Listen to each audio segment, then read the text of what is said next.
Erahan, our protagonist is facing this demonic guy who's not only the strongest mage in the world, but also the patriarch of the #1 mage family, and his father who's asking what the youngest thinks he's doing. In front of him, our protagonist kneels to explain himself. That's because he's been causing a mess lately, and his name is spreading through the whole continent. He's now known as the Lightning Fist Mage, a young unknown kid with the rarest magic element and an unorthodox way of using mana. But until some time ago, he was so weak that his family threw him into a concentration camp for him to die, and people forget that he was part of the family to begin with. That was the best way to remove the name Zed from any relation to the family. So the MC obeyed. He hid his identity and began his survival. But now, a few months later, his father is demanding that the boy should proudly proclaim that he's from the Erahan family to everyone and stop hiding his lineage. But why? Why does the same family who threw him in a concentration camp now want to be associated with the youngest and talentless Zed? See this tooth flying and this body unconscious? That's the result of another fight against Kim Ji-ho, an MMA legend who's defending the title for the 17th time. He's 45 plus years old and has never lost a single fight in his career. Everyone thought he had a broken leg since he hasn't been using it in the last fights, and Blue Shorts here thought that he had a chance. Even though his heart skipped a beat when he saw Ji-ho in front of him, he decides to go for a grapple on his leg. Without being able to kick, there's no way the guy would stop him, right? But that's when the flashbang hits and the tooth flies. Ji-ho's leg wasn't injured. He just didn't use it to make it easier for his opponents. It's more than clear that he's leagues above everyone else, which for him right now is his biggest problem. No opponent can even entertain this guy. But as the elevator climbs to the top floor of this luxury apartment, and after passing through stacks of fan presents, he takes a shower and hops on his final challenge. Last Saber, a game considered impossible. So hard that even the most avid Korean tryhards gave up. But Ji-ho has been playing non-stop for 10 years, while defending his MMA titles, all because that was the only place where he could find a real challenge. So he goes to face the Demon Lord once again. But today something was strange. The demon stood in front of him with almost no HP left. He asked himself, "What's this? I'm going to win?" Slashing the boss, he begged it to defend itself better, to not die, to resist, and to make the fight harder. But every single combo was hitting. He was dodging instinctively without trying, and with a sad face the moment he didn't want to reach came. He had defeated the last remaining challenge of his life. So a loud lightning bolt crackled in the middle of the city and hit his apartment directly. When he opened his eyes, it was raining, and before he could muster a word, someone put a hand on his shoulder and asked what he was doing. They finally have a chance to flee from this place. He should run. He's a bit confused and sees the number 172 on her shirt,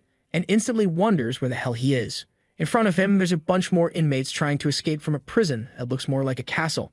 Looking at one of the flags, he thinks he recognizes the eagle's pattern. But then 172 tells him to wake up to reality, because this is the last chance they'll have to escape. If not now, they'll never get out of the butcher's prison. Look at the guy's face, man. And obviously, he already recognized the name Butcher's Prison. I already like the start of this story, right, bro? The guy got escaped by lightning. God looked down and said, "That's enough. Go to another world. This one's already too OP." Obviously, even though the protagonist realizes what's happening, he's still kind of dazed while 172 pulls him. Next to them, a bunch of prisoners keep going by, pulling the gate in a tug of war. Kim Jin-ho wanted to believe this was a dream, but at the same time, it felt way too real. He starts running beside the girl, trying to understand how he ended up inside the game he used to play, until he decides to calm down and escape this place first, and then worry about how to solve this mystery. But suddenly, he stops and tells 172 to pay attention. This was weird. This was supposed to be the most secure prison of all, and everything was way too messed up. 172 says it's because Director Clark isn't there. Looks like he stepped out to deal with something, and this is everyone's chance to escape. Kim Jin-ho, however, suddenly grabs her by the collar and runs in the opposite direction. She tells him to let go, saying he's a maniac, but he was sure. This prison was way too secure for it to fall into chaos like this, and something told him that whoever went through that door wasn't going to live much longer. 172 is trying to resist, telling him to let go of her. And at that moment, the others manage to open the door and start celebrating, saying they're finally free. They're all going out while our boy takes her further inside the prison. But obviously, the smiles of the escapees disappeared really fast, bro. Out of nowhere, arms start flying, legs everywhere, and Director Clark is right in front of them all. The guy turns and says this place really is full of pathetic worms. He gives the order for them to be killed, and the troops storm in. 172 asks why he's there, while our boy says right away that this was clearly a trap. Now the criminals are all rushing back into the prison, desperate, bro. The walls were painted in blood. Sometime later, Clark tells them to gather the survivors. The line of criminals forms. Bro, only our protagonist and his friend are different there. Copy and paste was used hard. She's right next to him, almost throwing up. Actually, wow, she threw up in her hand, all of it. It would have been better to just vomit on the floor. And worst of all, for vomiting, she got punched for moving. Jin-ho is shocked that they're that violent even with kids. No wonder riots happen there all the time. If something like that happens again, he's going to have to get involved in a fight. And then Clark shows up in front of him like 78 meters tall, saying the kid is either really lucky or way too much of a coward to have tried escaping. But to him, that's typical. Every mage is like that.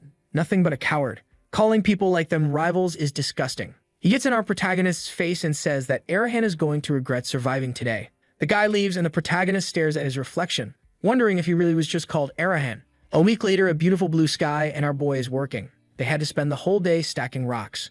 But not because there was a big reason, just so they wouldn't be idle and had something to do. Looking at his own hand, all busted up, our boy, who I don't even know what to call anymore, Kim Jin-ho, 218 Arahan, will figure it out later. But this same guy is complaining that just lifting a rock already makes him run out of breath. And this body is way too weak. Not to mention, they said he's a mage. But he tried to use magic and nothing happened. It seemed like a complete failure. But to him, it made no sense. Arahan should know how to use magic. That's because Arahan is the name of the most powerful mage family in that region. That's when it hits him. He was from that family, probably, but was discarded for having no magical talent. Considering how cruel and sadistic that family is, that would make perfect sense.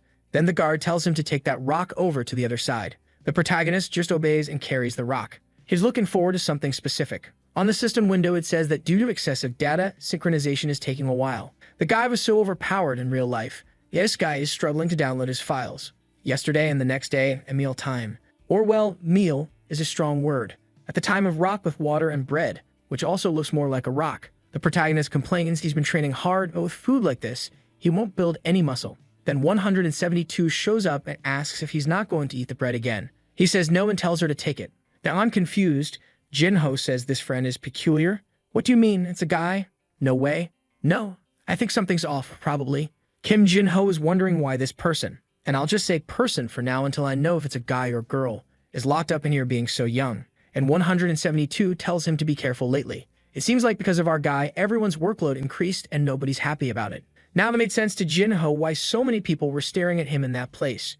And 172 tells him to be careful, especially with 589, the leader of the prisoners, who also has a notorious reputation in the arena. Jinho then says it's better not to talk to him, since she might end up at risk too. But 172 says she already knows everyone, so she can just ignore it. And our protagonist stands up, saying they're going to find out right now. A bunch of prisoners start approaching, and he says the situation she mentioned is about to happen. At that moment, 172 is startled when she sees the guy's number. Right, bro? In theory, he's the leader of the prisoners, right?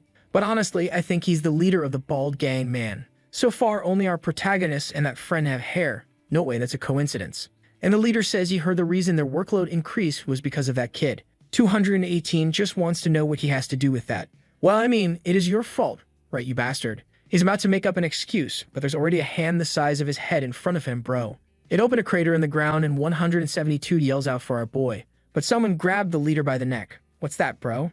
You think Kim Jinho is going to play around? He already lands a knee right in the guy's chin. His friend and the bald guys are all freaking out, calling out to the boss. And the protagonist's expression changed, right, man? He's not the same as before, and now his knee did absolutely nothing. 589 asks, what was that?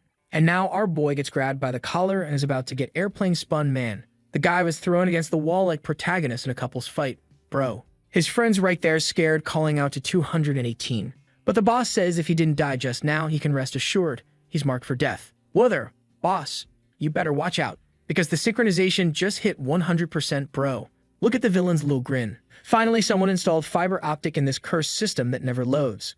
And the beatdown is about to begin. He's already getting back up, surrounded by that aura or with his fist full of blue energy. The kids all dragon balls now with those auras, doing that little hand flex and foot warm-up. Whoa, man, he's already in MMA stance, telling the guy to step into the ring. The boss laughs, saying for someone abandoned by his own clan, he really thinks a lot of himself. But Jinho just tells him to shut up already and come into the ring. The boss, tired of the talk, runs straight at him, bro. Our boy sees an opening in the leg and takes a low kick. But what? You thought it would be easy. The guy grabbed his foot, saying the kid's gonna learn a lesson now. But again, what? You thought it would be easy. Our boy pulled the B-blade move, started spinning and landed one right on the side of the head. The boss looked a little dazed, but before he could recover, bam, one more under the chin. Man, the guy just wanted to fall, but the kid wasn't about to stop there. Takes another solid kick and stumbles back. With that, the boss hit the ground out cold. And our guy, still being dramatic, says that's why he doesn't like using his leg much. Suddenly, the whole prison's already pulling out their apple slicers heading toward our boy. Because you can't even call those sticks knives, right, man? But our dude stepped on the boss, pulled his arm, and warned. If they came any closer, this guy was going to need help eating for the rest of his life. With that, the bald heads all froze, not knowing what to say. Jinho stomped on the arm again and said he still saw a lot of people standing there. If they wanted to stop this, then call the guards. Right away, one of them takes off running, saying that when the guards come and free the boss, he's gonna die. Apparently, in the end, all the guys surrendered and just carried the boss away. Sometime later in the cell, 172 wants to know how he did that, saying it was way too amazing. Not to mention, the kid looked like he had grown taller out of nowhere. What happened? The protagonist says it was the result of hauling rocks back and forth. But obviously, that was the result of syncing his real-life stats with the game's. It's the first time the protagonist brings his real-life body, because it's more overpowered than the one from the game, you feel me? Usually, it's always the guy who has a trash body and ends up in an amazing one. And now what our boy is impressed with are the stats. Zed Arahan, full of S-rank immunities. Bro. Immortal Duelist, Challenger rank, S-rank Archmage. Man, Grim has it all. What he finds strange is that his class is really mage. And because of that, he has 50% or less agility, strength, and resistance. And even though he's in the mage class, he literally has 0 mana. In other words, he's losing half of his attributes for absolutely nothing. Not to mention that this makes no sense because he belongs to the Arahan family, which is full of geniuses. Meanwhile, 172 is just staring, wondering what this lunatic is rambling about, laughing to himself. There's no way the guy's lying on the bed, trying to figure out how it's possible he reincarnated into such a garbage body. But first, he needs to calm down and start considering his options. He's got that so-called growth penalty, which is what's cutting 50-50-50. But even then, it's still better than 0. Not to mention, physical strength is something he knows how to develop even better. The only obvious problem is that the food there is terrible and isn't helping at all. What he's curious to understand better is this whole pile of S-rank talents. If he had all that and could have mana, then he'd be completely busted. An Archmage's blessing like that is for very few people. But it's all good. He's going to try to find a way to solve this no-mana issue. There's got to be some solution. Right then, suddenly, the guy from outside the cell starts calling out several numbers. Everyone called is forced to leave the cell. He asks what's going on. And 172 says those are the people in the death queue, bro. Basically, they'll have one last meal, and then it's goodbye. He says he gets it, then asks the friend's name. To the sadness of some and the joy of others, the name is Ryu. So yeah, he really is a friend. And our boy introduces himself as Zed Arahan. Arahan's a pretty ugly name, so from now on I'm calling him Zed. Cause Zed is badass, you feel me? Zed asks Ryu if he's going to be in prison long. Who says he'll be escaping soon? Protagonist wants to know how. He says it's simple. The guard up front has a key. Zed thinks he's going to steal it, but Ryu says it's impossible. The guy may be retired, but he's a 5-circle knight. Director Clark is the epitome of a knight who hates mages. That's because in the world of Last Savior, knights and mages hate each other. And now Zed's wondering how he's going to escape this place that's guarded by a 5-circle person. Weird. This is the first time I've seen circles used for someone who doesn't use magic. Then Ryu says it's not that hard. You just have to steal it without him noticing. For someone who came from the streets, that's easy. The only problem is that Clark's very attentive. So far, he hasn't seen a single opportunity. Zed smiles and says now he really sees a way to escape this place. The next day, work is about to start again, and one of the guards announces that by orders of the boss, they'll have to carry even more rocks today. The people are complaining, saying it's not going to work. Soon, everyone's going to die. The guard puts a sword to someone's neck, and one of the bald guys says, he just wants to know why they're pushing them so hard. There's no reason for this. The guard looks to the side and says they should already know whose fault it is. Obviously, everyone stares at Zed, and then the guard coughs and says he'll be back in a few minutes. 172 warns him that clearly they're setting him up for the others to jump him. Oh yeah, our protagonists already notice that these knights who follow the code of honor are acting very differently than they should. While Ryu is off running, he's not getting involved in this. But it looks like he's got some kind of plan, because he says he's not going to let Zed die. Obviously, all the inmates are coming to the same conclusion. To make the work easier, they're going to have to kill Zed. The protagonist smiles and says it really is an unavoidable situation. All the thugs rush toward him, saying he's way too confident. But as soon as the first one comes in, bam, he gets welcomed with a knee to the chin. Bowling ball drops to the floor, and everyone's scared now, wondering who's going to be the next crazy one to charge in. But Zed just says for them to all come at him at once already. And there goes the crew again. But the first one that comes is again met with a hammer blow to the head. While he's throwing elbows and smashing, Zed is pissed that these bastards keep coming one by one, and then another and another, instead of just attacking him all together. Another one falls to the ground, and he says these guys are really lacking aggression. And just as he notices something, he ducks just in time and dodges an attack. Another knee, and more headbutts, punches. It's a full-on brawl everywhere. And from a distance, Ryu is watching all this. The boy was leaving a trail of bodies on the ground. He had no idea Zed was this strong. But right at that moment, someone next to him calls out to Ryu and tells him to come along. Meanwhile, Zed is already drop-kicking guys in the stomach. As always, they pull out those 3 cm knives. which I mean are big enough, impressive even. At least that's what she said. But Zed already lands one on the next guy's face, telling him again to come at him with everything. And obviously, at that point, he was having fun. The guy fought his whole life. So if there's one thing he likes, it's having his life on the line. There's nothing better than dodging an attack that could have killed you. That adrenaline was what got him so addicted, both to that game and to martial arts. He hits one more in the chin, another in the back of the neck, while going crazy bro. Clearly not right in the head, obviously. Until someone steps on his back and calls out for the damn Zed Arahan. Majin Buu grabs the cracked-out albino kid Buu and tells him that if he doesn't stop, his friend's going to die. Obviously, yeah, Ryu had been captured. But our boy just smiles and says they made a huge mistake. Ryu was trying to break free, biting and everything. And the cracked kid Buu says the kid's going to die to a two-circle knight, so it's not that shameful. He jumps in to attack, but obviously Zed dodges it with ease. The guy looks like he doesn't even know what just happened, saying Zed disappeared. And when he looks to the side, there they are, already chatting calmly. Kid Buu wants to know what just happened, what kind of magic he used. Our guy says, wasn't magic, bro. A movement of skin starts to approach, looks like a ballerina, but lands a perfect hit to the neck. The poor guy got dragged across the floor. But right then, Clark shows up calling for number 218, saying he's going to have to explain himself. But someone speaks up and says 218 was the victim. It's Ryu, who explains that he had been taken hostage, and it was Zed who saved him. Clark looks at the pile of guys knocked out on the floor, and he seems pissed that these guys only ever get beat up. He then says he wants to ask Zed something. He wants to know if, somehow, he's been using mana. Kind of uninterested, Zed says, maybe. But then Clark activates his aura. The prisoners on the ground get up just to say they can't breathe, while Ryu, who was still standing, drops to the floor. Now that makes sense. But through all that, bro, our guy is just standing there, untouched inside a mana barrier. It was one of the S-rank traits, resistance to suppression. He finally figured it out. It was a mental immunity ability. The guy is so full of himself, he says it all makes sense. He reached the pinnacle of Earth, won 27 fights in a row at the top of the world. There's no way some mediocre person from a world like this would ever scare him. Clark, however, didn't like seeing the kid still standing. He's losing his mind. He wants to know how the hell a bastard with no mana is still resisting this. The guy even pulls more of the aura and starts pushing harder. Any more and he'd probably crap his pants for sure. But S-rank suppression resistance is absolute man. And with his hand on his waist, he's totally chillin'. Clark's expression changes. He can't even understand how this is possible. The rest of the guards are begging him to stop, saying at this rate, everyone there is going to die. Suddenly, Clark deactivates his aura. Staring at Zed, he says it's best he try to calm down. Otherwise, at any moment, he's going to cut his throat. He gives the boy one last stare and turns away, telling everyone to get back to work. But man, Zed tells him to wait a second and says he's got something to say. He says he's tired of doing that idiotic rock stacking thing, and he's more than fed up with this bunch of prisoners attacking him. And that's why he's planning to end it all.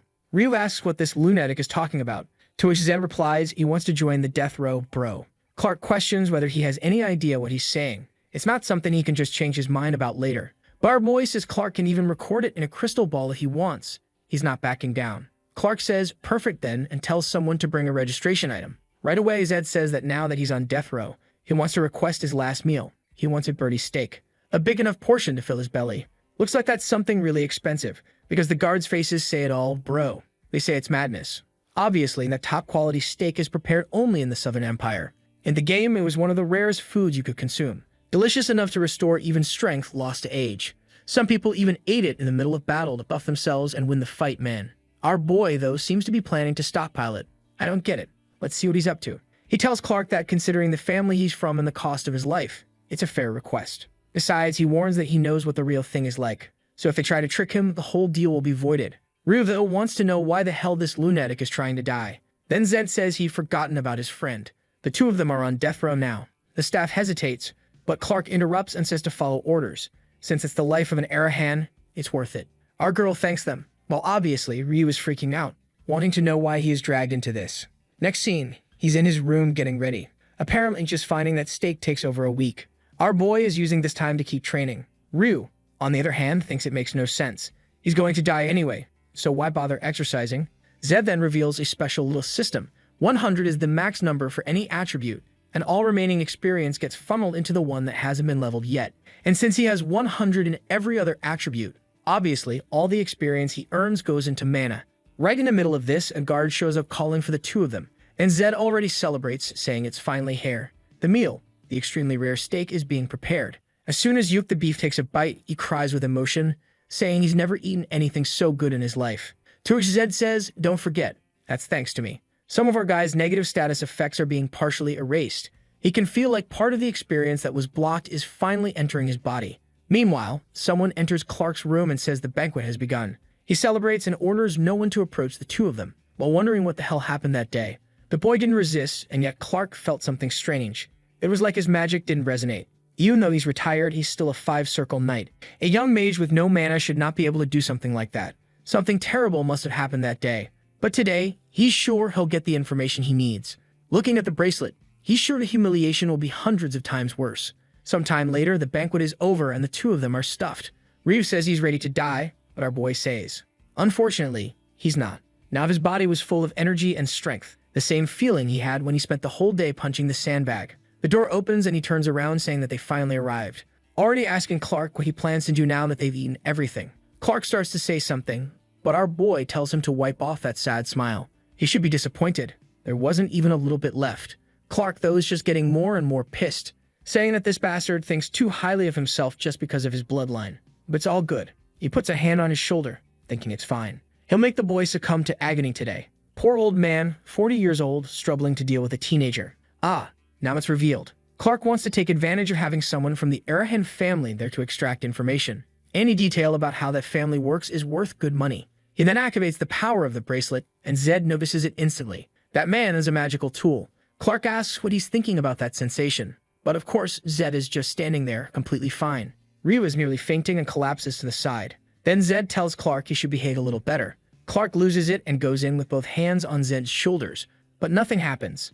Zed just gives his hand a little pat. And now, apparently, the fight is about to start, because he tells Clark that he warned him to take it easy. If he wanted to kill someone, he should have done it the proper way and not just keep whining. Clark, though, was all twisted up, not understanding why his magical tool isn't working. That would only be possible if the kid had a magical circle above his. But at his age, there's no way. That doesn't make sense at all. Which only leaves one other option. He must have some kind of bloodline from the Arahans that cancels out powers. Clark, man.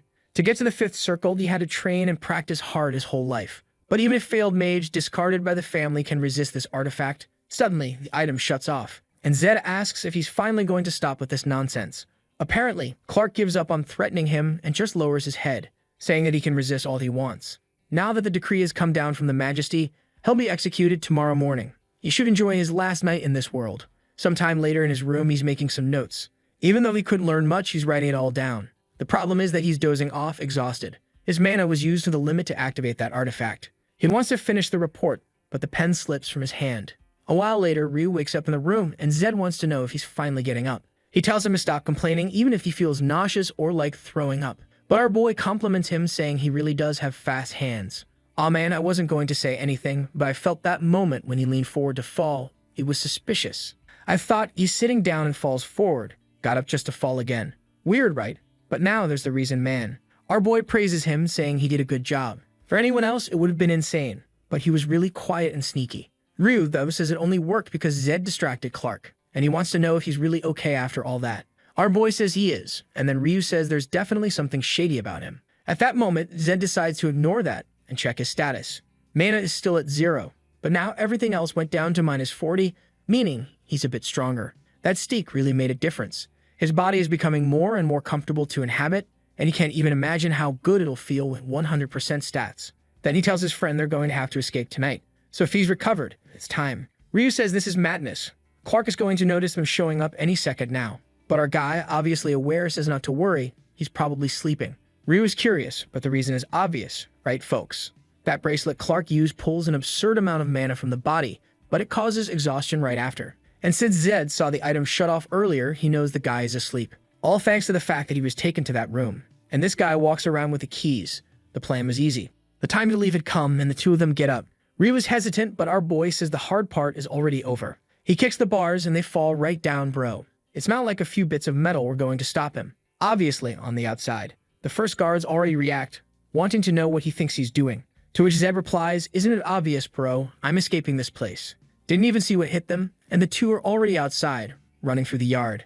But turns out those damn organized guards are already lined up at the gate. Oh, poor guys who showed up to stop him, man. Just look at the guy in the middle. Bro, you've got 0 chance. The guards shot at Zed to stop, but Zed just rushes forward, scaring Ryu. The first guy in the way looks like he's got 6 kids Zed's age. He runs past, dodging easily, then plants a hand right in the guy's face, slamming one guard into another like playing bowling with dudes. Poor guards are already all laid out, bent and twisted. Before the second one could react, bam, a hit straight to the jugular. A clean tap that knocked the air right out of him. Zed keeps moving in from the right, and now the rest were basically getting eaten alive. He kicks the first guy he threw, while the ones behind are more focused on defending than attacking. Some fool tries a sword swing, but Zed ducks under it and lands a heel kick straight in the guy's ribs.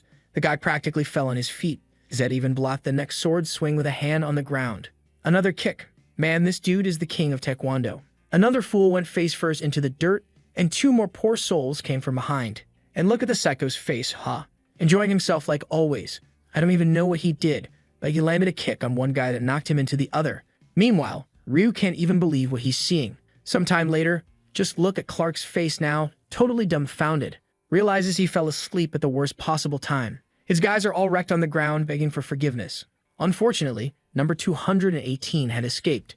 Obviously, he gives the order immediately to start the hunt. But the scene shifts now to a hotel in a village near the detention center. Ryu is looking around, checking if anyone's coming. Obviously, he and our boy stand out a lot in those orange uniforms. At least Ryu knows the whole area, so he starts showing Zed around and explaining how things work. First thing they needed to do was blend in better with the locals. So they hit up a beggar's stash to steal his clothes, bro, saying that was the best way to hide. Ryu says he'll go grab some food, and our boy asks how, since they don't have any money. But the little thief is a femboy, right, bro? He's gonna steal it easy. And he even tells Zed to just wait there like a side character. He'll be right back. 1 or 2 hours later, our boy has a different colored eye. That's because the thief even brought him a contact lens. They're in the southern region where people adore the old hero, and that's why blue eyes are kind of a trendy item. Our boy guesses it might be because of the clan that the main character Torres Barrel belonged to. That was the Sword X family, and their enemies obviously were the Arahans. Just like they hated each other and were opposites. Even the eye color was different, and obviously for that reason, he couldn't go around flashing those glowing red eyes. Sometime later, they're in a cabin in the forest. It's kind of like the beginning after the end, where the protagonist gets lost in the forest with the elf girl. Except here, in this case, it's with the femboy instead. And only now is reality starting to hit Zed. He's wondering how the hell he ended up inside a game, and what kind of situation is this where now he has to sleep in a stable. But the madman says that at least life is fun. What Zed really wants to know is why this crazy guy Ryu is always glued to him. Also, it seemed like the guy kept calling him a side character, which didn't make any sense. He still needs help, so he'll keep Ryu close for now. But he needs to be careful. He doesn't know him well yet. He doesn't know how long he can trust this person. Yikes, man, our boy's all lonely, huh? Though it does make sense, right? He was 40 years old, spent all of his time fighting and playing games. There wasn't a single soul in that house. Next morning, he wakes up and is already impressed that none of this was a dream. Ryu says he's impressed that a noble like Zed can sleep in a place like this. Zed asks him if he likes this place, and his friend just says something obvious, right, bro? There's no such thing as liking when you're poor. You sleep wherever you can. Even though our boy hijacked this guy's life halfway through, he was also super rich in his previous life. And like a good capitalist, bro, he gets up and says it's time to make money. You can't level up and get strong if you don't even have a place to sleep or eat. Ryu says that's going to be really hard. They're definitely being hunted by Clark, and soon enough they'll be found. Zed asks if he's talking about stealing, but our boy says that's impossible. There's no way to steal enough to get rich in a place like this. First, they'd have to make money in a fair and honest way. In other words, the arena, right boys? And there we are in the underground arena, where sand flies and it's face-to-face, forehead to forehead. Look at that smug little grin. If there's one place he feels at home, it's right there. And now that I realize it, doesn't this dude kind of look like a male Mikasa from Attack on Titan? Little scarf, that black hair, like it's Mikasa? Incredible. And there they are, bro, in the crowd in the madness of the fights. Ryu, of course, already says he must be thinking something weird, because this must be the wrong place. But the madman says no way, this place is perfect.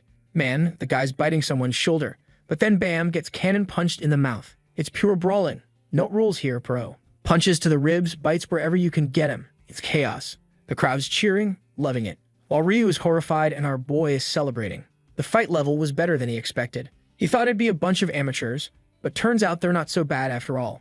Then Walmart Yujiro Hama comes running in and lands a solid one on the big guy. The guy suffers for a second. Actually, more than a second, because he gets hit with a whole combo. Ryu is freaked out, telling Zed to rethink this, but then he notices his friend had disappeared. Everyone in the audience is panicking, bro. Hama has blood on his hands. But look who's standing there holding his arm. It's Zed, telling him to go a little easier. Walmart Yujiro is standing there, confused, bro. Of course, Ryu already thinks the guy lost his mind. And the girls in the crowd think this is the modern world, asking the ref if he got paid to let someone die. Yujiro rips his arm out of Zed's grip, asking if he's some kind of noble and if he has a death wish. But man, Zed says absolutely not. They should be able to tell just by looking. He's just some street kid. Then the crowd gets mad, telling Yujiro to beat up the brat who's interrupting the fight. Zed says that's fine then. He'll take responsibility with a fight that'll entertain everyone. Obviously, Ryu doesn't think it's a good idea and starts going off, ranting a million things in Zed's ear. But Zed tells him to calm down, saying all this friend needs to do is bet everything he has on him for this fight. Ryu doesn't want to, but Zed tells him to remember, bro, that meat they ate was way too good. So after this fight, they're gonna have another banquet. There he is, face to face. The other guy says he admires the kid for being crazy in the head. At least he doesn't look scared. But then something catches his attention. The kid's stance was active, his breathing seemed steady, and he was staring at him with a killer aura. Clearly, his posture was better than anyone else he'd ever seen in that ring. Suddenly, it's Yujiro who's shaking, telling himself it's impossible he's this scared of a kid. He decides to rush in, saying none of this makes sense. But he's immediately met with a cannon punch to the cheek, and boom, the nose faucet turns on. And Zed even plays the coach, telling the guy, you never start a fight throwing a punch behind the shoulder. He already starts throwing a combo at the poor guy who's trying to dodge, but keeps getting popped right in the jaw. Our boy explains that you always keep your arm forward. It serves both for defense and offense. Poor Yujiro is eating a full face of machine gun punches. Zed just keeps that arm forward, defense, and attack. Yujiro's face is getting all swollen up while Ryu has his eyes shut, praying, and he slowly opens them just in time to see the poor fool already kneeling in the dirt. Meanwhile, Mikasa's over there, all smug smiles, huh bro. Ryu can't believe it, but I don't know how he can't believe it. Did he not see Zed beat down a prison full of people? Poor Yujiro, man. He's trying to open his eyes, seeing blurry shapes. He can't believe he's about to lose to a kid like this right in front of everyone. He tries one last punch, but Zed dodges with ease and goes full beatdown again. One last clean hit right in the middle of the pit, and he falls flat on his back. Our boy already turns to the ref and tells him to call the match. He won, but right bro, this is a betting house. And the guy knows if he declares Zed the winner, a lot of people are gonna be mad. But he doesn't really have much choice. Yujiro's not getting up. So that's it. Zed's declared the winner. Obviously, the smug one says the fight wasn't even enough for a warm-up. Sometime later, with a bag of coins in hand, he asks his friend why there's only this much. In theory, it was 60 people betting against him and only one in favor. The betting guy says the calculation is correct. He followed the exact process. Zed insists. With the amount that was bet, it should have been way more. He calls for Ryu, and just by the look on his face, it's clear he didn't bet everything on bro. Right then, someone tall approaches, long blue hair walking up, and we can already see the storyteller's talent. Huh, little red dress. Only problem is, she's got villain face. Like no way she's gonna be a friend to our boy. She's clearly gonna bring nothing but trouble. She walks up saying she wants to have a little chat, but he just asks, who are you? Man, the world's not even modern, but this one's already got filler done. Look at the size of that lower lip. She says that for him not to know who she is, this must be his first time here. She's the owner of the arena, known as Herna. But Zed already walks past her, saying it's good to know, but he's not in the mood for talking. Ryu's already noticing. This is not going to end well. And two gigantic guys, bro, already blocked the way like a wall in front of our boy. And boldly, he looks 90 degrees up and asks if everyone wants to end up on the ground. The iron-jawed dudes are all confused, thinking the kid's gone completely crazy. From behind, Herna says that the warrior he defeated was brought in from the big city. He needs to understand what that means. She will let him go today, but he can be sure they'll meet again. Somewhere much more relaxing. Good boy, this one's dangerous. She plays this kind of dangerous game. Run, boy. And she says she really likes very strong boys. Yikes. Looks like he slipped away just fine, though. Because there we are the next day at a bar. And Ryu's exhausted, saying that Zed's crazy in the head for acting that confident in front of that woman. He has to understand. She runs that whole place. Our boy, though, says she just seems like an old fox addicted to money. Ryu says he's right about that. She's known as the fox around here, meaning she probably tried to get close to him to gain some kind of advantage. But man, it's not the first time Zed's been seen as a genius. As soon as he started getting famous and winning a bunch of fights, a million calls started coming in, everyone offering contracts and endless options. Back then, he was a bit more naive and got scammed several times, but by sheer luck he found his manager, the one who made him a champion. Obviously, all of that taught him very clearly what it takes to reach the top. Since he called her an old fox for her wisdom, soon they'd find out who was really wiser. The fancy meat they ordered is served. Ryu already wants to dig in, but our boy tells him to wait. Clearly, they were being scammed. This was far from the quality they'd ordered. This wasn't that ultra-rare steak. Otherwise, they wouldn't be able to serve it to everyone in the bar. Ryu says, whatever, I'm hungry. Once the steak hits your belly, it's all the same. But Zed says if they paid for a birdie steak, that's exactly what they're gonna get. He calls over one of the waiters, who immediately says if he's going to complain, he better leave because no one likes his presence there. Zed completely ignores what the guy said and just says, this steak is fake. You'd better bring the real one before complaining about me. The waiter asks if he's lost his mind. Our boy tells him to call the boss, and now the guy's certain this street kid is nuts. But he says fine. If he really wants to meet the boss, then follow him. Obviously, this doesn't lead anywhere good. Inside the boss's office is a fat guy and a bunch of goons, already pointing knives at the door. The guy asks if he's the customer causing trouble, to which Zed just replies that the ones causing trouble are the people selling fake stuff in this place. The fat guy sends the first goon forward, saying the kid doesn't understand the situation he's in. But Zed's already smiling. Another little fight for him to enjoy. The bar guys, poor things, all rushing just to get smacked in the face like always. Another one gets his arm broken, then a hit to the neck of one, dodges another, lands a clean shot, and throws the guy on his back. The fat boss, who was celebrating at first, is already starting to see the situation turning bad for him. The whole group is lying on the floor with something broken, and Zed is standing in the middle of them all. Ryu tells them to be careful, that this is the kid who took down Walmart Yujiro, and apparently the fat guy had heard a similar story, but thought it was just a rumor. Now he wants to know, what does Zed want? The boys approach and say he's actually quite reasonable. First, they'll give back the money he paid. Second, they'll pay for the steak he ate, at the price of the real birdie steak. The fat guy screams, saying they're just a bunch of little crooks. But you're probably screwed, huh, bro? Because night falls and Ryu's in bed all happy, celebrating and saying he's never slept in a place this soft. He then turns over and praises our boy, saying he really is amazing, as expected of a noble from a powerful family. Zed says it's easy to negotiate when you have power, right, bro? And with that, another night falls. As always, man, Ryu's there with that peculiar look on his face in the middle of the night, out of nowhere. Suddenly, he gets up and calls for Zed. He asks if he's ready. Our boy doesn't answer, so Ryu gets up and leaves. But obviously, right, man, Zed was awake the whole time and saw the whole thing. A few days pass. Ryu walks into the room saying he's starving. He wants to know what time they're going out to eat. Zed, as always, has been training all day. Ryu asks how it's possible for him not to take even a single break. The protagonist stands up and takes a look at his stats. He says, unfortunately, they're not going up anymore. No matter how much he trains or checks, Mana is still stuck at 0. Maybe it's because he's going from nothing to 1, right?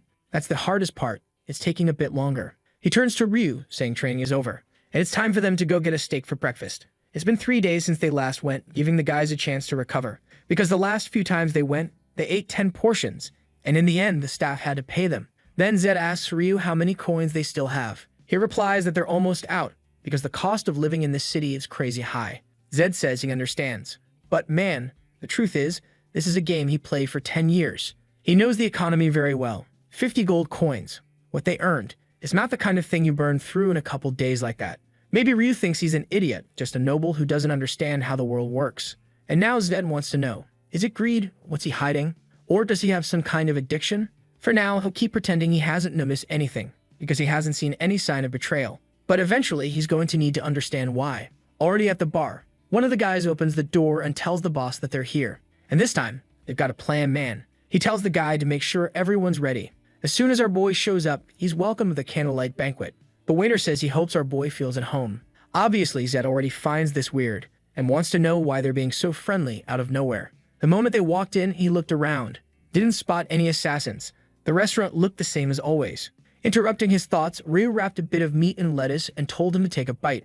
Our boy grabbed his hand and said, all right, he'd eat, but he'd keep an eye on everything around them. But obviously, as soon as he bites it, he feels something off, and tells Ryu to spit it out. He throws it out immediately, of course, wanting to know what kind of poison nonsense this is. Zed says the amount is small. It's not going to kill them, but something's clearly going on. He opens up his status screen, and now understands why the staff was being so friendly. Obviously, with absolute poison resistance, nothing happens to him. But the problem is that after eating a lot, he'd eventually die just the same. Ryu wants to know if he's really sure it's poison. He didn't smell anything, didn't notice anything, so why can't they eat it? Zen just says it's because he's an Arahan, just to change the subject, which makes Ryu mad. He says, so it's like that? This snob really is on a different level. That's when the protagonist smiles, saying it's time to make these guys pay for trying something like that. Sometime later, the boss shows up, clearly pissed, wanting to know what the kids want with him. Zed is sitting at the back of the table and says he's just curious and had a few questions. But the boss notices that all the plates are empty, so they ate it all, and the poison should kick in any second. But then he says he's not here to answer anything.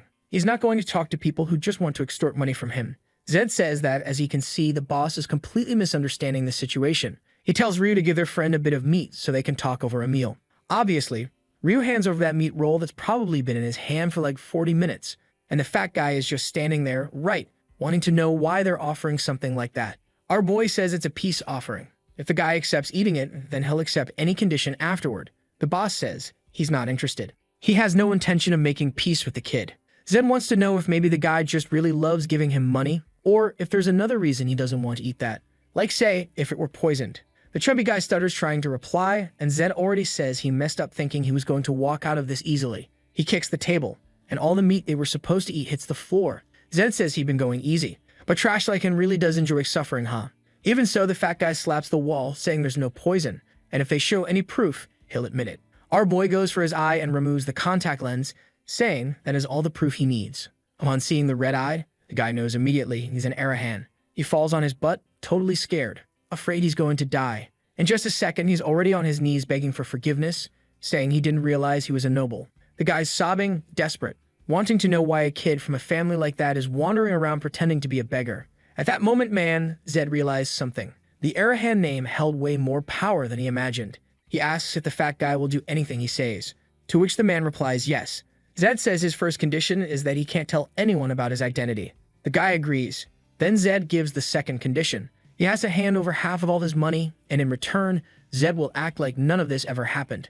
Apparently, the Arahan family is really dangerous, because I thought the fat guy was going to say, that's too much. But nope, he just agrees and says he's going to get it right away. He runs out saying he better hand it over quickly, before the kid changes his mind. Zed puts the lenses back in, and Ryu praises him, saying that his name really scared the guy. He didn't even have the guts to say anything, but Zed already warns that this will be their last night in this city. But look who walks in just at that moment, wanting to know what the rush is all about. The two of them turn to see Herna walk in with arms crossed, saying they've finally met again. She praises our boy, saying he's even more impressive than she imagined. Now Zed's hesitating, not sure if she found out he belongs to the Arahan family. It would make sense, and he sees the fat guy shaking his head no back and forth, so that probably isn't the case. Which means maybe she got some info from the prison. If the fat guy finds out he's an abandoned Arahan, the deal will be off, so he has to wrap this up quickly. He says fine, he'll accept a private conversation with her. Now face to face at the table, he asks why she's here or why she's been looking for him. Herna tilts her head to the side and says he's misunderstanding again. She didn't come here for him. She had a meeting with a client there. At that moment, Zed realizes, that client is Ryu, who apologizes for doing something like that. Herna says she's sorry, but unfortunately, she still hasn't been able to fulfill her side of the deal. Ryu stands up angrily, saying that's not what they agreed to, and that he's already paid a lot of money. But Herna says it's impossible to find someone who disappeared that long ago. They could be alive or dead. Zed finally realizes what's going on, and says they'll settle this a different way. Since she wants to negotiate with him, then she'll be negotiating with both of them. In other words, our boy will help her if she solves Ryu's problem first. Herna thanks him and says her request is going to be real simple. All she wants is for him to fight Walmart Yujiro one more time. Ryu says it's clearly a trap, but right then Zed already accepts it. Bro. Lip filler face is already reminiscing, saying not to worry, she'll hold up her end of the deal. Sometime later, they're walking back through the streets, and Ryu's there holding a little coin pouch. Zed asks why he's making that face. They made a ton of money. But Ryu's apologizing, saying he didn't want to hide things from him from the start. Since she knows the city and everyone who passes through it, he figured she'd be a good source of info. But yeah, you should have told Zed beforehand. Zed says it's fine. Besides, he knew from the beginning that Ryu was stealing money. Ryu's a little shocked he knew, but Zed says, just so he doesn't feel too bad. He only just figured out that the money was going to Herna. Ryu wants to know why he didn't say anything, and our boy just says it's because he doesn't care. The help Ryu had been giving was worth more than those coins. But he does say, he doesn't let things slide like that all the time. From now on, Ryu better not hide anything else. No matter where he was born, he can't act like garbage. Bro, what do you mean by that? You saying everyone who's poor is garbage? You bastard, come here so I can sock you. But Ryu's already teary-eyed, apologizing, swearing he'll never do it again. Even so, he begs our boy not to join the fight. They could just take the money and vanish from this place. Zed asks, how's he going to get info about his brother if they run away now? To which Ryu says he already figured it out. That woman's going to scam them again. Zed thinks about it, Ryu's not an idiot, so it's clear that him going to Herna meant he was desperate. He knew it was a bad offer, knew the chances were low, but he had no other choice. Meanwhile, that Dan Herna was the type to take advantage of desperate kids and leave them behind. And yeah, he admits he wanted to run away too, but he changed his mind. Ryu begs him to drop it. Obviously, he trusts Zed's skills now. But even so, Herna's definitely going to rig something. But Zed just says that's exactly why he wants to fight. Nothing better than cleaning up trash that's in your way. He's sure she's gone all out prepping this guy. Every cheat possible, all to make Zed lose, which makes it perfect. Meanwhile, back at the prison, man, I almost forgot about these guys. They're still out hunting for our boy. One of them comes to report to Clark that all the troops are ready. He slams the table, saying now they're finally going to take out that Dan rat that's been hiding right under their nose. From today, that damn Arahan doesn't leave alive. 3 days later, we're in the middle of the arena. Walmart Yujiro is raising his arms up, saying today he's going to kill the kid. Zed is amazed this guy's still so confident after getting his butt kicked so hard, and Ryu's still insisting he back out, saying they can still run anytime. But there they are, face to face. The fight everyone's been waiting for, bro. The fancy twirly guy versus the city beggar. Suddenly fell. The look on everyone's face in the stands changes, and Ryu says things just got serious. Strangely enough, the guy had taken on the exact same stance as Zed. Yujiro is thinking that Herna better have a solid plan, and that's the only reason he even came back. No way there's an Arahan without mana. That wouldn't make any sense. But he was abandoned in prison, so maybe that's why. He decides to rush in, saying he's going to find out for himself. Our boy dodges the first move, while now it's Yujiro who's giving out tips. He says he practiced what Zed told him and really noticed it was useful. Our boy is dodging, impressed that the guy actually listened to what he said and practiced. But then suddenly, he notices the way the guy's positioning himself, and bam, he whips him on the side of the head. Man, Yujiro was left all twisted up with smoke coming out of his forehead. But out of nowhere, he starts smiling. Says the loser really doesn't have any mana. People in the crowd say that weirdly enough today he seems really tough. Everyone's cheering for him by name. But Zed already knew what it was. The overbelt, an item that negates 90% of physical damage, which is just absurd in a fight like this. Normally it's easy to beat someone wearing it, since all you have to do is use mana. But in Zed's case, well, he doesn't have any mana. Ryu's over in the corner, trying to understand what's happening. Why this guy's resisting Zed's attack so easily. He tells him to be careful. Clearly that woman did something. But Zed's smiling. He tells Ryu just to watch and pay attention. His friend doesn't get it. Why the heck is he smiling like that? Meanwhile, Yujiro asks if he's going to give up. Suddenly, Zed lets his shoulders drop and says he's actually surprised. Yujiro immediately notices. The boy's fighting stance had changed. He was going to ask Zed something, but he just got smashed on the side of the head. Even with 90% resistance, his ear was already purple and turning necrotic. A kick to the stomach. He starts stumbling backwards, confused as to how he's even taking real damage with that belt. But man, of our boy Zed had a grin on his face. It's not every day he gets to fight using 100% of his strength. Whenever he did that in the ring, within less than a minute, the other guy was already unconscious on the ground. Because of that, he'd never really been able to go all out before. But here was a guy standing in front of him, taking all those kicks, and still on his feet. That was the first time he'd seen something like that. And instantly, he wanted to kick him some more, to see what it felt like again. Yujiro throws his arms up, convinced another high kick is coming. But then he gets slammed in the ribs. His guard drops. He takes one in the face, goes to block low, and gets hit in the gut. The poor guy couldn't even tell where the attacks were coming from anymore. That was it. He couldn't even see what was happening in the fight anymore. While Zed is telling him not to dare collapse now, Yujiro tries to say he gives up, and takes another one to the chin. The crowd is stunned, and now our boy breaks the belt. The item shatters. Yujiro feels a chill go down his spine and collapses to his knees. Right then, the protagonist asks him why he's not getting back up. Man, Yujiro was about to apologize again and say he forfeits, but gets another shot right to the face. Zed's not letting him say the word forfeit. That wasn't nearly enough yet. But just then, Yujiro sees something strange. Zed's contact lens was breaking apart, and he could see the red eye underneath. The guy was about to say the name Arahan, but passed out cold, falling backward. Suddenly, the protagonist feels something strange in his chest, like some kind of alien energy coursing through his body. He decides to open up the system window, and man, just like you guessed, finally his mana had gone from 0 to 1. It might not be much, but to him, the feeling was way better than expected. Because yeah, man, he's got an S-rank Archmage talent, so that makes a huge difference. But then he notices, strangely, the whole place had gone silent. Ryu comes running and asks why he took the lenses out. Zed bro, he just points to himself and asks, "Can everyone see my eye?" And Ryu says, obviously. Not only that, his eye looked even redder now, almost glowing. From the stands, everyone recognized it instantly and shouted the name, Archmage. Nobody had any doubts. They just took off running, bro, shouting that anyone seen by those eyes dies. My god, what the heck did his family do in this world, man? Just seeing the eye color was enough to make everyone bolt.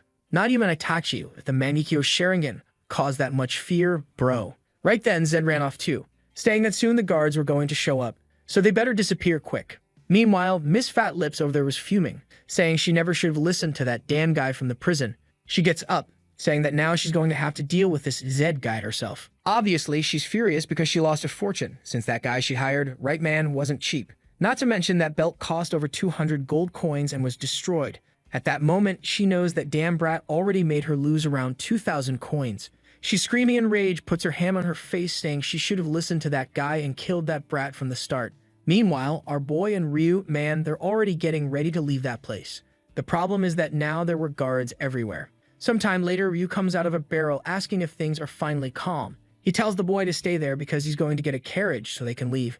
But right then, a guy with orange hair stops and says that Herna sent him. She gets some information that Ryu is looking for and that he should go talk to her. Besides, they'd better know there wouldn't be any other carriages running in that city. I thought the boys were going to run away, but there they go again, going to meet up with the crazy lady. Will obviously knows it's a trap, and Zed already knows too. The friend thinks it's crazy, but Zed says if they don't take care of this now, the problem will follow them for the rest of their lives, so it was time to finish it. And just like he imagined, a little while later, there's Herna with all the guards. Even that bastard Clark Mustache showed up, man, all crook thinking he's not going to lose, and Clark guarantees that if someone dirty like those two really did steal a key and run away like that. Herna is laughing, says he was an idiot. If he'd stayed on her side, things wouldn't have turned out like this.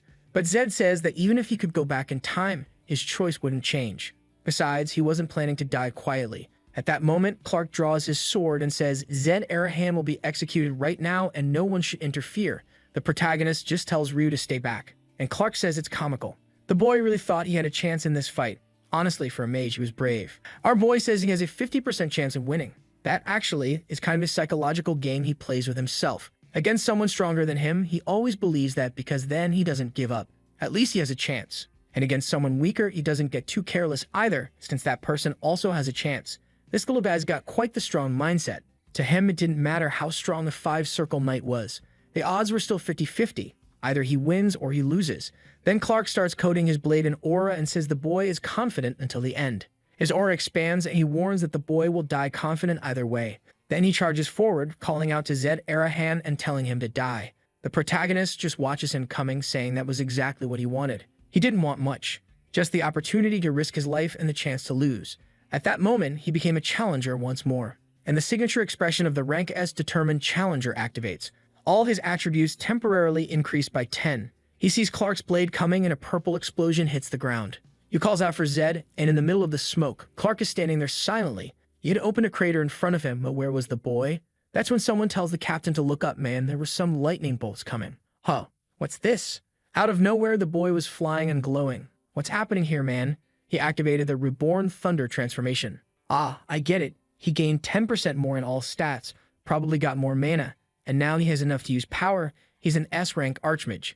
That little transformation kind of reminds you of Killua's, doesn't it? When he has all Lightning Eye, except this one's the golden version. Our boy immediately charges in, Clark is surprised and has to defend against the flying kick. Man, he was already a beast in hand-to-hand combat, now he's gonna beat people down with magic. The fool is pushed back and keeps wondering how this is even possible. He can't believe a brat like that could have Lightning Kai.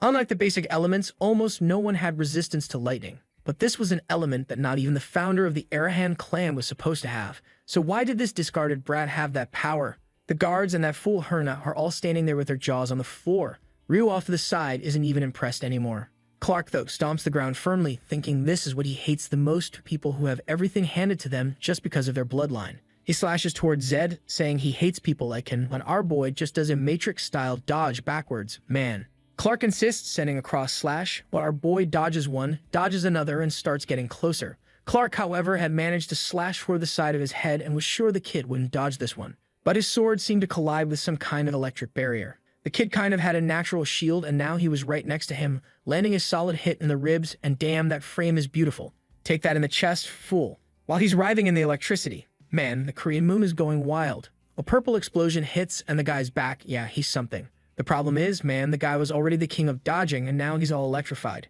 dodges another strike, comes from the side, and lands another one on the chin. Clark can't understand why this kid is fighting like this. He was supposed to be a mage. Obviously, mages use barriers and stay at a distance to cast spells. And that's why when a knight gets close, they're always defeated. That was kind of the law of this world, and a law that had never been broken. And that's why this kid in front of him made no sense.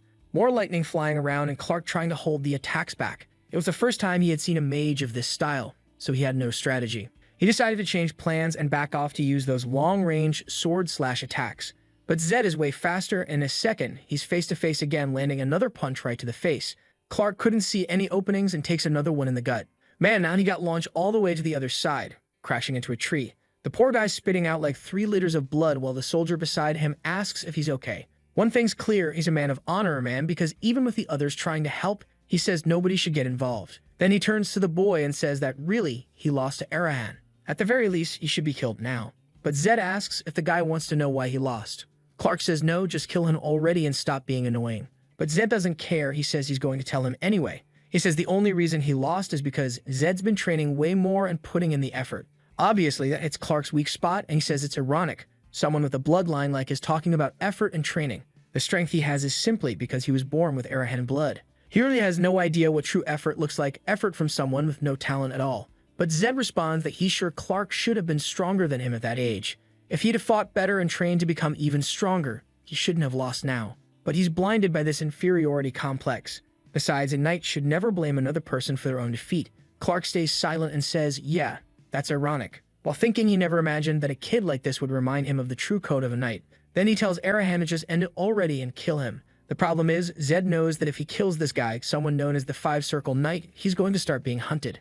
But he also couldn't let him walk around out there talking about him to everyone. At that moment, the Challenger talent and the Lightning talent deactivate. He suddenly raises his hand and everyone in the forest screams, asking what he's doing. Herna orders the guards to kill him now. Surrounded by everyone, Zed thinks this number of people isn't ideal. But suddenly, he looks back and a strange mist starts approaching. The whole place gets covered by this energy, and he's trying to figure out whether it's a mage or someone approaching. The situation was worse than he thought, and he needed to escape. Suddenly, the mist seems to settle a bit. But in the next second, when he opens his eyes, everyone in front of him is dead. Man, he didn't even get to kill Herna, and nobody even had time to scream. The strange part is that the bodies are full of scratch-like cuts, and even Clark was killed. Then Zed remembers Ryu, looks back and calls for him. All awkward and bent over, he shows up from the bushes, saying he's fine. His friend asks if it was him who did that, and our boy says no, there must be some high-ranking mage nearby. Whatever it is, it's best they leave as fast as possible. Then Ryu sees a card among the bodies and tells him to check it out. It was way too clean and looked like it was deliberately thrown there. The two of them are leaving while someone watches them from up in a tree. Nothing suspicious about this hooded guy, right? If I had to guess, I'd say it's an Arahan who was watching to see if he'd get executed in prison, but now sees the boy as the real deal and is thinking, better protect this kid. He's the future of the family. And you guys, what do you think? Place your bets. Who do you think this guy is, huh? Tell us. Sometime later in the forest, he made a little campfire and is there looking at the sheet of paper, which was blank, until suddenly he puts a bit of mana into it and a symbol appears. It was a magic card that's actually used by secret organizations to kind of exchange encrypted messages, man. And Zed recognizes the symbol as that of the Black Mirror, a group that swore absolute loyalty to the Arahan and helps them with secret missions. When it comes to secret organizations, they're the biggest in the Empire. And on the back of the letter, you could see the number 4. If he's not mistaken, number 1 means accept or basically affirm. Number 2 is reject, number 3 is a proposal, and number 4 is observation and protection. Yeah, my guess didn't last long. That's no fun, right? I was right away. Looks like he really is being protected by someone from the Arahans. He finds it strange since in theory he doesn't have any mana, but then he remembers. Yeah man, now he does, he has 3, speaking of which. Considering it went up by 2 after defeating Clark, you can tell it works like experience in a game. Plus, now he's unlocked the lightning form, something that not only boosts his physical abilities but also creates a shield. Obviously though, he only has mana to activate it when using that Challenger talent. Then Ryu calls out to our boy and says he can't sleep. He wants to know where they're going and what they're gonna do. Our boy says that's obvious. They're going to the city of Frilda. That's the last place they heard about his brother. All they have to do is keep moving. Ryu though says maybe his brother isn't even there anymore. Besides, you couldn't even get to Frilda without using a carriage. Zed says he already knows that, and the route is going to be a little different. First, they'll pass through Tamaya. That village is the front line of the southern defense barrier. At that moment, a magic circle appears on the ground and a knight shows up through it. Whoa man, isn't that blonde knight the character our boy used to play as when he beat the Demon King? Along with him, an army starts appearing, and he swears that Taurus Bahal, is going to hunt the Arahan who disgraced the name of that place. We then see him a bit earlier, kneeling down asking if someone called for him. He was face to face with the Lord, who says that a mission came specifically for the boy. An Arahan who was in a southern prison had escaped a few days ago. Not only did he kill the guards, but also other innocent people in the city, and he, as the successor of Bahal, must bring justice and honor to the family. The blonde guy immediately takes an oath that the orders will be obeyed. Meanwhile, in the middle of the forest, Ryub is saying this is madness. Zed just tells him to stop whining, saying it's been 5 days with the same talk. What the friend is complaining about is that they're the only idiots going straight into the front lines like this. On the Empire's map, you can see there are only a few exits, and outside the mountains, it's full of demonic beasts. Each of the major families is designated to guard one of these regions, and the south belongs to the Bahal family. The place they're going to is called Tamaya, a village right on the front lines and one of the places where demonic beasts end to appear. On top of that, since it's an advanced base, there's a teleportation portal there. Obviously, it's something so expensive that not even nobles can use it easily. But our boy got a ton of money from betting and looting everything from Herna. Still, Ryu keeps complaining, saying he has no idea how terrifying a demonic beast is. Time passes and night falls once more. He was chatting a bit when Zed suddenly felt a strange vibration. The whole ground was shaking. In a low voice, he stood up and told Ryu to get ready. Something was coming. Right away, they put out the campfire and hid behind the bushes to watch the camp. Ryu was praying that it wasn't a demonic beast, while Zed was hoping that it was a demonic beast.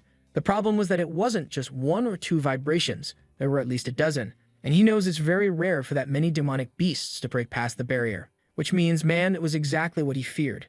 Taurus Bahal and the army were arriving. The guys were at least just passing by, and he was just praying that those 50-plus soldiers wouldn't spot them. But that's when one of the soldiers obviously detects the camp. Zed knows that if they're found, they have no chance. The minimum requirement to be in that group is to be a 5-circle knight.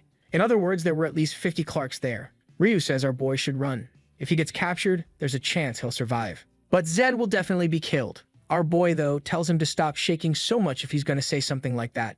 Besides, he didn't need to worry. He had an idea that maybe would work. The soldiers are all there checking around the camp. Then suddenly, someone from the bushes asks who they're looking for. Hey, you crazy fool, you're really gonna rely on that protection card, huh?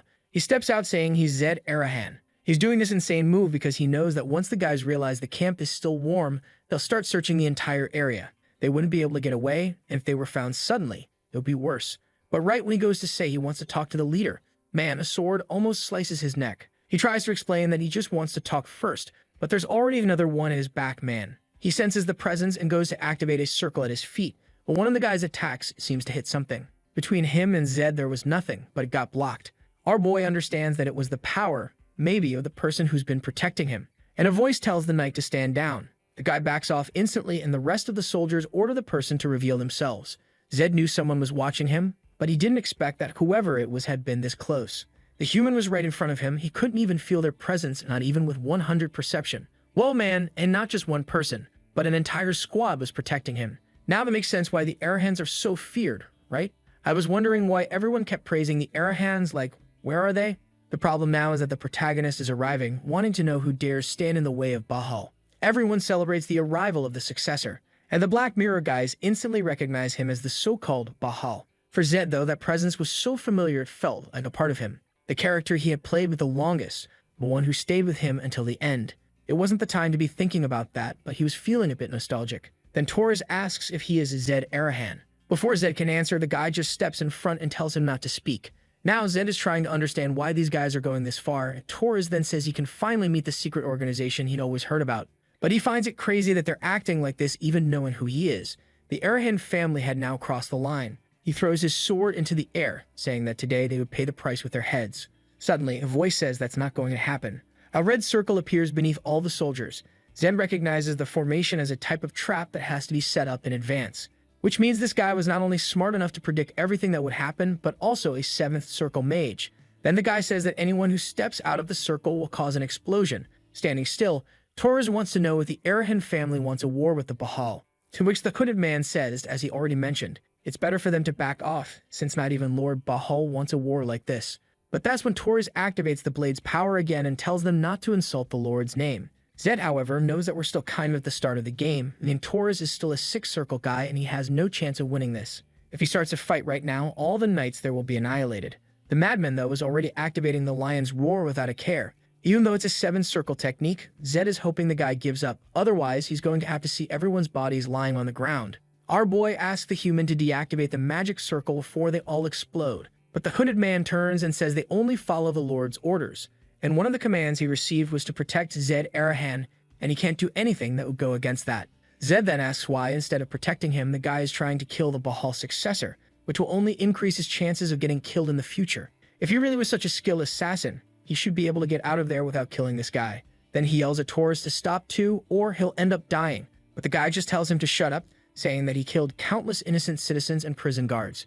He'd have to pay the price for every crime he committed. Zed tries to explain that it's a misunderstanding and that they can talk. But man, Taurus is already charging in, saying they'll talk when he's on his knees.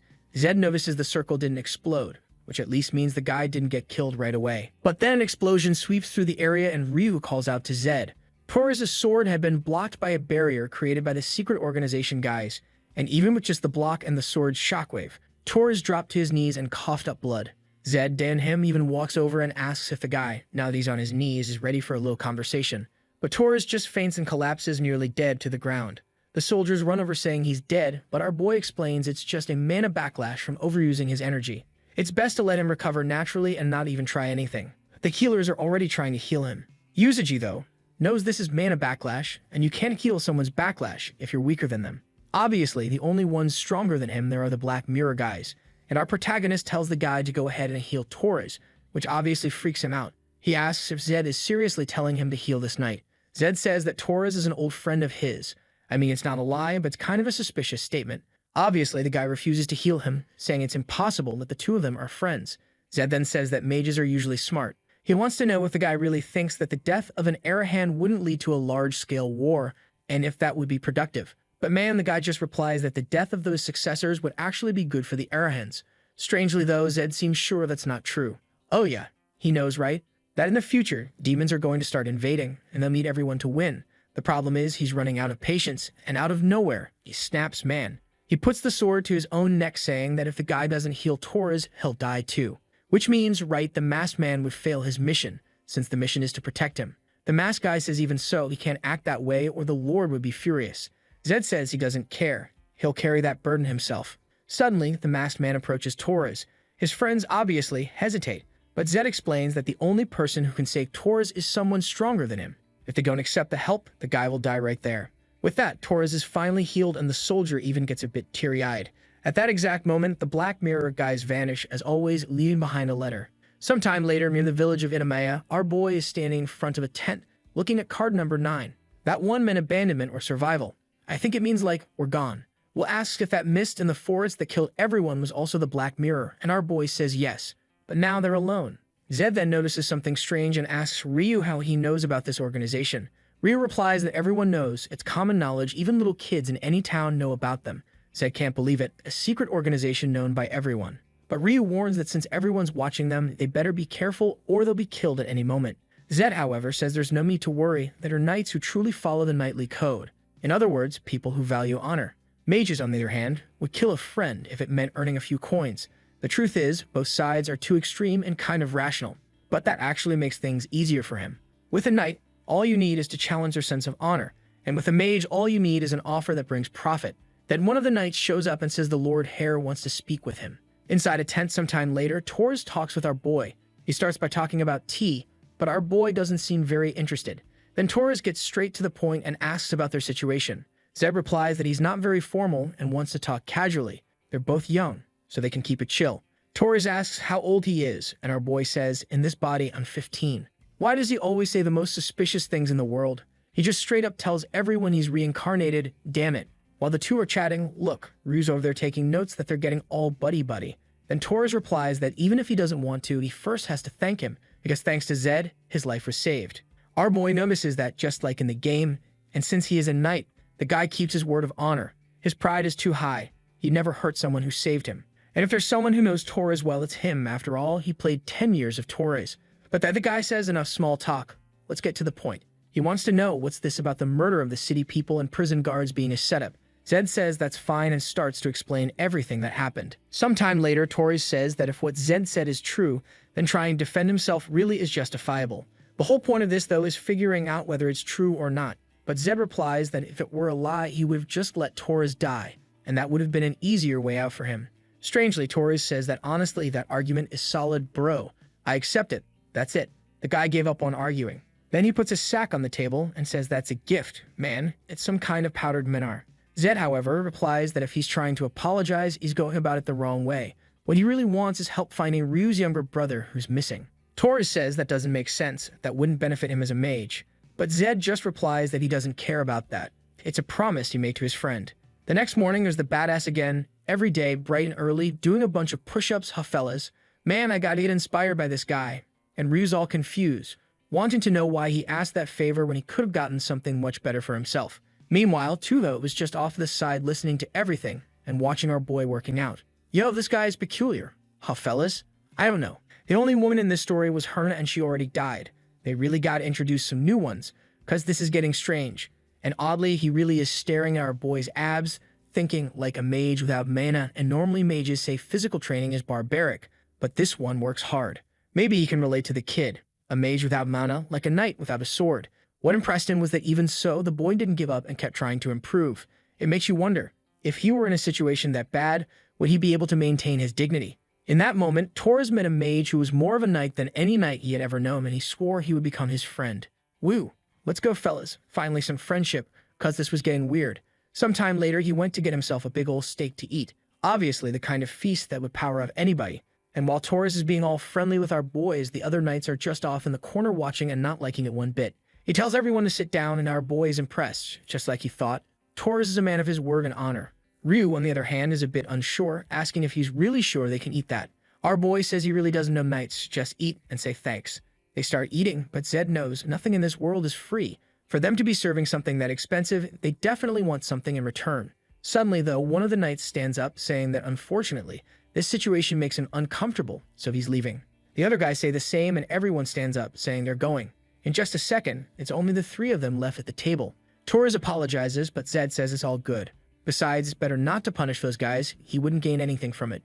Torres says again it's weird that our boy is asking not to punish guys who are always insulting him. But Zed says that's expected. Those guys have seen mages as enemies since they were kids. Obviously, it wouldn't be normal for them to suddenly meet one and just sit down and share a meal. Torres says that maybe it's true. Maybe he was wrong to even invite them to this. But at that moment, Zed says he must have something more important to say, right? Since he called them here for this. Torres explains that they're planning to leave this place soon, but he wanted to delay the departure by one day. That's because he wants to show everyone that Zed is a kind and honorable young man, and one day would be enough. Zed asks if he was okay with that, and he says yes.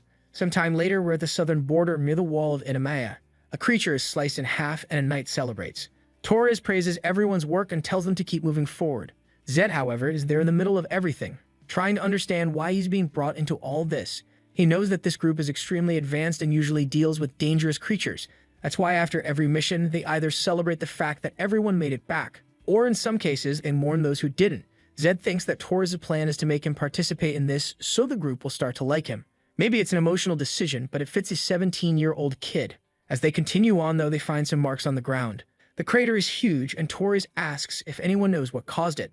The guy next to him says it's probably a beast that hasn't been cataloged yet. By protocol, they should retreat now and record it in the books. But Torres says that would be overkill. They're not even in Danger Zone 1 yet, so even if it's a new creature, it should be low level. The others say that even if it's low level, it could still be dangerous when it's something unknown. Torres is thinking about going back until Zed says that he knows what the creature is. Clearly, it was a monster called Basilis. A mid-level creature, but with 25 circle knights and him in the 6th circle, it would be hard. Torres asks if he's not lying, while all the soldiers start saying they can't trust a mage.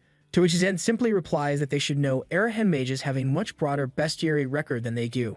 The guys always think they're being insulted and start complaining about the kid, but Zed replies that they're the ones underestimating him. First off, they shouldn't even have the nerve to speak that rudely to an Arahan Heir. Suddenly, Torres interrupts the conversation and tells everyone to be quiet.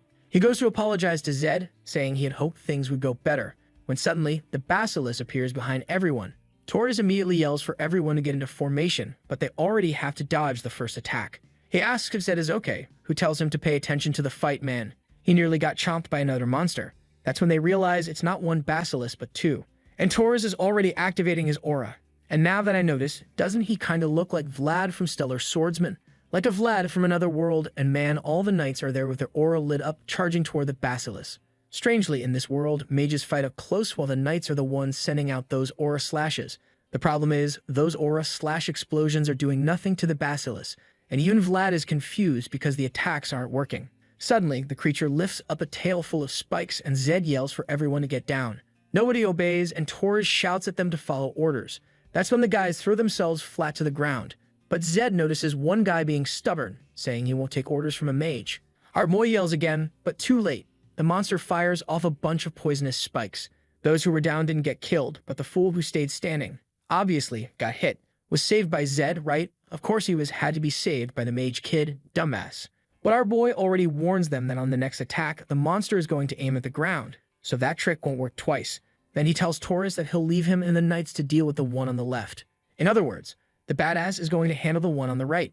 Torres is a bit confused, but Zed just tells him to answer already, yes or no. So the blondie says fine. They'll kill the one on the left, and he'll take care of the one on the right. Our boy smiles and says he's counting on them. With that, the Night Squad jumps away, leaving our boy face to face with the other basilisks. Now that he's alone with the monster, the Challenger talent activates. With 10 more mana, he's able to activate the Lightning talent. He calls out to the monster, telling it to look over here. Charges toward the creature, which roars in his direction. But Zed, of course, is smiling. He loves risking his life. They said he's lucky to have found something like that. The monster tries to attack, but he dodges by jumping from one tree trunk to another and comes down from above again. The creature might look tough, but he knows where its weak point is. It's not about piercing, it's about striking it on top of the head. With that, the monster's all twisted and trembling, then collapses to the ground. Man, the beast is already dead. I thought that thing would be more trouble, honestly. On top of that, he gets an ingredient from its mouth, a red thing called Demon's Breath. It's a key ingredient that you can put into holy water to possibly turn it into an elixir. The boy's all in his swag mode, lightning crackling and little energy orbs floating around. And he says that the elixir is a perfect item since it has a small chance of boosting some of your stats. And since he already has all of his stats maxed, well, it's a 100% chance to increase mana. Then he waves goodbye to the monster, saying he's off to help the knights. Torres was defending himself from an attack but was sent flying. Even so, he was still managing to hold out. The problem now is that he's been separated from the knights and doesn't have any defensive support. Right then, he sees a firework shoot into the sky. Man, and it hits the monster square in the head again. Obviously, it was Zed asking if he's okay. Seeing the boy all electrified, Torres wants to know what kind of energy that is. The knights all arrive shocked, asking what that is. Of course they recognize it instantly, right fellas? It could only be the tanned Killua. Torres asks if he's really using Lightning Key, and Zed says that's obvious, which leaves the guy even more confused since as far as he knows, the boy has no mana. The protagonist explains that he acquired mana a little while ago, which makes the fool even more confused. That's because in this world, you're kind of born with mana already formed, man. A baby might not have all the circles connected, but they already naturally have the talent for it. But if Zed was born without anything, right, that means he should have never been able to get it. It's the same as someone being born with 9 fingers and suddenly growing a 10th one. It really was a good comparison. At the very least, it's peculiar. While Torres is deep in thought, Zed asks if he can keep the item. Torres says yes. He's the one who killed the creature, so he gets to keep it. Our boys all smiles. Getting those 2 items really was a stroke of luck. Sometime later, the knights are all talking about how Zed killed the creatures. First off, it made no sense. A kid with no mana using lightning. Second, he was fighting physically instead of using magic from a distance. That's all anyone was talking about. And a bit later in a bar, the guy that our boy made kiss the asphalt comes to thank him. Zed says it's fine, asks if he's hurt. The guy says thanks to him, he's not. Ryu immediately wants to know what our boy did, suddenly getting treated with respect like that. To which our boy just says, whatever. At least now they're going to help even more in finding his brother. At that moment, Tora calls out to the 2 of them. He already compliments our boy, saying he really managed to change the knight's opinions. That's when he reveals that unfortunately, he has to return home. He's sure the family head is going to go nuts when he finds out everything that happened there. Zed asks if he's not afraid of getting chewed out for getting close to an Arahan. Tora says he's already bracing for that anyway. He always knew it would happen sooner or later. Besides, he also plans to pass through Frinda to help look for Ryu's brother. Strangely, from that low camera angle on Ryu, the 2 look kinda like villains. But they're talking about how, now that there's a noble Heir from this region looking for his brother, the odds of finding him are much higher. Ryu gets all emotional and thanks them both. The next day, they're in Frinda, a region in the south where the trade port is located. Finally, Ryu reveals the name. The person he's looking for is a girl named Lisa, 13 years old. She has long blonde hair that goes down to her waist. He roughly shows what her height is and says they'll be able to tell because she's adorable. Nothing dangerous at all about a girl like that walking around the world alone. Zed says they'll need to check the records of slaves that were sold and those that are still up for sale, Basically, all the houses that deal in that kind of business.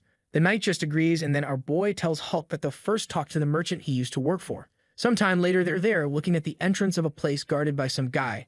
Zed tells Ryu he won't be able to go in, and meanwhile, he's already dressed up in a fancy suit. Obviously, he's going in as someone interested in buying a slave. Right away, the guy at the door, trying to act tough, is bowing, saying it's amazing to receive someone as distinguished as him. That's without even knowing who he is, right, man? He asks if the boy is looking for something specific, and Zed says he wants to know if this is Hamill's trading firm. The guy says he must be mistaken. This is a slave market. Suddenly, he stands up and says that apparently the boy isn't a noble, and that it's better for a kid like him to just leave. Zed finds that weird and says he is a noble. The guy replies that every true noble refers to slaves as if they were products. In other words, the fact that Zed asks if it was a trading post, it makes sense. Zed tells him to stop being stupid, but the guy says he must have been sent by DeVio. Once again, our boy curses him out, and the guy tries to throw a punch, and 10 seconds later, there he is, all wrecked, getting slapped in the face with Zed telling him to answer already. Turns out that the original Hamill's trading firm disappeared, and these guys took over, and Zed wants to know why. The guy explains that the previous owner went bankrupt, so they kinda just took over the place. Zed wants to know who this DeVito guy is, and the man says he's the biggest slave trader in the entire southern region. Now Zed's got one more name for the list, and he wants to know where the rest of the people from this place are. When the guy asks if he means the products, implying that slaves are nothing more than items, he gets another slap to the face. Zed tells him to say that again, and bam, another slap and another. Then he tells him it's about time he learns that people aren't products. Even if he's trash, he should at least try to live with a minimum of decency. The guy apologizes, and some time later, he's pulling back the curtains. Behind the bars, there's a bunch of worn-down people, chained up and imprisoned. Zed asks if there's anyone else, and the guy says no, that's everyone. Zed finds it strange, there's no blonde girl, no kids, nothing like what they're looking for. But that's to be expected, right? Children are usually the most expensive slaves out there. Most likely, a girl like the one Ryu described would have already been sold a while ago. He turns to the guy and says that today he's lucky. He's going to get a chance to become a decent person. All he has to do is bring all the money from this place and the prison keys. Next scene, the fool is behind bars, and our boy tells him it's his turn to experience that life. Outside, the former slaves are all thanking him for his kindness. Looks like he took all the money from the slave traders and distributed it among the freed people so they could restart their lives.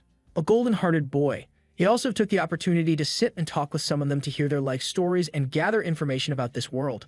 A white-haired guy introduces himself as Gordon and says he used to be an assistant to the Treville family. Zeb replies that if he worked for those people and didn't get killed, he's already lucky. To which Gordon says yes, at that time the heavens must have been on his side. When it comes to blacksmithing, the Treville family is the most powerful. In times of crisis and war, everyone looks for the magical tools and weapons they used to produce. But because of a betrayal against the Empire, all of them were killed.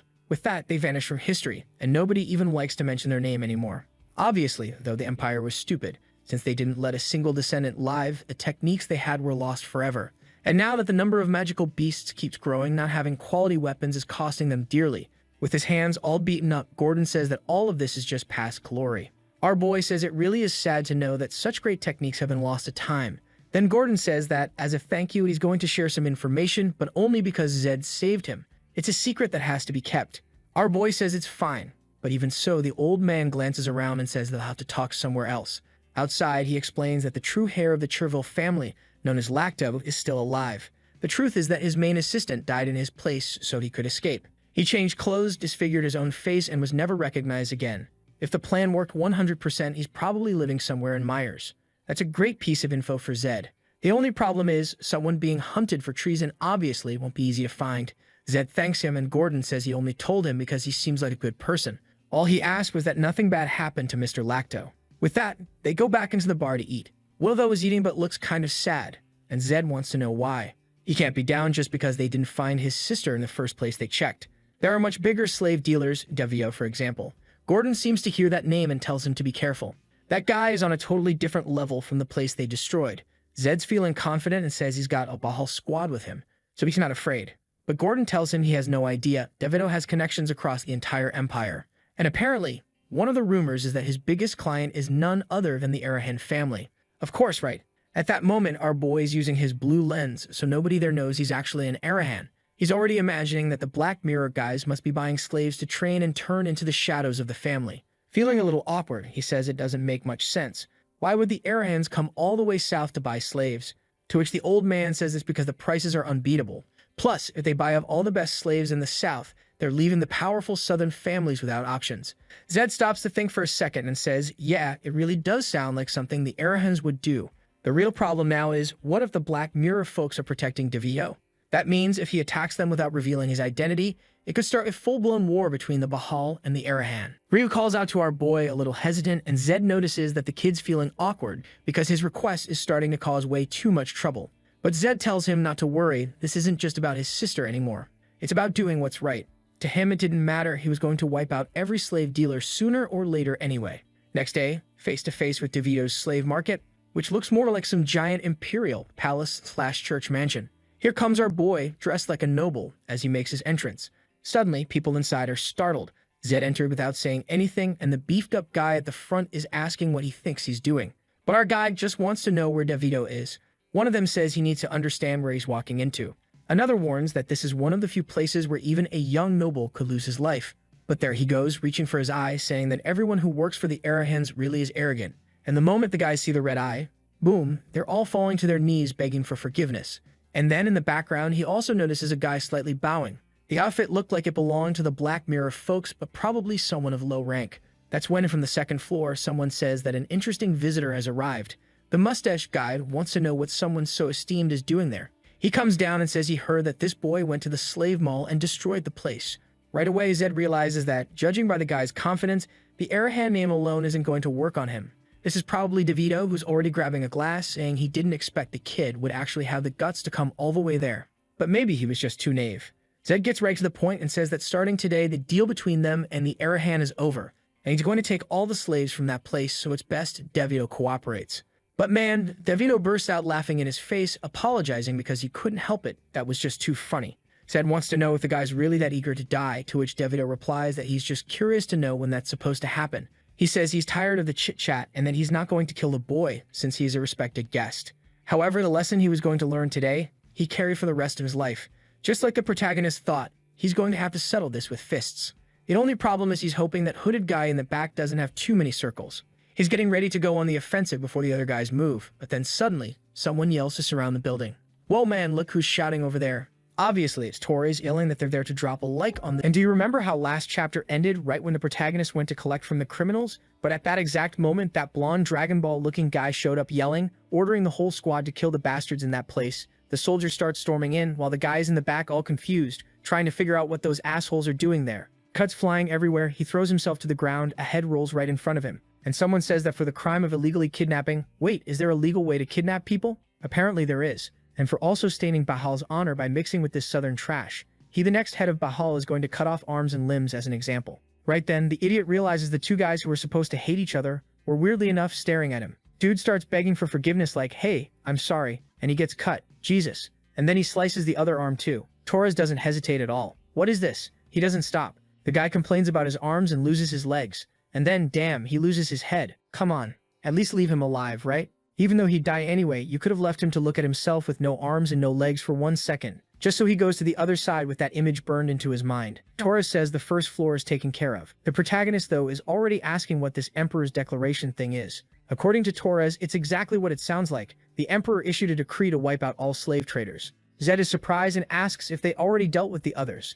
Torres says yes. Soldiers were sent everywhere, and he came to this one because it's the biggest. But what's Zed doing there anyway? Was he planning to take down DeVito by himself? The protagonist says yes, and I'm summarizing, but it's basically him telling the kid to wake up. He's probably not even in the first circle, so he'd better keep pushing himself like that. While Torres is giving orders, the protagonist realizes the Emperor's decree created the perfect justification. But Arahan wasn't going to let this slide. Unlike the others, this one guy died with an expression like he was never going to switch sides. He didn't fight. He chose not to fight. Either way, whatever that was, it's insane loyalty. Then one of the soldiers shows up saying they found more slaves. The rat eaters come walking out, sad as hell, bellies full of mice, like around 600. Those slaves must have been selling for a good price to feed that many. Then Torres says if they see a blonde girl, bring her to him. Ryu spots a blonde woman and calls out, Lisa, but when he gets closer, she's like 70 years old. The protagonist sees more than 500 people have already passed and still no sign of the blonde girl. It's hard to find her. It's sad, but the truth is young girls who still look good are extremely popular. Still, he tells his friend, don't give up.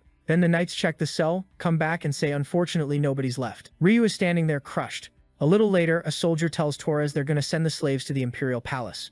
The blonde guy thanks the protagonist, saying they worked hard today, they'll keep taking down all these people, and soon they'll find that girl. But then, out of nowhere, a horse behind them rears up and someone falls backward. From the hair, it's blonde, so you already know who it is. Torres walks up and tells her to be careful, and that's when they see it's a blonde girl. The protagonist is confused. They didn't see anyone like that go by. Then she looks to the side and asks if that's her brother. Ryu recognizes Lisa instantly, runs over, hugs her, and it turns into this whole cute moment. He's crying, all cross-eyed and everything. The protagonist says they probably didn't notice because she had a hood on. But come on, you're all a bunch of amateurs too. Nobody checked who had a hood up. Then the protagonist asks if Torres is crying, and Torres says no, he's not crying just because of some family reunion. A little later, cups raised, everyone's celebrating. Meat on the table, Lisa is impressed, and Ryu tells her to eat without being scared. Then Torres shows up, girl, Ryu is my friend. You can feel comfortable. Yeah, sure. The protagonist thinks it's weird. Now it's like he suddenly has a 15-year-old brother and a 13-year-old sister. He already knows those two are going to almost die all the time and he'll have to save them.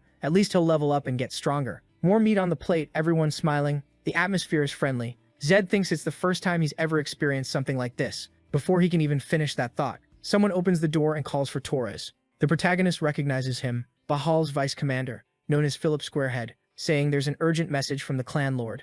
Torres asks what it is, but suddenly a sword shoots towards Zed's neck, and Zed is thinking, of course it had to happen right on the day he was about to say everything was perfect. Obviously it wasn't going to be that easy. Philip says the clan lord ordered them to bring this person immediately. Later that night, they're already in the carriage, and Philip goes, alright kid, I'm gonna tell you the rules, okay? First, don't make eye contact with any of the family heads. Second, kneel in front of all of them. Third, the protagonist cuts him off. Shut up. Who are you to tell me what I can or can't do, you damn Steve? Philip warns him this is Bahal land. If he doesn't show respect, the only thing arriving there will be his head. But the protagonist says the one who needs to show respect is Philip. Don't forget he's from the Arahan family. So yeah, bring it on. We're arriving in Bahal territory. The protagonist doesn't know what the famous Fernando, the head of this place, is planning, but as an Arahan, he just needs to keep the right attitude. Because right now it feels like that's the only way to survive. The problem is balance. He can't be too weak or they'll humiliate him, and he can't be too bold or they'll unleash their fury on him. He just hopes his read on the situation is right. They enter the castle. Just like in the game, the reception hall is on the 5th floor,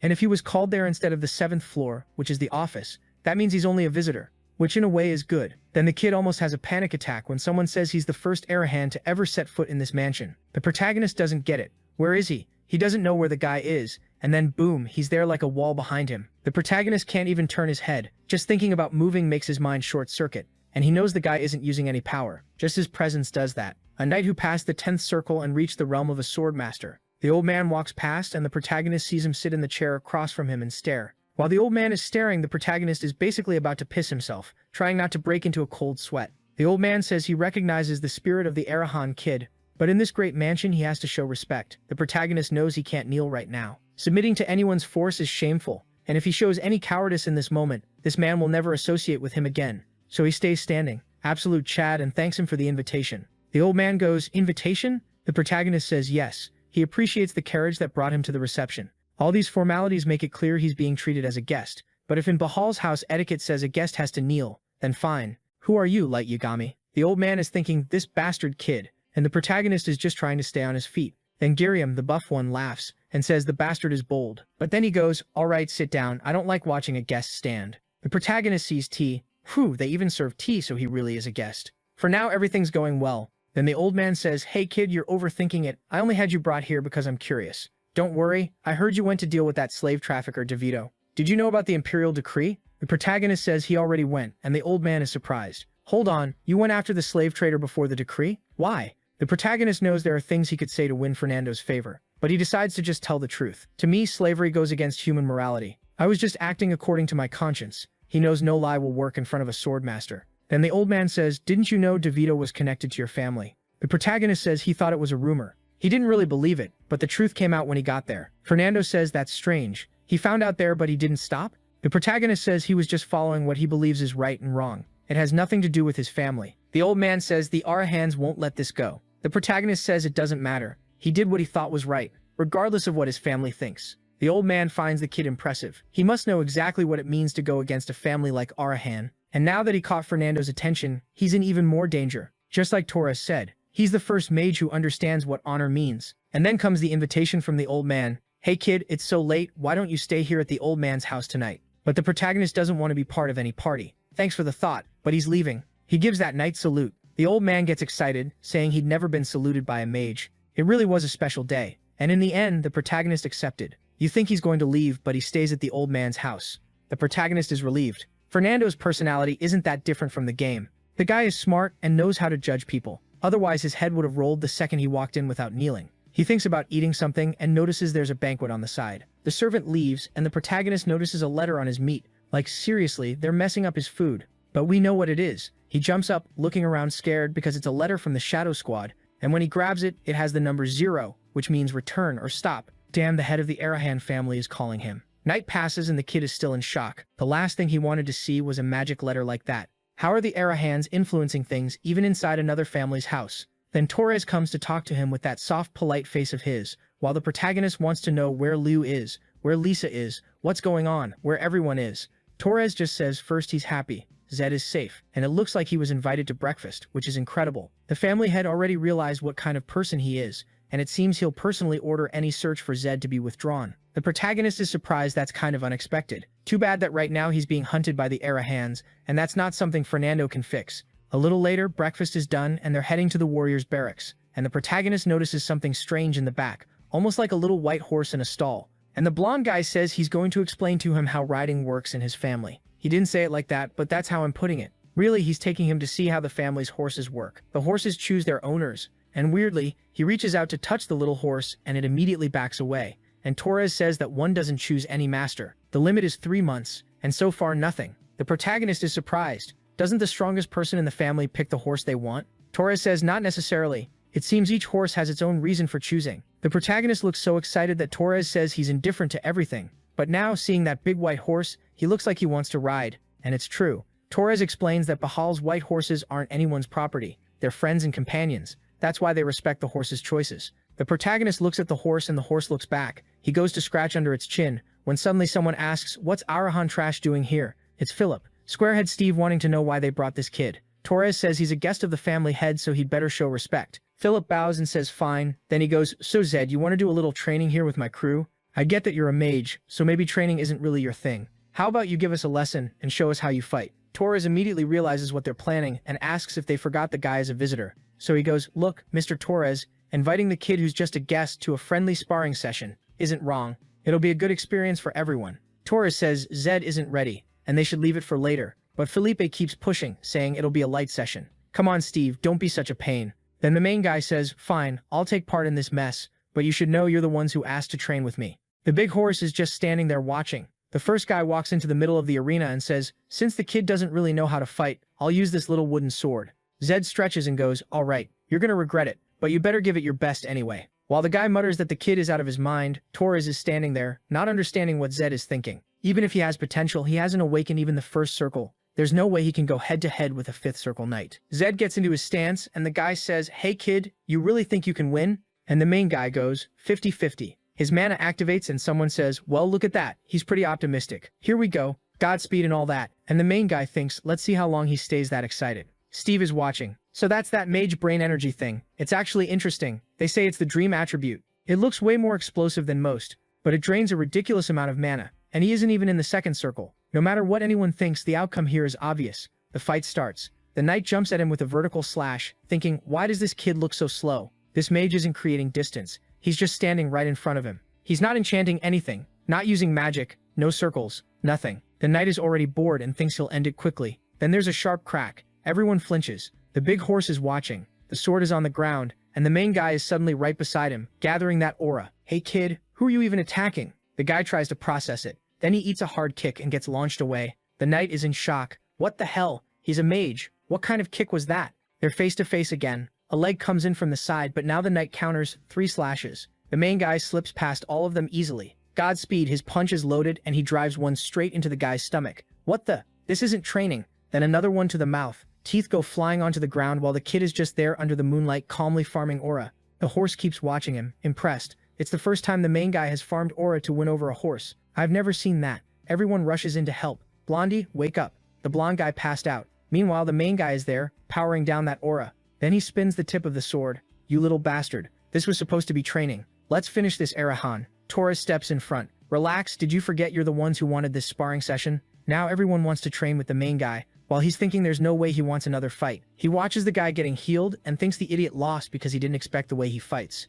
What lets him beat 5th circle guys who are clearly stronger is that they don't understand his style. The problem is the whole group is standing there with big wooden practice swords out saying they want to beat him. Torres tries to calm them down. Then the main guy hits them with a psychological jab and brings up Torres by name. Seriously? One fight wasn't enough? I thought part of the knight's code was accepting defeat gracefully. They look like they're about to pop a vein. You piece of trash, you want to talk about a knight's code? Don't you have any honor? He answers, I only accepted this duel because you asked. I came here to visit the Bahal stables because the leader told me to, and you're still acting like this. That's embarrassing. Then out of nowhere, the final boss shows up right behind him. Get lost, Diddy. This old man keeps appearing out of nowhere right up on him from behind. Everyone jumps and he orders them to lower their swords. The moment Steve sees him, everyone drops to their knees, while the main guy is stunned. He has perception at level 100. So how did he not feel this guy coming? What, you wanted to feel him coming? He apologizes, I'm sorry, Lord Bahal. I know I was kind of disrespectful, but I couldn't refuse the duel. The old man ignores that and chews everyone out, telling them to remember this moment. That's why they can't go easy in training. More important than feeling strong is having combat experience. This was a lesson for all of them. The main guy thinks he's giving everyone a full-on lecture over a couple punches. Then the old man thanks him, saying that today he gave everyone a valuable lesson, and he won't forget what happened. It's like he's thanking him and warning him at the same time. The main guy just goes, all right then, and then suddenly, the whole stable basically explodes. Something comes charging toward him. Obviously, it's the huge white horse, spinning like a Beyblade. The main guy doesn't get it, but Torres looks like he does. That's a ritual. Just like the master shows their skills to the horse, this is the horse showing its skills and asking for the master's approval. That means the horse's master is here. Steve is in shock. The big horse is doing a TikTok dance and stops right in front of the main guy. In other words, Zed has been chosen. He's still confused, and Torres says he's sure. From a distance, the old man finds it strange. It's good the horse found someone, but why a child from the Arahans? Was it because he showed respect, because he fought well, or something else? Then Fernando asks, Zed Arahan, do you acknowledge Pearl as your companion for the rest of your life? And he's thinking, what is this? A wedding? He goes, Pearl? Is that a girl? That's her name. It feels weird how sudden it is. Spend your life together. He's literally wondering if this is marriage or what's going on. The horse nudges him and stares deep into his eyes. The kid was drawn in the most unfortunate way. He's all bent down while asking the horse if it's really sure. He feels Fernando's pressure, like he's basically saying, accept it. She chose you. So he goes, fine, I accept. The horse is thrilled. But of course Steve, with that perfectly lined up haircut, says this can't be allowed. A white horse that belongs to the Bahals can't end up in the hands of an Arahan. Fernando says he's right. A horse has never chosen someone outside the clan, but the truth is, that only happened because they were never given the option. Then Steve asks if he forgot what the Arahans did to Bahal's white horses in the past. They were treated like pigs and killed. How can he trust one of his companions to someone like that? Fernando says the boy Zed already gave his word that he'll accept and take care of her. But Steve is losing it, yelling that the Bahals lie, that they're mages, that they're liars, screaming like crazy. Then Fernando says, all right, let's make a promise. If one day Zed mistreats his white horse, I'll go there and kill the boy myself. The main guy is like, wait, what? I don't remember signing up for that. Steve still won't accept it, until Fernando says he accepts Steve's loyalty. But if he protests anymore, he should understand what's going to happen. Steve swallows his anger and says he understands. Right after that, the main guy is riding through a little forest. Things were turning into a mess, so he decided to get out before it got worse. The two big-headed twins are all excited, asking what they're seeing. He went to Bahal territory, came back alive, and with one of their horses, the kid says, let's go inside, I've got stuff to tell you. So he tells the whole story. He even brings up the letter he got. He's really telling everything. He doesn't hide anything. He's an open book. Then he drops the bomb. He's going to visit Arahan. There's no avoiding it anymore. He can't run from it forever. Eventually it had to happen. Ryu says he's going with him, because Zed taught him that abandoning a companion is never an option. Yeah, when you're actually useful, Ryu, but you're just gonna get in the way. The main guy says he appreciates it, but Ryu cuts him off and says he'll go as like the kid's butler. Also, the main guy told him the competition in Arahan is brutal. It's good to have at least one person nearby he can trust.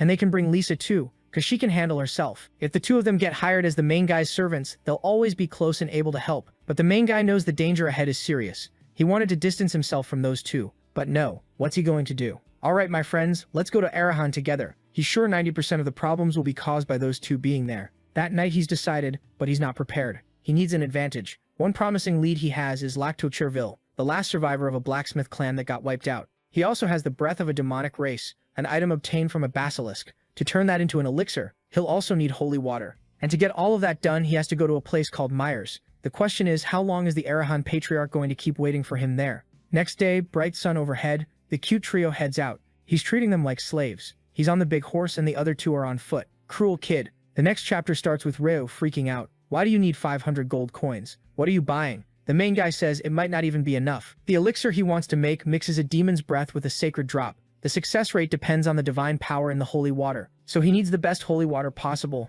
not a bunch of mediocre stuff. The good quality kind costs 10 gold each. He could buy 50, but there's still risk. That's why he came to Myers, because he can trust a certain priest. He heads out saying he's going to buy it, and for now they should look for a certain person, an old man named Lacto. He has one eye and white hair, so he shouldn't be hard to spot in theory. Anyone with information should be paid in silver to talk. Ryu says it'll be easy. The main guy says unfortunately it won't. The guy is a fugitive, so he won't show his face for a few coins. All they need to do is deduce from whatever information people give them where he actually is. Also, the main guy won't use his official name, and they're not supposed to ask for Lacto. Just ask about the one-eyed old man with white hair. Walking through the streets, the main guy thinks the original plan was to buy magical tools with that money. But after hearing Gordon's story, the plan changed. He'll use the money to make the elixir, then ask Lacto for a custom weapon.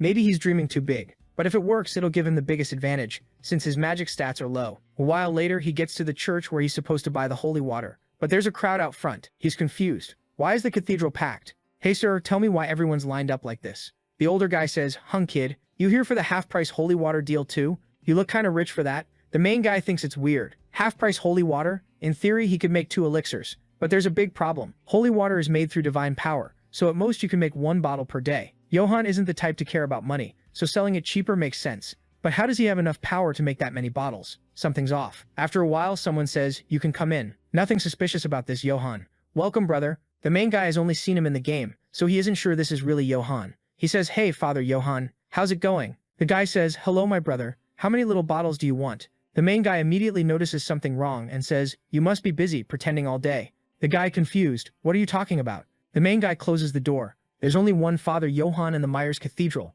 and it's Johann Kreis. "You bastard, where's the real one?" The guy gets awkward. "Kid, what are you talking about? I'm Johann," and he pulls out a throat cutter. "If you're not here to buy, get out. There are people who want it." In the background, people are yelling, "Get out of there, rich boy, spoiled brat, move, we want to buy." The main guy warns him, "You think you can scam people inside a cathedral and be fine? I'm calling the Imperial Army right now." The guy leans in and says, "Go ahead, call them, I don't care if they come. Now get lost because I'm busy." The main guy notices something strange. Later on, he's back at the lodging. Why did that guy seem like he wasn't afraid of the Imperial Army? Were they behind this too? Maybe it's something tied to the city authorities. Looks like it's going to be a bit more annoying than he expected, but there isn't much he can do. He'll have to deal with it head on. The door shuts and they're arriving in front of the Imperial base there in Myers. As soon as he gets close, the soldiers recognize the horse as one from the Bahal family. One of them greets him and asks what brings him there. The rookie says he has something to report. He wants to speak with the general. The soldier asks if he has an appointment. No, he doesn't. The soldier goes, "Well, then it's going to be kind of difficult. You need an appointment. Come back later." Zed asks, "Is the general busy?" And the soldier says no. But the general gave orders that people can only speak to him with a scheduled time. The protagonist says they must be confused. Any case considered urgent overrides any kind of order like that. The soldier, awkward about it, says, "Sorry, we're just doing our job." And Zed realizes there's no way he's going to solve this with low-ranking soldiers like these. Then, all of a sudden, the soldier snaps into a salute, and when Zed looks back, it's the general arriving. The McDonald's king walks up asking, "Who are you, kid?" The protagonist says he's there to talk about something important, but the general says, "You don't look like you're from the Bahal family. Why do you have a Bahal horse? Are you some little thief?" The kid says he got it as a request, while already noticing the guy doesn't seem very interested in what he came to say. The general pushes again. "A horse is a gift? Never heard of that. You don't even look like a rider, something's off." The protagonist answers that he's just a mage from a minor family. General Pullman keeps going, "Liar.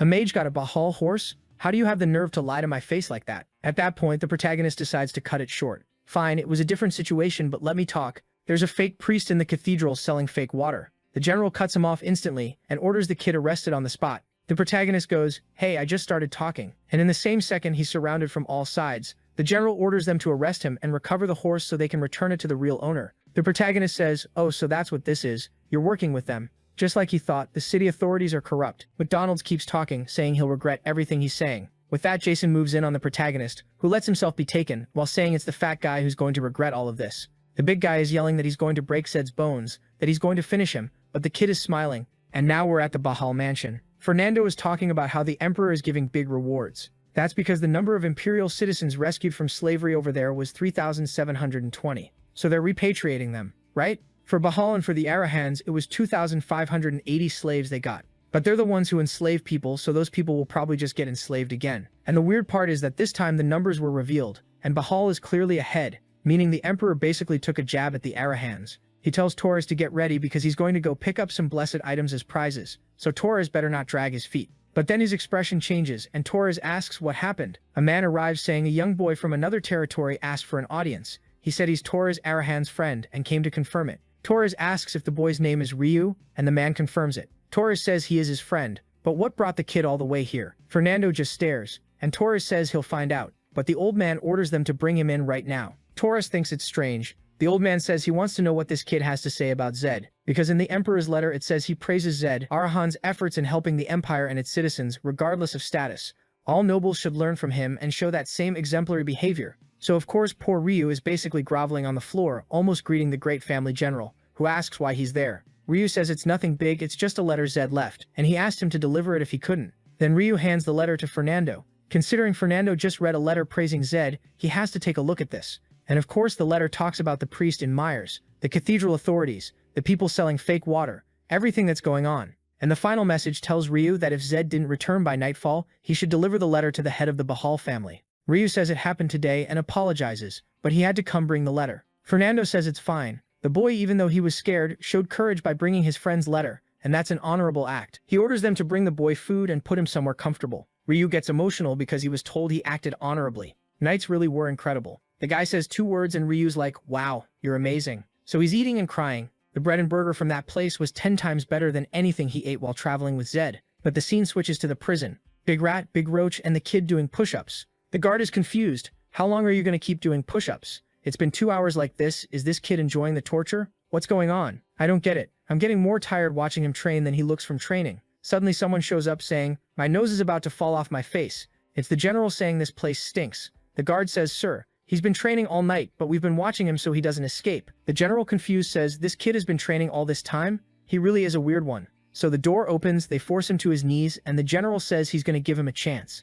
Depending on his answer, he can be released or tortured. Why doesn't the white horse obey him? Did they cast a spell on it? The protagonist says he's an idiot. Bahal white horses choose their master. Nobody can force them to obey anything. The general says that's impossible, like the horse would choose a filthy wizard like him. The protagonist smiles and says he'll find out soon enough whether it chose him or not. The general is furious, saying fine. Then looks like the torture wasn't enough. He takes off all his armor and now he's going to do it himself. What's he going to do? Throw a Big Mac in the kid's face? He says there's nobody who can last 30 minutes under his torture. Then the kid grabs a knife. Yeah, kid, that's not torture, that's closer to murder. The general says the moment that knife starts scraping the bone in his knee, his attitude will change. With the blade already on his leg, he says, come on kid, your last chance. The protagonist tells him to go to hell. The fat guy swings in for the stab but stops at the last second because someone says there's an urgent problem. He throws the knife back, it hits the bars, and he demands to know what it is. Can't you see I started my torture? The guard says, sir, it's urgent. The Bahal family sent a letter. The fat guy orders it handed over. Give it here, I'll read it.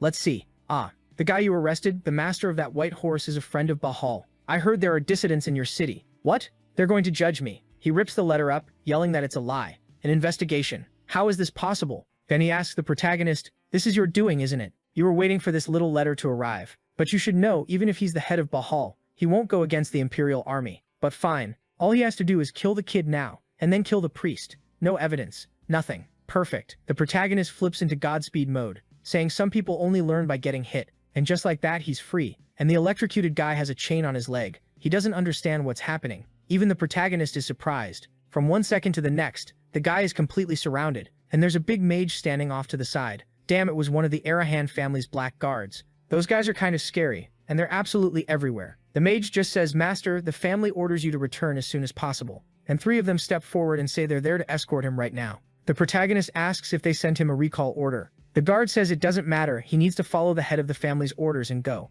But the protagonist knows this isn't the moment. He needs the elixir and lactose weapon. So he asks for a few days, he'll go alone. But the shadow guard says it's impossible. They're there to follow the family's orders, they don't decide anything. The protagonist says that as an Arahan family guard, he should know that if he goes back like this right now, he'll die. Then the protagonist lays it out, send this message to the head. Tell him he only needs a little time to prepare to survive the family itself. If he still gives the order to return with no complaints, he'll go. The guard says fine and disappears into the shadows. The protagonist knows the damn family leader is always watching everything he does through these people. Probably the only bad thing he's done so far was going against those slavers and teaming up with the Bahal family. Actually, that's two pretty bad things. There's probably going to be an interrogation, so he has to be ready. And then the guy is already back. At least he says it. The family head said he'll give you some time. You have 14 days to visit him. After that, there won't be a single extra day. 14 days, this guy feels like the final boss. He doesn't even seem like a family head. But now the protagonist knows the clock is running. 14 days, and he has to move fast during this grace period. The Shadow Guard also says the father sent word that an investigator is going to arrive, and he'd better be smart dealing with that person. The protagonist thinks it's strange. If someone's coming, it should take at least a day. He's starting to think these people are involved somehow. And then the Shadow adds one more detail. The family head ordered him to stop hiding, that he has Arahan blood. The protagonist asks, "What are you talking about?" "My contact lenses. You want me to take them out?" The guard says exactly. He wants to know why. They threw him in prison, and now they want everyone to know he's Arahan. The shadows start to fade, saying the message has been delivered, and they leave. 2 hours later, an Imperial investigator named Cox shows up, saying the young boy did an excellent job. Exposing this Imperial corruption is really promising. "What family are you from, kid?" The Emperor praises your achievements. The protagonist takes out the contact lenses and says hello. He introduces himself as Zed Arahan, the 7th son. Cox looks shocked and asks if he's really Zed, and says it's a coincidence, so the Arahan mentioned in the documents was him. The protagonist is confused. "What documents, old man? Tell me." Cox says it looks like he doesn't even know. Then he shows that same letter Bahal received, officially written by the Emperor, where Zed was praised. It seems everyone in the Empire admires him, and it's quite a coincidence their paths crossed. But Zed is confused. How does the Emperor know about him? Cox explains that apparently someone who spends time with the Emperor spoke well of the boy. The protagonist wonders if it was Gordon. That guy said he'd repay the favor, but he didn't expect it to come back like this. Then the protagonist says he has a request. He wants to see this cathedral problem through to the end. Cox says he understands. He wants to finish what he started, so it's fine. Go ahead. The protagonist thanks him. This man could in theory take all the credit for what he's doing there, but he's being decent about it, so he thanks the old man too. But Cox says, "I'm being thanked by an Arahan. I must be too old. That can't be right. Those Arahans are demons on Earth." And he says the other soldiers who came with him will help carry out the arrests of the people resisting. If anything happens, he'll take responsibility. The protagonist keeps thanking him while the old man keeps laughing. Too polite for an Arahan. Impossible. And the protagonist is thinking, what a mess. This family is full of scumbags. With the banner raised, they head toward the cathedral. The citizens who had gone there to buy holy water, more like Belle Delphine water, move aside trying to figure out what's going on. While the protagonist walks with the badge on his chest saying he's going to count to 3. If they don't leave, death is guaranteed. Total silence. And the soldiers are like, so what? Do we force them out? But the protagonist says, I know you can't use mana or carry weapons inside a cathedral. It's dangerous. Someone else says, yeah, but there's another way to get them out. Then the protagonist steps forward and goes, relax. I've got it. We're out of time, so wait there. I'll be right back. The others look freaked out, saying it could be dangerous, but he heads in anyway, saying it's fine. Everyone's thinking, wait, it's impossible to use magic in a cathedral. How's he going to handle this? Then Cox shows up with the authorization certificate for it. The soldiers get ready to move in, saying they're going to capture the criminals. But the old man tells them to wait, saying he's the one who gave Zed the token that guarantees he can finish this case. He wants to handle it, so let the kid do it. They insist, sir, there are armed people in that cathedral. The kid's going to die. But the old man says they don't know the Arahan family. Apparently they don't know why they're one of the top families, and why everyone's scared of that name. Some people think it's because they're above everyone else, or because they're strong, but it's something way more important. The Arahans always keep their word. No matter what they promise, they make it happen. That's what makes them terrifying. And the protagonist is standing there staring them down, saying he told them he'd make those bastards get out of there. So he goes in with that whole aura flex, and you can hear shouting. After a while, it goes quiet, and they're like, I told you not to leave him alone. Then someone comes out, and you can already see he's half tied up. They think the guy made it out alive, and yeah, technically they're alive, but they're all beaten up and tied up, and the protagonist is standing there like, look at the size of his face in that shot, the size of his shoulders. The kid looks like one of those gym bodybuilder memes where it's just a tiny head stuck on a massive torso. Everyone's genuinely shocked, and Cox can't believe he solved it that calmly. You can't use mana in there, so how did he do it? Zed says it wasn't even hard. Yeah, he basically walked in like it was the UFC and started throwing hands. The old man laughs, just like I expected from an Arahan. You really kept your word. You have my respect, kid. The protagonist says, these are the idiots who are selling fake holy water. They scammed a ton of people, made a bunch of suckers into victims, so we're gonna deal with this. Then he turns and tells the priest to come out already. A guy comes out from inside, totally confused, looking up, and everyone recognizes him as Father Johann. Wasn't it Father Johann before? Did he change his name? Fine, and he's the real one. A little tap on the head, that radiant healing, the one true divine power, a mysterious energy that makes you feel warm and comfortable. And he's there healing everyone, saying their sins will be judged according to God's will. They're apologizing, some are thanking him, some are saying they'll never go against God again, and everyone celebrates that he's returned. Then Johann Chris introduces himself to the kid as the 49th priest of the Empire, and he goes, "Hey kid, come have some tea with me in the cathedral." But like every story, the protagonist is surrounded by old men trying to pull him aside. Then another old guy shows up. "No, Arahan, come talk to me for a second. Look, a little gift for you. You've got a lot of potential. This is an investigator's insignia. Show it anywhere in the Empire and you'll get help." The protagonist doesn't even know whether to accept it, but the guy already shoved it into his hand and says he guarantees the kid can keep it. The only thing he asks is that he promised to use that power only for the Empire. The moment he uses it for personal gain, he'll be repaying Cox's favor with betrayal. The protagonist thanks him, so the old man leaves, waving goodbye, and the kid bows and thanks everyone for coming. He handled the church situation, but soon he's going to have to deal with his family. That's the real problem. Everyone in the Empire, even the Emperor, seems easy compared to the Arahens. Now they're inside, tea is served, and Johann wants to know how he can repay all the help the protagonist gave. Does he want something? Zed notices the guy is smart. He knows Zed isn't there just out of faith, so Zed says he'll be honest. He needs the father's holy water. Johann warns him, holy water is made to heal the sick or fight evil. Master Zed, why do you need something like that? The protagonist says, I don't know if it's to fight evil, but I do know it's to save my life. Confused, Johann asks, save your life? So the protagonist explains, I'm an Arahan, but I was abandoned because I can't handle mana. But now I've been ordered to return to the family, and you know what that means. Johann says he understands. Everyone knows how intense the competition is between the Arahan siblings, but how would magical power items stop his siblings from killing him? The protagonist says nothing is guaranteed. He just wants to do everything possible to prepare. He's thinking that what he needs most right now is an elixir to get enough power to use electric humanization, and for that he needs 5 mana stats, which in theory would be a massive difference. Since he has 3, it's almost double. Johann says he's heard rumors about Zed, the kid who fought the infamous slave sellers run by the Arahans. Then he says, well, I believe it's a miracle from God that you came to Myers and helped protect the sanctuary. Maybe helping you now is also part of something bigger. Then he sets a box on the table and says, I've been keeping this for a while to give to someone who truly needed it. You should know the strength of holy water depends drastically on how much divine power it contains, and these were made by infusing sacred power over a long period of time. 3 green ones, what is this? The protagonist stands up immediately. Yeah, that's the good stuff. That's going to hit hard. Johann says it's a personal gift, and may God's blessing be with the kid. And that's it. We're back in the room with the 3 little drops at his feet. He's in shock like it's a dream. The item he always wanted during gameplay is right there with him. On top of that, he also got a priest's mark, an item with insane power in this world because of the church's influence.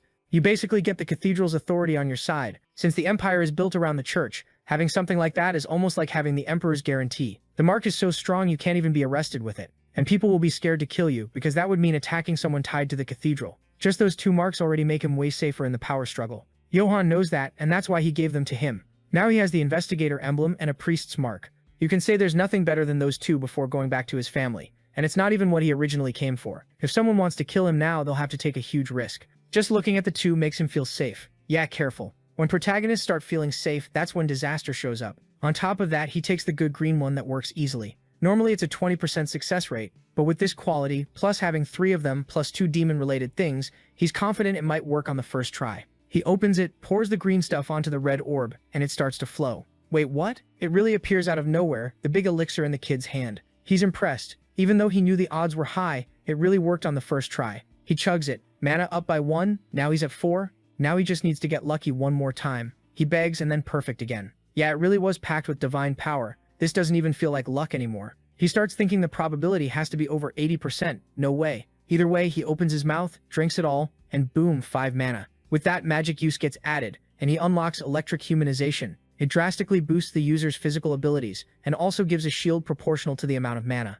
He gets up, and it makes a ridiculous difference. Then he collapses, exhausted. It's not physical exhaustion, it's the tension he'd been carrying finally letting go. He was scared the requirement for the skill to appear would be 10 mana, but everything worked out. Weirdly, this is more fun than the game. Sometimes you forget he's a UFC fighter who beat everyone up, was 70 years old, and still at the top of his career. You remember that? A while later, outside, Ryu says that in this city there are 40 people with white hair and 1 missing eye. So not a lot, but not exactly rare either. Way too many people missing an eye. And just like Zed asked, 34 of them stayed in contact, meaning the person they want is among the other 6 who didn't take the silver coin. The protagonist asks if he marked the locations of the other 6, and Ryu says yes. They can find them by tomorrow. The protagonist thanks him, saying he didn't expect the kid's work to be that perfect. Ryu says this is basic stuff. Zed tells him to stop acting full of himself. He knows his friend is smart. He doesn't need to prove anything. And he swears he'll take responsibility for Ryu and his sister until the end, because they're the first friends he made. And it gets all emotional, everyone getting sentimental. Then suddenly a girl shows up asking if the kid with the red eye is Zed Arahan.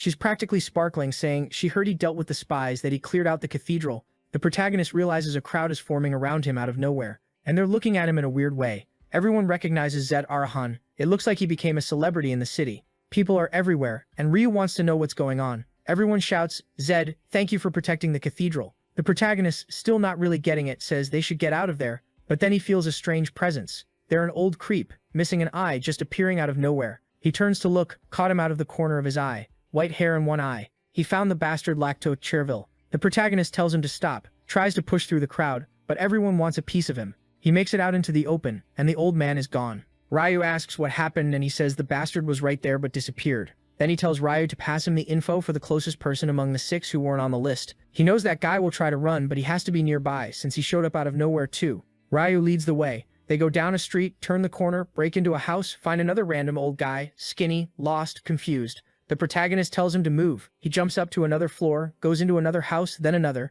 then another. The kid is hunting him down like crazy. Then Ryu says one of the only places left is the basement in that half-abandoned spot. But when the protagonist gets to the door, a strange red beam looks like it's blocking him from entering. He tells Ryu to go up to the upper level while he wonders why he has this weird feeling. The opponent is a blacksmith, and even as a fugitive, he shouldn't be giving off this kind of intent to kill. One possibility is that it's some kind of trap, so he activates electrification. The energy starts hitting the door, but suddenly a blue light appears and blows the whole place apart. The CES rank, Immortal Gambler trait activates, and the protagonist finds himself inside a storm of blue flames. Ryu, who was upstairs, shows up asking if he's okay. But Zed is confused. This kind of fire is a high attribute. It would be extremely hard to create it with any magical tool. If that guy managed to craft that kind of magic into a door trap, then he really is the one they're looking for. The bad part is, everything's destroyed. If it weren't for Immortal Gambler, he would have died. That trait ignores any damage that would kill you instantly. He knows it because he used it a bunch of times in the game too.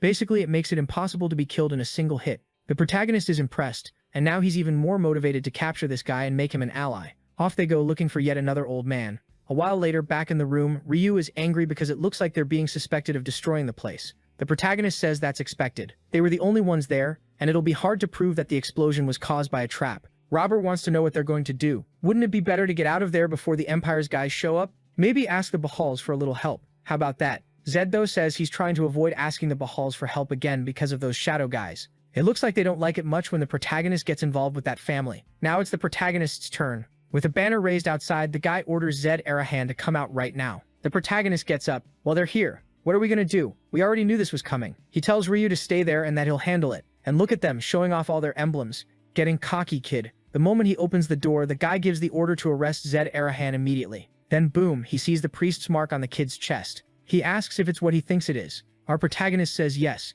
He got it from Father Johann at the cathedral. All of a sudden the guy goes, I'm sorry kid, I didn't know you were doing good work. I just got to this city. I'm still learning how everything works. But you can call me Shuchin. He didn't say that, but come on. Now his whole attitude changes. He says you were there at that place, you got caught up in the explosion. What happened? Looks like you're a victim, not a suspect. The protagonist says, yes, exactly. You're judging this correctly now. The guy asks, could I ask you a few things? But if you don't want to answer, you don't have to. Don't worry. The protagonist says it's fine, he'll answer everything. He went there by coincidence because he was looking for a certain person and there was a trap set up. He was surprised too. The knight says, I see. Yeah, that makes sense. And the protagonist notices. The second the guy saw that thing on his chest, suddenly he's being treated like the most trustworthy person in the world. Maybe this is a chance to find Lakedo even more easily with the army's help. Look at this little schemer, already planning to use the priest's insignia for personal gain. But Shuchin isn't dumb, and he says he can't abuse the authority of that mark to use public power. So our kid asks if that's enough justification and shows the other emblem. Now they want to know how he even has that too. And our protagonist says he got it from the Imperial investigator Cox. And as far as he knows, if he shows that emblem, he gets help. So the guy says yes, he's Imperial, and they're required to help anyone carrying the emblem. What he can't understand is why this damn Marahan has both emblems. The protagonist says it's not just about him anyway. They have to find out who's responsible for the explosion. Right away, the general salutes and says, perfect, the group will support Zed. The protagonist is impressed. He didn't even need to go to the family for this. He already proved how valuable he is. So the protagonist asks them to send an artist so they can make a sketch. Weirdly though, Ryu is calling him over, shaking his head, and then the next morning we see the poster. But it doesn't look anything like the guy. At least the reward was 500 gold coins for anyone with information about this Zelkova. The citizens are shocked. Offering 500 coins means the guy must be a monster. They're saying he was yesterday's bomber. Back there hiding with his face made up, it's actually the old man in disguise. And he knows the guy was drawn differently on purpose. So why is that Arahan kid doing this? It would only make sense if he wanted to make it clear he wants to meet him. He walks away thinking he'll eventually figure out what that kid's secret is. He doesn't even know how many cities it's been anymore. Being a fugitive is exhausting. Maybe it's time to end this. He's lived long enough, he doesn't have any regrets left. When he sees the place where he's supposed to claim the 500 coins with soldiers marching in formation, he decides to go. Then the protagonist shows up behind him and says his disguise is incredible. Wow, protagonist is really pulling the outlaw move. Hey, act natural. If you make me suspicious, I'll kill you right here. The old guy goes, who are you, kid? The protagonist says, Zed Arahan. I finally found you, old man. He pulls back his hood. Nice to meet you. I'm the 7th of the Arahan family. The old man takes off the mask and the protagonist says, I know your name. You're Lacto Chervil, right? The old man asks, if you know who I am, why are you looking for me? The protagonist just looks at him and says the reason he's looking for a legendary blacksmith is simple. I came to hire you as the Arahan's exclusive craftsman. Oh, so now he's speaking for the whole family? Who gave him that authority? The next chapter starts by saying, games and reality are different. In a game, an item is just an item you double-click to equip. But in real life, you actually have to use it. That means it's not just stats. There's comfort, weight, flexibility. Magical tools sold on the market aren't that common, and not all of them are any good. On top of that, it's hard to search for the perfect piece and then find out it doesn't even fit you. That's why he needs Lacto. This guy can make armor and magical items that fit his body perfectly. Obviously to raise his stats and prepare gear for specific situations. That's why he needs him as an ally. The protagonist says, war horses are made for war. Swords are meant to be used. So what is the only survivor of the Chervil bloodline supposed to do if not make weapons? The best craftsman from the best family, with techniques passed down through countless generations. That's what you have to keep alive. And that's the mission I want to give you.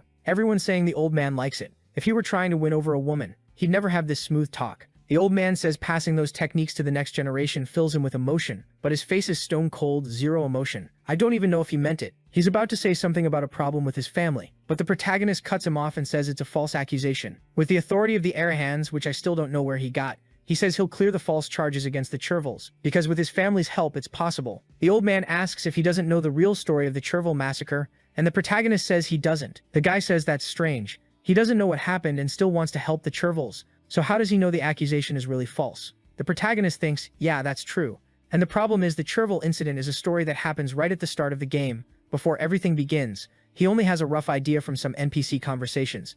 It sounds like they tried some kind of rebellion and got wiped out by the Empire. So he says, even if I don't know the details of the incident, I know the Chervil family well. Lacto, you get it? You know about us? He says yes. The Chervil family was dedicated to one thing, creating magical equipment. They had no reason to rebel, destroy the Empire, or anything like that. The truth is, the game's Emperor had already reached the level of both a swordmaster and an archmage. He was a supreme being. Under him was the main army made up of knights and mages. At that point, even if Arahan and Bahal joined forces, they wouldn't stand a chance. And the Emperor is immortal, an absolute existence that rules the world. Damn, if I remember the story right, humans lose, so who even kills that guy? That's why he's sure the Chervils had no reason to rebel. They had no chance. So the protagonist asks the old man to tell the whole story of the incident, because he's already sure it's a false accusation. The old man says okay, and asks if he knows the Martor's family. The protagonist knows that among mages, that family is number 2. Lacto says yes, they were also their main trading partner, or they used to be, until the Martors decided they wanted to surpass the Arahans.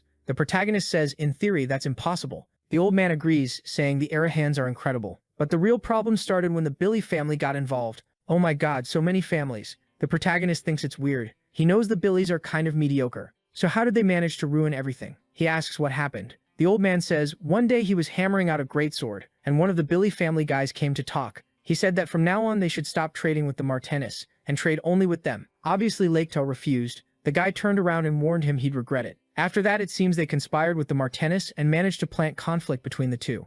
The protagonist asks if both families were involved in their downfall, and Laketow says he doesn't know exactly. After that, the Imperial army showed up at the Chervil home and killed everyone without mercy. No time for explanations, no chance to defend themselves. They were simply wiped out. The protagonist gets it. They killed the kids without saying a word. Now the problem is, it's not just Arahan, this involves a bunch of families. And if the protagonist says the Arahans are now on Laketow's side, that could be risky. Because he's starting to imagine it, since the Chervils traded with all those other families, but not as much with the Arahans, maybe they triggered someone's fury. On the other hand, if the Arahan side had been involved, nobody would have been left to tell the story. No one would know anything even today. The only issue is those Black Mirror guys seem to be involved in everything. Anyway, it's better not to jump to conclusions and wait for more information. So he says, if this is only about magic families, the Arahans can handle it easily. Laketow asks the same thing I'm thinking. You little bastard, are you sure you can take responsibility for this? The protagonist goes, yes, I'll take responsibility. I'll keep my word. Come on, give me your hand. I guarantee everything will work out. The old man's like, damn, this kid doesn't inspire confidence, but I've got nothing to lose. Fine, give me your hand, you little bastard. Done.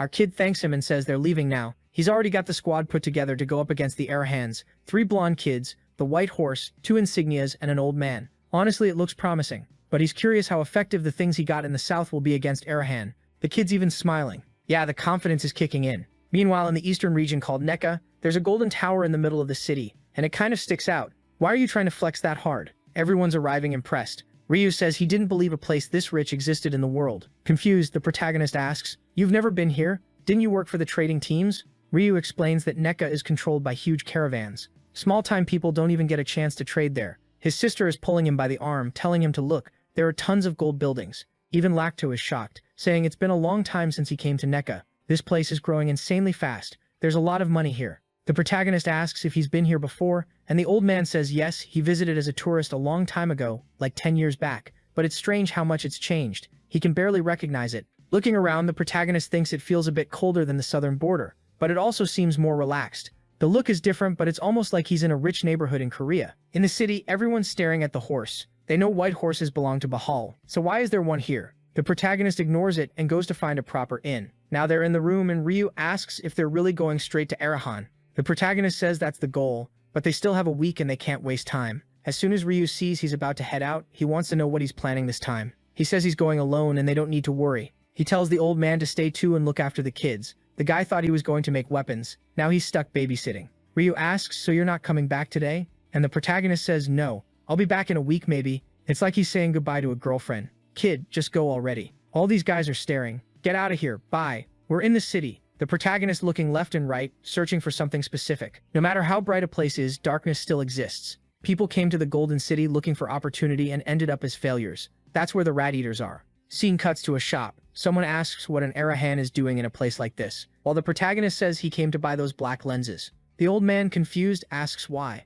Those are the cheapest ones and the most common color. Basically, it's the eye lens of some random person. But with that, there it is. The protagonist, already with that different-looking eye, goes to a shop to buy some clothes. The shopkeeper wants to offer him the good stuff, but nope, he wants to buy the cheap, ragged clothes. He's putting together a mouse-eater costume. "Here you go, kid. Swag mode. Look at him." The kid's dressed like he's ready to stand at a traffic light. He's even checking himself out in the reflection of that gold building. Damn, that's wild. Having a gold house where people can see themselves in the reflection is next-level flexing. He's ready to meet the king of the alleys. There are some houses over there, totally abandoned. Look, today's dinner is walking around. The protagonist sits right where dogs pee and stares up, wondering if it's time to move. Then he starts walking, but people are already watching. Everybody wants to steal the Gucci clothes he's wearing. The gang is already posted up. The protagonist notices those punks are watching him. 7 people are following him, and now he can barely see 5 meters ahead because it's so dark. Looks like he's gonna have to start moving for real. Problem is, he's starving. And today there are little mice everywhere, food all around.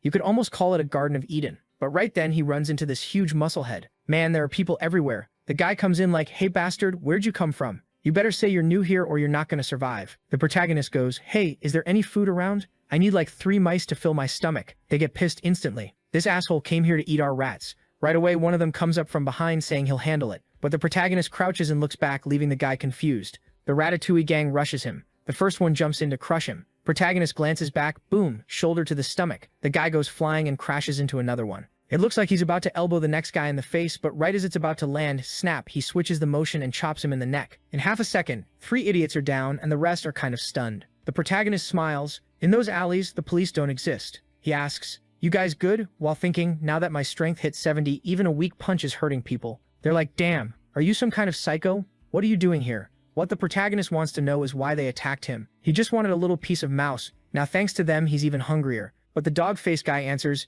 "You think you're gonna be fine? You're not safe after this. You're not gonna survive. We're gonna kill you." The protagonist says he's here to take over the whole organization in the end anyway, so whatever. They don't even understand what he means. Then suddenly a dagger with this green power almost hits the protagonist. A guy smiles. "Oh, you dodged. You're not ordinary, are you, kid?" They recognize him as the vice commander. The protagonist gets excited. He found someone important on day 1. Now his plan is speeding up, and the big bearded guy in the back goes, "You don't know who that is, do you? His name is Kimzera, the legendary assassin who wiped out the city of Nekar." The protagonist says, "Legendary assassin? No way. Someone has that title, and is also the commander of the beggars." That comment doesn't go over well. Kimzera goes in to stab him, but the protagonist steps aside. Kimzera is impressed. He dodged twice. You're new, but you've got potential. Too bad you won't live long enough to get strong. The protagonist thinks it's funny this guy is talking about potential to him, a world champion. But then Kimzera activates this green aura that starts taking over the whole place. The protagonist immediately realizes it's a mana expansion, meaning this bastard really is Circle 4 or higher. He thought the legendary assassin title was fake, but it's got some truth to it. Anyone in this world with that kind of mana control can be considered a legend. Kimzera smiles and says, "You look surprised. Now you'll find out what happens when you walk around this world carelessly." He does this Killua-style step and starts circling him, watching him, confused. Why doesn't this kid look scared? Is he frozen? So he tests him with an attack, comes down from above to drive the blade straight into the middle of his skull. The protagonist looks up, acting scared, and then what? It's like 3 people attacked him. He slips to the side, 3 blades collide. It doesn't make sense. They're like, he dodged our combined attack. They start wondering if he's some kind of mage or what. Turns out the assassin Kimzera is actually triplets with the same face. Clever. So they can tell the whole world, I mastered the triple clone technique, and everyone will be like, that's insane. The protagonist notices they're really similar, but each one has their own unique mana. But now he's screwed. Doakne, Deja, and Dera. How is he supposed to tell who's who? How do you even narrate something like that? He realizes his mana circle isn't helping much. Perception isn't doing anything either. Then they come at him again, and the protagonist says, all right, all I can do now is give it everything I've got. They laugh, saying he's dying today and he won't dodge again. And then, what is this? Out of nowhere, the protagonist gets insanely jacked. He suddenly looks like a Dragon Ball cosplay, and obviously the electrification is on and his eye is glowing red. Everyone recognizes it immediately. He's an Arahan. What's he doing here? They realize they fell into a trap, but it's not like it's going to be easy for them. The protagonist didn't just activate body electrification, now he's also building up energy, forming a little lightning ball in his hand. The gang starts running, but he clenches his fist, and when they look back, they get hit with a whip of light across the chest. And he's coming in, pure aura forming, walking forward, cape flying, hair flying, built like a tank. The protagonist is finally starting to understand the power of thunder. And it's funny, it works exactly like it did in the game. He doesn't need an enchantment, it activates almost instantly, which is a ridiculous advantage. Then someone nearby starts yelling, he's here, he's here. Damn, a soldier is coming. The protagonist takes off running. Now he's going to have to save the Kimzera triplets. They turn the corner and see him pass. So the protagonist hid in the end. They're lighting up the corridor and see blood on the ground. The protagonist realizes this Kimzera guy, whatever this bomb is really weak. The guy is covered in blood. Now the guards are searching and he sees hiding won't work. He wanted to handle it quietly, but there's no way, so he walks out. They go, hey you, who are you? The protagonist just looks at them and asks where they're going. They see the red eye and instantly everyone's like, oh, an Arahan. Sorry sir, we were looking for someone responsible for something. You wouldn't happen to be Master Tunda, would you? The protagonist knows Tunda is the 6th son of the Arahans, so he says, no, I'm the 7th son, you don't know me. The guy says, no sir, sorry, and they run off. The protagonist relieved he solved it with just words. The Arahan status in these regions really works like absolute authority. He goes back to Kimzera's body, at least he's still alive. The protagonist is surprised, he thought he held back with that lightning attack, but it hit way harder than he expected. He moves through the alleys carrying the guy, until someone calls out to the Arahan's son. The protagonist tells them to show themselves, and the other 2 pop out, already apologizing for being rude to an Arahan descendant and begging him to please be generous and release their brother. They're handing over their daggers, crying. Please, it won't happen again, I swear. The protagonist is confused. Why are these cruel assassins crying in front of him? He says it's funny how they show this intense love for their brother, but take other people's lives without mercy. They say they only learned assassination to survive in the world. They never killed anyone innocent, only bad people. The protagonist says, yeah right, you tried to kill me, you lying piece of shit. They go, that's because this is our home. You look like an invader beating people up, so we had to act.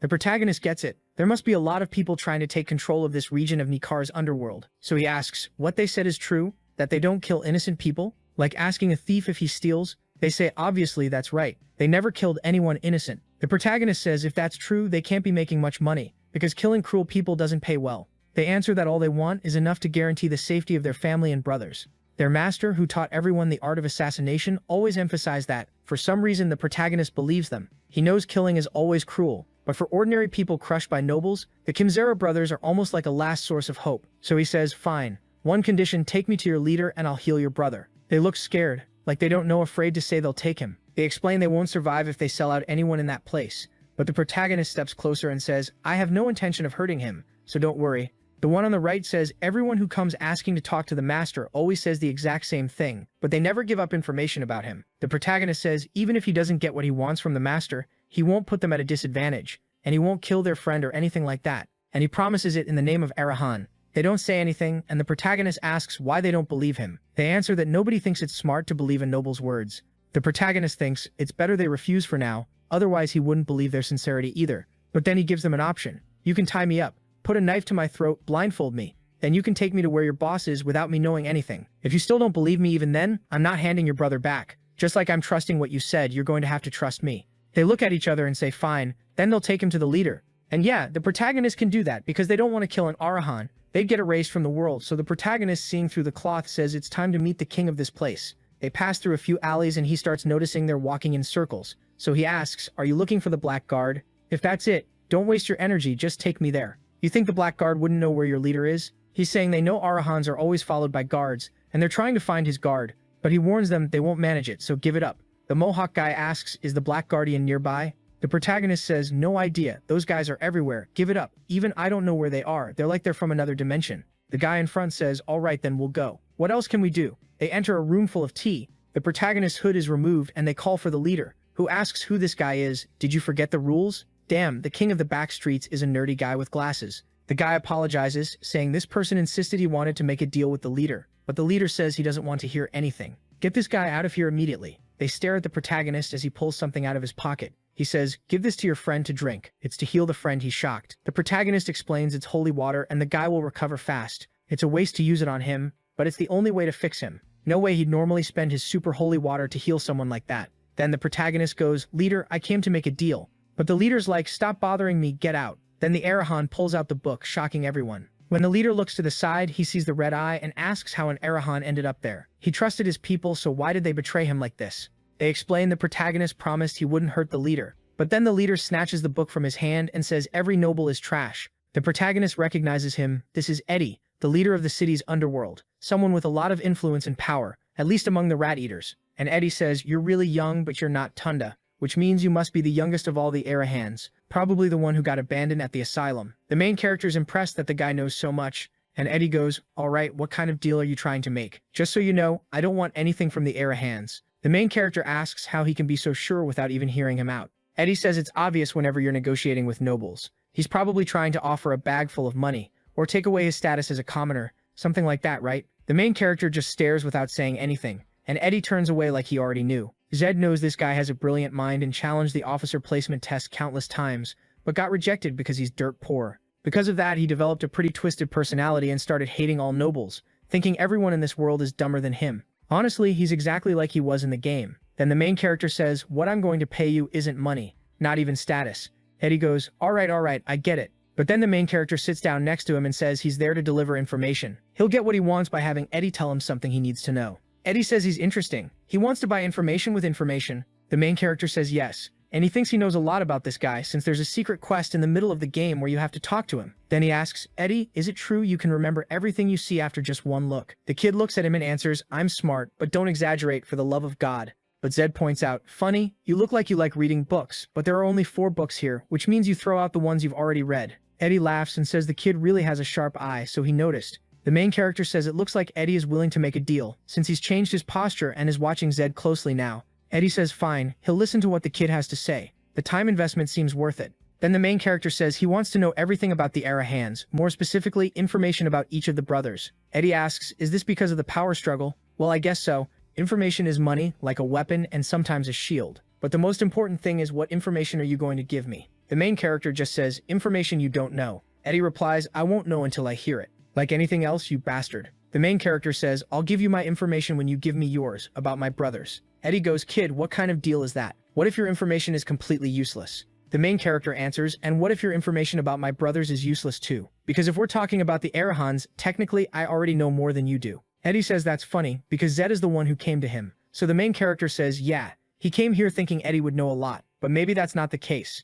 If Eddie isn't interested, they can drop the deal and pretend it never happened. The main character is playing mind games. The foundation of negotiation is knowing what the other person wants without letting them know what you want. That way, a guy obsessed with information is going to get curious about what he has to say. Maybe he needs to push a little more. Then the main character stands up and says, well, looks like you're not interested, so I'm leaving. And he actually leaves. We're already outside with him. Looks like Eddie didn't negotiate. He thinks if he doesn't want to negotiate now, fine. I've got Kimzera and those 3 to find him again later. And I think he'll reach out first anyway, so no rush. But then someone steps up and calls out to the young master. It's the sweet trio thanking him for the holy water that saved their brother. They say they're even ashamed they doubted the kid just because he's a noble. The main character says it's fine. Eventually you'll meet other nobles who are decent too. I'm just someone who doesn't break my word. They're thanking him all emotional because their friend almost died. They ask his name and the main character says, Zed Arahan. Everyone thanks him. The main character starts thinking maybe he judged these assassins wrong. Strangely, they had a strong bond and extremely high loyalty to their comrades. They were better than he expected. What he doesn't get is why they're still following him around, crouched like that. Then he asks, you're the Kimzeras, right? And they go, oh yes, that's what people call us. The main character thinks 3 identical fourth circle assassins. If he ends up in a power struggle, they could be useful. So he says, you 3 come with me. And now he's back face to face with Eddie, who goes, oh, you came back. Eddie thinks, this Zed tried to act tough, but he's desperate for information about his brothers. So what brought you back, kid? Weren't you not interested? But then the main character says he's interested in buying the Kimzera triplets. Eddie's like, wait, you're not here for information? The main character says, I am, and I'll pay for the 3 of them with my information. Eddie suddenly shifts, hold on, you came here to talk to me because of those old guys? Not because you want information about your brothers. The main character says, no, I don't want information about them anymore. No matter how I look at it, I think I'm going to come out losing. He tossed the bait.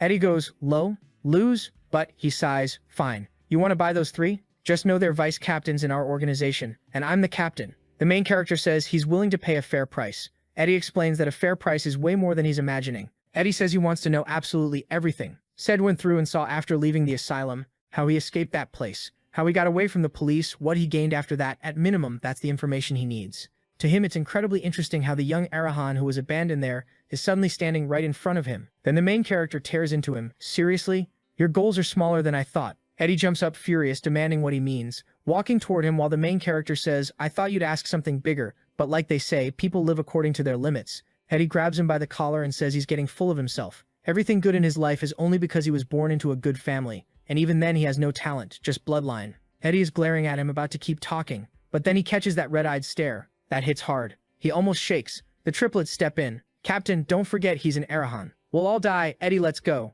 Sorry, I got carried away. So tell me, what conditions do you want? The main character says, answer me. Who's standing in front of you? Eddie goes, an Arahan's son. So what? I already apologized. Zed says, you don't get it. Yes, I'm an Arahan, and I'm a noble. If I were you and I hated nobles, I'd be asking how I could use them, not just hate them and do nothing else. Eddie goes, what do you mean, use nobles? Are you telling me to use you? The main character says, I know you're obsessed with information, but the information you can get living in the shadows is limited. You still don't get it. Eddie says, I don't. You haven't told me anything. Zed replies, stop staying in the shadows. It's time you step into the light, and I'm going to help you. Eddie says that's ridiculous, that Zed has no idea what he's talking about. But the main character says he'll give him a good location in the middle of the city, and Eddie will set up a private investigation agency there. Nobles are the ones who really move the world, and if you want any influence over them, you have to live in the world they live in. Eddie says, you think I couldn't get one because I don't have money? People like me can't even buy a house. The main character says, I'll be the owner of the house, not you. You'll just run the business. I'll even assign a Mahadan for security.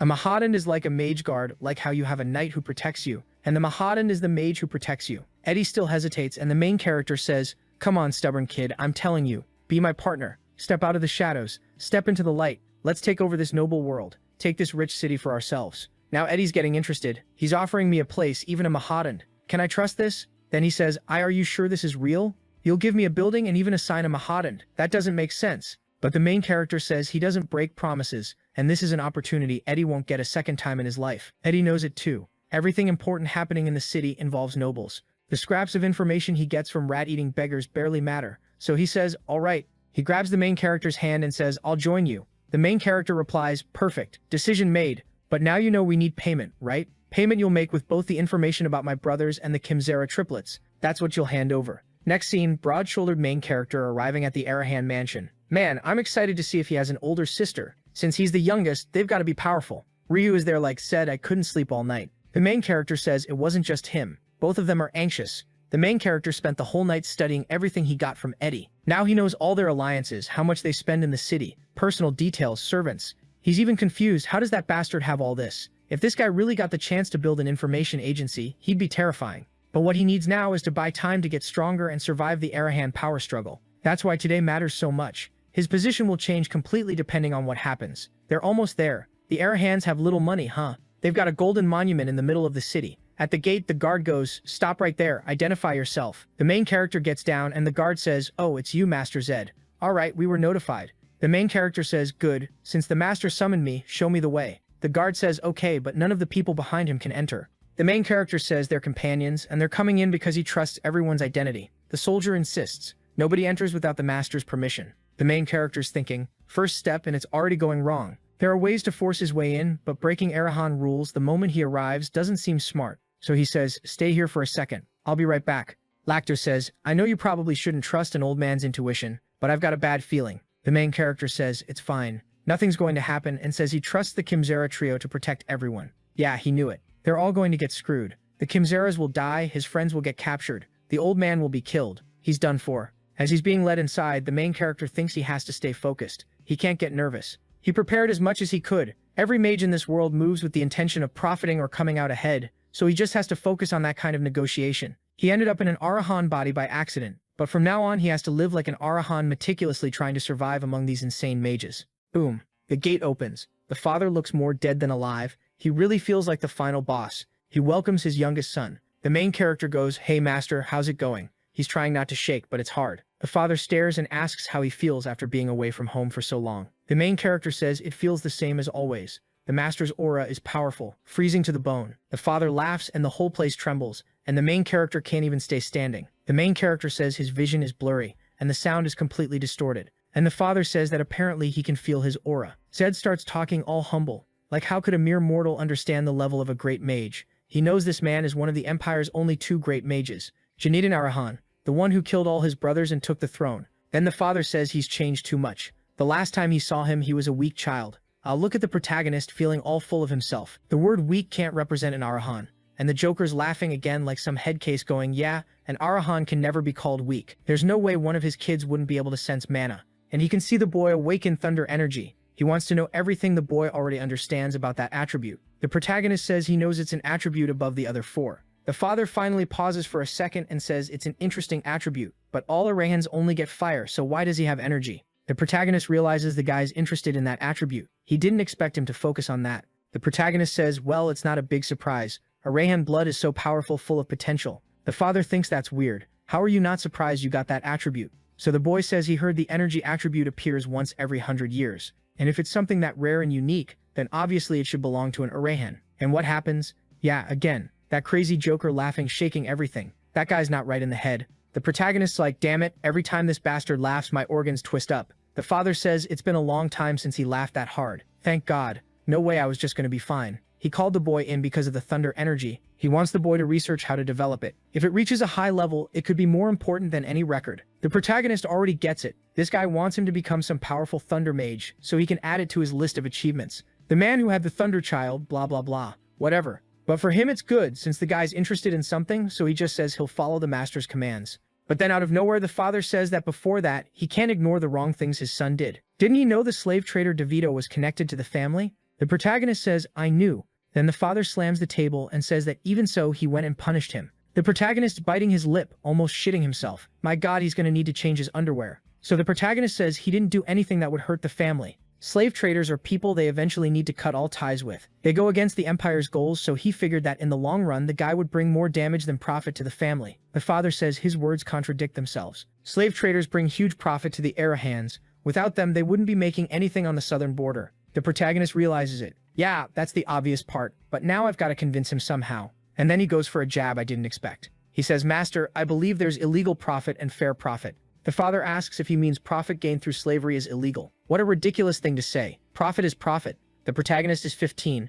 Obviously the father's gonna see him as just some rebellious kid. Maybe the best move is to make the father think this was just a mistake. A young boy made? So he says, Father, I'm from the top family. The Arahans. How could I accept dirty money? Not every gold coin is the same, and only the brightest ones should exist in our house. But the father immediately tells him to stop with the sophistry, which means using fallacious arguments to deceive. Basically, liar. Then why did you accept Bahal's offer? And in case you don't know, Gara kid, there are enemies. The protagonist explains it just happened that both their intentions lined up. He didn't necessarily receive help. He was already acting without those people. But the father says the bastard really is trying to trick him. He knows the boy was invited by the Bahals and even got a white horse. The protagonist switches tactics because the kid is being used. He says, you don't understand the situation, master. I wasn't invited, I was kidnapped. And even so, when I got there, I showed Arahan pride in front of Master Bahal. Instead of bringing humiliation, I came back with a gift, the enemy's heart. Their horse acknowledged me. Why are you scolding me instead of praising me? A lot of the Bahals saw me take that white horse like an Arahan stealing their treasure. That only raises my reputation in front of them. The protagonist thinking, come on, believe all these lies. At least I'm 15, it sounds like a logical way to see the world. But then the father suddenly goes full villain and says, "You're the youngest and you're the bastard trying to fool me with that tongue." Now the kid's screwed. The father warns him, "Next lie, you'll pay a heavy price. But I know everything you said has a tiny bit of truth in it. And still you thinking you should be praised instead of punished actually makes sense." He flips like that out of nowhere. Even the protagonist is surprised. Hold on, he knows I'm lying, so why is he letting it slide? Then the father says, "Fine, the conversation ends here. Now I'm going to listen to what you want." The protagonist hesitates and the father orders him to speak. "What do you want?" The boy is totally confused, but it's his chance to get what he wants. He says he wants to receive all the money he's supposed to get to manage a mansion, like all the brothers. On top of that, he wants his own Marudins, the protection members like the rest of the family. The father says fine, he can place some members under the boy's control, but it'll be 100% his responsibility. The boy says he understands. The Marudin members are considered neutral until they start working for one of the sons. From then on, anything they do or say becomes the protagonist's responsibility. Then the father asks, "And those people you brought?" The old man, 3 filthy assassins, and a brother and sister from some beggar family. The protagonist says yes, like he should know. The old man is lacto-servile, and he wants to use him to build weapons. The siblings will serve as servants, and the assassins will handle certain tasks. But the father says no, bringing a servile is forbidden. He's a traitor and will be arrested immediately and sent to the imperial palace as soon as he's discovered. The protagonist knows the father's lying. He's not serious because if that were true, the servile would have been sent away a long time ago. This is a test, so he asks a question. Did the Arahans get involved in the servile rebellion? Now the father wants to know why he's asking. The boy explains he knows the serviles didn't want to negotiate with the Arahans and produced items exclusively for the Martin family. The father laughs, but more normally now, and says he doesn't care about the Martins. Even if they're the second family, they can't hold a candle to the Arahans. Why would he move to get involved in a fight between insects? The protagonist thinks, good, at least the Arahans aren't involved. That means he didn't bring Lacto in as an enemy of the family. So he says, then please let the serviles stay here with us, Dad. The father refuses. He can't allow a traitor to the empire on this family's land. Zed insists, saying they framed the servile, and he's asking for help to clear their name. The father says he understands, but why would he do that? The protagonist explains Lacto Servile is the best magical weapon craftsman in the Empire, and obviously the Arahans are the ones who should have him at their side. If they had Lacto with them and helped prove him innocent, the family would definitely grow stronger. The protagonist knows that even if the father is against the idea, having Lacto nearby is extra strength. He's sure of it. So the father says fine, he can accept the man but he won't clear his name. If you're the one who brought him, then you handle it. The boy says that's fine. He'll follow the head of the family's commands. For him, it's even better. That way Lacto is literally tied to him, and with the excuse of trying to clear the man's name, he can leave this territory again. The father tells him to go and the protagonist leaves the room, but the guy who looks half dead is just staring. Suddenly, a spirit appears beside him, the leader of the Marudins, Callus. The father asks what he thinks. Callus says that like him, he finds the boy strangely suspicious. The father agrees something's off. The boy looks like a child, but the mind inside him clearly doesn't belong to one. Then he stretches out his hand and laughs, saying, "Did you see that bastard trying to fool me?" A little kid, shameless. Callus asks if he's going to let it slide, says he should punish him. The father chuckles and says the boy's eyes were so desperate. Did you see? He had that look of someone who'd say and do whatever it took to get what he wanted. But just being a genius isn't enough. Only people who reach a realm beyond genius can lead the Arahans. Still, now he's even more eager to see what the youngest does next. First, he needs him to be at the same level as the other brothers. Then he says he'll take the youngest to the mysterious tomb when he finds an appropriate date. Scene switches to a rundown mansion with the protagonist group arriving. The little brother's already talking. It's going to be a lot of work to clean this place. He mentions the Kimzera guys will help with the cleaning. So they start cleaning the whole mansion. The protagonist is cleaning a window when someone comes up and says hello to the young master. He recognizes the uniform right away. The Mardon guys who will be staying with him. 20 people. That's a whole troop, like a soccer team. He asks how long they've been members, and the guy in front says they're all recent and joined the Mardons about 3 months ago.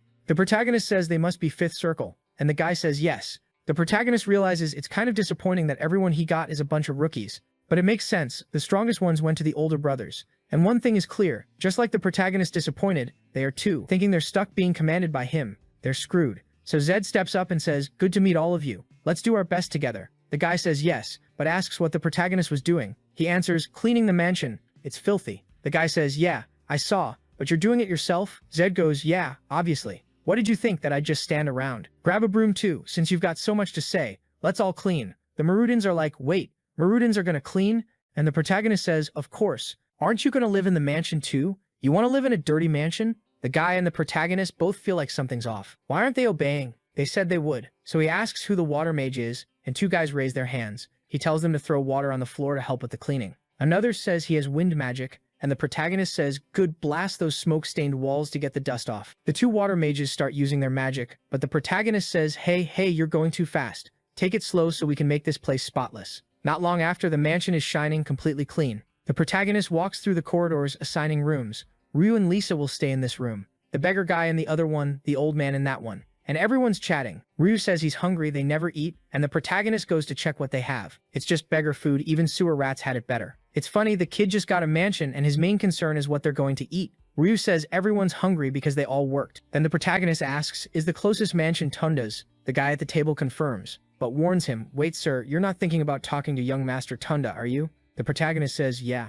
Why wouldn't I? The guy starts sweating and says, no, it's better to find another solution. One brother visiting another without an invitation is basically declaring war. And the protagonist, bold as ever, says, if that's how it is, even better. He was already planning to clash with that guy. Scene switches to another mansion, probably Tunda's. He's yelling, saying he hates the smell of onions. A plate is smashed on the floor, servants are working, and another servant girl brings something in. How come my boy got 20 men and Tunda has Miss Grace Monet all dressed up serving him? And there's Tunda chewing Grace out, saying she's being way too kind to that bastard, that she should wipe everyone out. Grace, grown and composed, says sometimes he has to eat what he doesn't like because it's good for his health. But she's thinking what a pain it is to keep this child happy. Looks like the charm magic stopped working. I'm gonna have to use a stronger one tonight. Tonight? What do you mean tonight? I want a spell cast on me. No, I don't, because it should be nothing should happen. Just make a circle and then walk away. Then, all of a sudden, a maid rushes in. Help, Grace. What is it, woman? Talk, girl. Young Master Zed is here. Grace slams the table right away. Hold on, why would he show up at this hour without an invitation? This is a declaration of war. She immediately orders everyone to be gathered and asks how many opponents there are. The maid goes, well, he's there alone. Grace, all smug, goes, oh, alone? And then, boom, the main hall door is already open. Greetings, kid. Everyone's like, oh my god, the boy's here. And the protagonist goes, hey, you guys in the middle of a meal? Out of nowhere, soldiers start coming in from all sides trying to figure out what he's doing there. The protagonist sees them coming. Hey, who are all these servants? Why aren't they bowing to me? Someone next to him, awkward as hell. Oh, young Master Zed, what brings you here? But the protagonist is already looking at the tall one. Her face changes every second, and he says, so you're the maid named Grace, right? You're not even gonna say hi. She shoots him that crimson, blood-red stare and gets chills. Shocked, she wonders what's making this kid so bold. He used to be easy to crush with a threat. And what is this weird aura? Looks like he awakened mana and came back different. The protagonist just stands there and asks, you're not going to bow. So she bows, introducing herself as Grace Monet, maid of Master Tunda. Meanwhile, she's boiling inside. Damn it. I run everything in this house, and I still have to bow to a kid like this. The protagonist points out that power's gone to her head. Is she really letting her hatred and energy leak out that carelessly? Grace looks even more frightened that he noticed everything. What happened to this kid? His attitude changed, and clearly his knowledge too. Something's off. Then she notices the priest's insignia.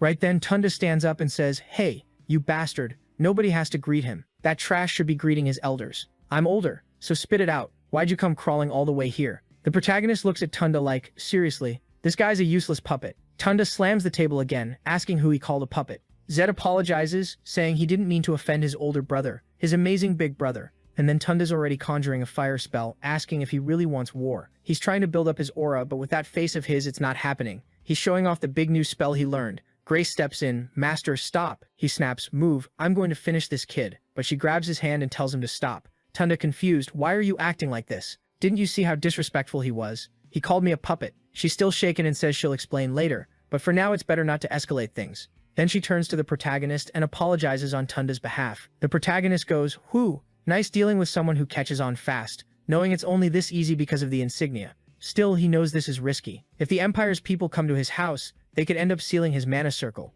Grace tries to calm down. For now, all she has to do is get this kid to leave peacefully. So she asks what brought him there. The protagonist says it looks like he'll have to negotiate with the maid, and she asks again what he wants. He says, fine. He just moved into his mansion recently and has nothing to eat. He wants them to share a little. She puts a hand to her face and tells them to bring whatever meat and bread is left. Back on his horse, she asks if that's really all. He says that's all for today, but they should get used to seeing him around. Grace stays there furious, saying that cursed Zed Arahan is going to pay for this. Next scene, tables set. The protagonist brings everything to the kids and tells them to light the stove and get it going. Meat, barbecue, everyone's smiling, eating happily. They think it's weird, and the protagonist asks what's so wrong about a big barbecue. Is there some rule that says mages can't do that? Someone explains it's just that usually the only people who eat a lot of meat are knights, since they need physical energy. The protagonist says that makes no sense. Are you going to stop mages from eating meat just because it's not knight culture? The guy answers that knights are barbarians, so anything they do is seen as lowering a mage's status. Zed cuts in, "So are you eating or not?" The guy says no, then sits down anyway. "For God's sake, you all make life so hard. Just eat what you want. Why complicate everything? And listen, from now on, anyone who follows me doesn't need to worry about rules or taboos. In my mansion, I don't care. Do what you want. Eat what you want. As long as your work is done right, you won't be held responsible for that kind of nonsense." They look surprised. In other houses, the mage probably only eats bread. Next day, there's an older guy in an orange shirt hugging a house, saying this is unacceptable. That building was left to him by his father. The protagonist says, "I know it's in your name, but the real owner is Master Tunda. Truth is, an Arahan usually doesn't buy things under their own name. So if nobody investigates, you can claim any Arahan property belongs to you. But he knows who it belongs to, and he's going to abuse that." One of the mages slams the table and says if they keep the young master waiting, there will be consequences. They're negotiating with an Arahan. The guy in front of him says, "Well, I don't have the documents. If Tunda bought it, he should have them." The protagonist drops the documents on the table. "I knew you'd say that, so here. Now sign the paper, recognizing me as the owner. If you don't sign, you're going to die here." "What the hell?" He's intense. The guy asks, "Wait, if I sign, you guarantee my safety?" The protagonist says yes. He always keeps his word, and he swears on the Arahan name. "Now hand over the house that belongs to his family." So the guy signs, and the protagonist is thrilled. From now on, he owns the place. Technically, yeah, the Arahan blood really corrupted the kid. Now he's stealing from his own family. The scene switches to the city mayor's office, where the mayor is looking over the sales contract. The protagonist sits there asking if they'll recognize the sale immediately. The mayor says, "Well, it looks like a legitimate transaction. Once the rest of the funds are paid, there won't be any problem." This is Douglas, the mayor, and just looking at him, you can't tell if he's the biggest scumbag alive or the nicest old man ever. He says that since the guy was using property registered under his family name, it could be classified as theft. Then he adds, "Young Master Zed is a pretty peculiar kid." The protagonist asks what he means. Douglas explains, "No Arahan usually buys anything under their own name, and you probably know why." The protagonist says he knows, but he's not interested. Obviously, they use a front name because then they can run slaves in the house and nobody can pin anything on them. Then someone starts pounding on the door, yelling for people to move. The door swings open. Look who it is. Grace. Using enchantment, Douglas says, "Miss Grace, don't you know this is a restricted zone for using mana?" But she fires back, asking if the one breaking rules right now isn't the mayor himself. The protagonist plays dumb. "What are you talking about, Grace?" She tells him to stop lying. That land belongs to Master Tunda. He's stabbing his own family in the back. The protagonist says he has no idea what she's talking about. The registered name is Iran Bit, probably that orange shirt guy, and he transferred it over. She warns him he's making a huge mistake. Is he really ready to deal with what's going to happen because of this? The protagonist says, "I didn't make any mistake. Looks like you're the one being way too bold, yelling in here. Do you even realize the situation you're in?" But she's fearless, saying that as Tunda's maid, she swears he'll pay for today. The protagonist laughs, saying she loves threatening people, but she should take this as a warning too. Revenge or kindness, whatever they do to him, he'll return it tenfold. And she better not forget, Arathans always do what they say. He stole his brother's house and still threatened them. The kid really is a criminal. But the world belongs to the clever ones. They got themselves a huge mansion. Eddie's even there, got it. So this is going to be my site. Am I working here? The protagonist says, "Yeah. From now on, you're in charge." Eddie turns to him. "I doubted you, but you really handled it easily. You're more ambitious than I thought." Then he hands something to the protagonist, who asks what it is. Eddie explains it's a list of mages living in Sekazone, in Nekka. The protagonist doesn't get why he needs that. Eddie says, "Don't you need a teacher? As far as I know, for an Arathan, the main goal in life is getting as strong as possible. Or you don't like that idea. And as far as I know, you don't have a master. You're not looking for one." That's when the protagonist realizes it's true. He isn't looking for a master. He thanks Eddie, appreciates it. Eddie says he's helping himself too. The stronger the protagonist gets, the safer Eddie is. The only problem is the protagonist doesn't recognize any of the names and asks who Eddie recommends. Eddie immediately says the top pick, Krang Gutra. Oh no, another old guy. Could have been Camila, Alice, Rosanna, could have been Grace 2.0. But the protagonist says he's never heard of him. Eddie explains the Gutra family are famous mercenaries in the East. It's old history, so not many people know. The protagonist finds it strange. A mage working as a mercenary? Eddie says for a mage family without much influence, being a mercenary is one of the best ways to make money. The downside is your public image gets wrecked. From the back, one of the meatheads says he's heard of the Gutras. People say one Gutra is better than an entire mercenary company. Eddie says that's right. They're extremely skilled and expensive. Only the richest nobles can hire them. The protagonist seems interested. A powerful mage who's also a mercenary. Eddie tosses the papers and says, "I think you've got a lot to learn from Gutra, because you're not exactly a normal mage either. The mouse eaters say you fought weirdly well for someone who uses magic." The protagonist, a little embarrassed, says maybe he isn't a normal mage. And yeah, this Gutra guy living as a mercenary probably has a lot to teach. Eddie says that to him, that's the only person who'd be the perfect master for the protagonist. He shouldn't even worry about the others. So the protagonist asks, "Then why'd you write so many names on the page?" Eddie's about to explain, but suddenly there's pounding at the door. It's Tunda at his house, furious, ready to kill that kid. How did he steal that building knowing it belonged to him? He yells, "Grace, you worthless piece of trash. Why didn't you do anything while he pulled that? Do you have any idea how much money I put into that?" She's losing patience, Master Tunda, for the love of God.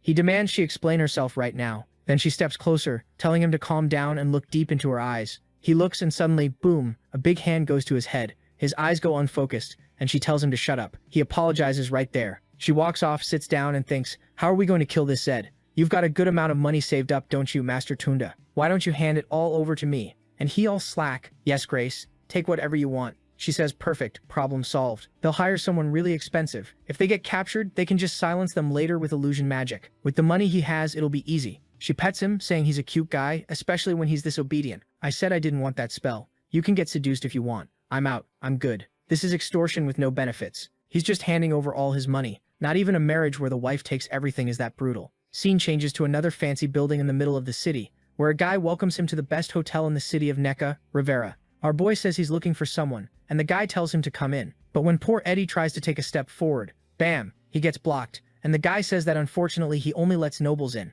Eddie tries to argue, but the guy tells him to understand how things work around there. The main guy's like, yeah, looks like you won't be going in, Eddie. Stay here and wait, idiot. Eddie just stands there scratching his head. What a frustrating world. Feels like only nobles count as real people. And the main guy's thinking it's obviously frustrating for him too. So now we're in the hotel lobby. The place is seriously luxurious. There's gold everywhere in this city. I can already tell. Even the main guy is standing there with his mouth open like, damn, look at this flex. Go on, check it. I want to see the list of people staying at this hotel. The woman says, well, I can tell you who's in the regular rooms, but not the suites. She says she'll go get it. And the main guy realizes that even the Arahan name isn't enough in this place. If they're not scared of the Arahans in Neka, that means one of his brothers has to be here. Considering how influential the Arahans are, it's probably the owner, and with how much money is in there, it's gotta be the first or second brother. Then the woman shows a list with the normal guests, and the main guy sees that obviously the person he's looking for isn't on it. Right now he's hunting for this Krang Gutra, and since the guy's a mercenary who made a ton of money, he's probably in a suite. Eddie found out the guy is in this hotel, so it looks like the main guy is gonna have to work to find him. Suddenly he hears someone yelling that the food in this place is horrible. He ordered a Berthazon steak. What is this trash you brought me? On the second floor, the butler apologizes, saying, this steak is Berthazon, so the guest must be mistaken about something. But the bald guy tells him to shut up, saying he's eaten that steak plenty of times. Does the butler think he's an idiot? The main guy notices the one making a scene seems to be bald. And remembering Eddie said the guy is a mage, so he'd be skinny, maybe bald. And this guy is making a huge fuss. There's a chance it's him. He heads up the stairs, listening to the yelling, and then he arrives, sir. The moment the guy turns around, he seems to recognize him, and the old guy says he can feel a disgusting aura. Apparently it's his. The main guy doesn't get it, and the old guy walks past like, damn it. An Arahan first thing in the morning is bad luck. My day's ruined. The main guy is just standing there shocked, thinking, what a crazy old man. He's rude, even by Arahan standards. Or maybe he's someone who hates them. Now we're outside, with Eddie asking if he saw that old man. That's Krang. The main guy says, yeah, he knows. And Eddie tries to explain, like he warned him. Krang has a difficult personality. Eddie says, that's not difficult. That's just a terrible personality. Eddie says he figured it would be hard dealing with him. Looks like there's no choice, so they should go back to the list and look for someone else. Then the main guy mentions Eddie had talked about some 5th or 6th circle mages. And Eddie says, yeah, there are other more normal mages. The problem for the main guy is that he's training hard, eating right, sleeping well, according to him. But his magic attribute is stuck at 5. He needs something to raise that attribute. But he's not the type who can just meditate and suddenly it goes up. Then he takes off running, saying he's going crazy. And yeah, out of nowhere he just bolts. The main guy runs after him, wanting to know more about this Krang, because Eddie says Krang is really mysterious. All Eddie knows is that he's from the Gutra family, and has a tattoo.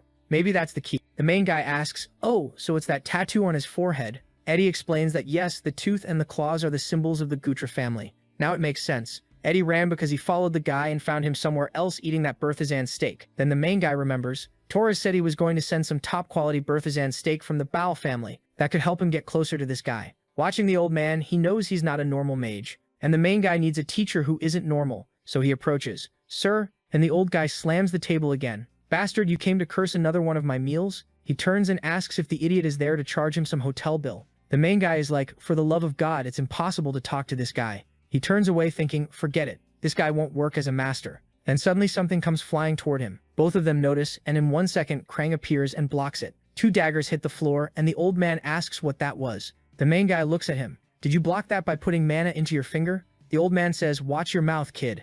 If you saw it, you should have been able to dodge. The main guy says, yeah, I could have dodged, but you stepped in front of me first. And the main guy is even more impressed because it looks like the old man blocked everything without even looking at the daggers. It took like half a second. Then Krang says, kid, don't get it twisted. I only blocked it because if you died next to me, it would cause me trouble. But let's be real, this isn't the time to talk. While the crowd is running, there are 3 assassins coming in and they're clearly not here to play cards. Then Krang looks at him, looks like they're after you. The main guy says, yeah, I already knew that. The old man goes, you know what? Want some help, kid? The main guy says, no, small fry is easy for him to handle. The old man thinks he's pretty confident for an Arahan. Damn it, cut it out with that confidence. If an Arahan dies in front of me and I do nothing, I'm screwed. For now, I'll watch. If the kid's in danger, I'll step in. The assassins speak up and the old man doesn't get involved. Krang steps out of the circle saying, move, I'm just watching. I'm not getting involved. The guys are confused. This old man is bold. Then they see the symbol on his forehead and instantly recognize it's the Gutra mark. And instead of killing the main guy, everyone drops to their knees apologizing. Even the main guy is surprised.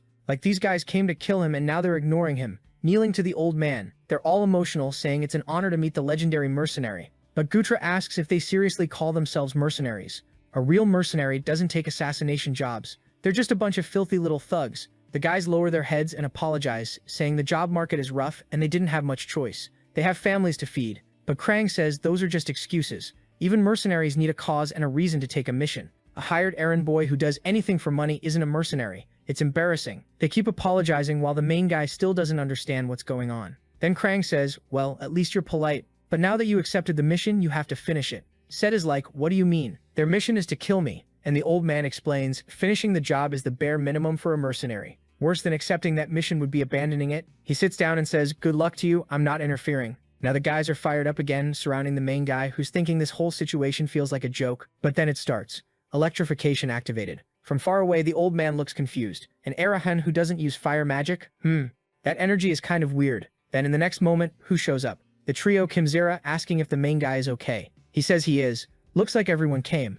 Kimzera says they suddenly got a mission to kill the main guy, and that's how they knew he was being hunted. They even laugh, apparently someone tried to hire their own bandits. Whoever's behind this really hates him, and now he has to figure out who did it. He tells the mercenaries they should know better than anyone, so they're going to talk. Of course they say, not giving up the client's name is the minimum a mercenary can do. The main guy says eventually they'll get beaten so badly they'll end up talking. He tells Kimzera to go in and they obey straight into a brawl. But a golden aura pushes the 3 of them back, and that's when Krang steps in, saying the juniors shouldn't die in such a stupid way. The main guy asks if Krang is going to get involved in the fight. The old man says it doesn't matter how much the kid tortures them, they won't tell. The main guy says it doesn't matter, he'll find out on his own. But Krang says, you're not getting it. They're under an illusion spell. Until that spell is broken, their minds and mouths can't even pronounce the words. And the fact you can't detect something that low level shows you've got a lot to learn. The main guy says he could just break the block and get what he wants.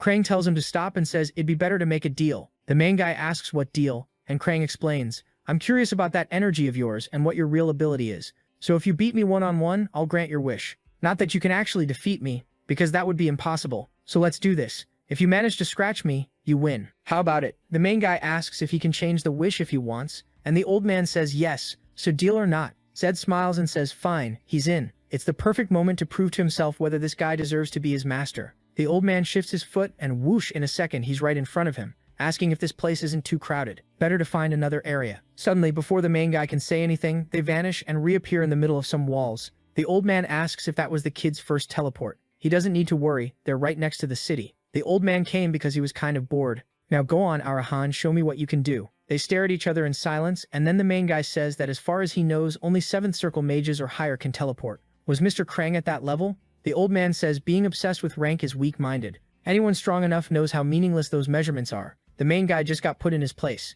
He asks if there's something more important than rank. The old man says kids need to understand that in a real fight, rank decides absolutely nothing. There are countless other factors. Experience in life or death situations, instincts, how your body reacts, things like that. The main guy thinks the old man is right. The young knights in the army and the people from Bahal all had circles above his. When you think about it, circle's basically a total power rating, not a measure of combat strength. He's genuinely excited. Krang thinks pretty similarly. He's the first person in this world who, like him, doesn't think rank matters that much. The old man's like, why are you looking at me like that? You don't agree? You'd better learn fast that this is just a basic belief people use to make it easier to understand themselves and others. The main guy says no. Actually, he agrees with Krang 100%. He trusts experience way more than anything else, especially what he's gained fighting other opponents.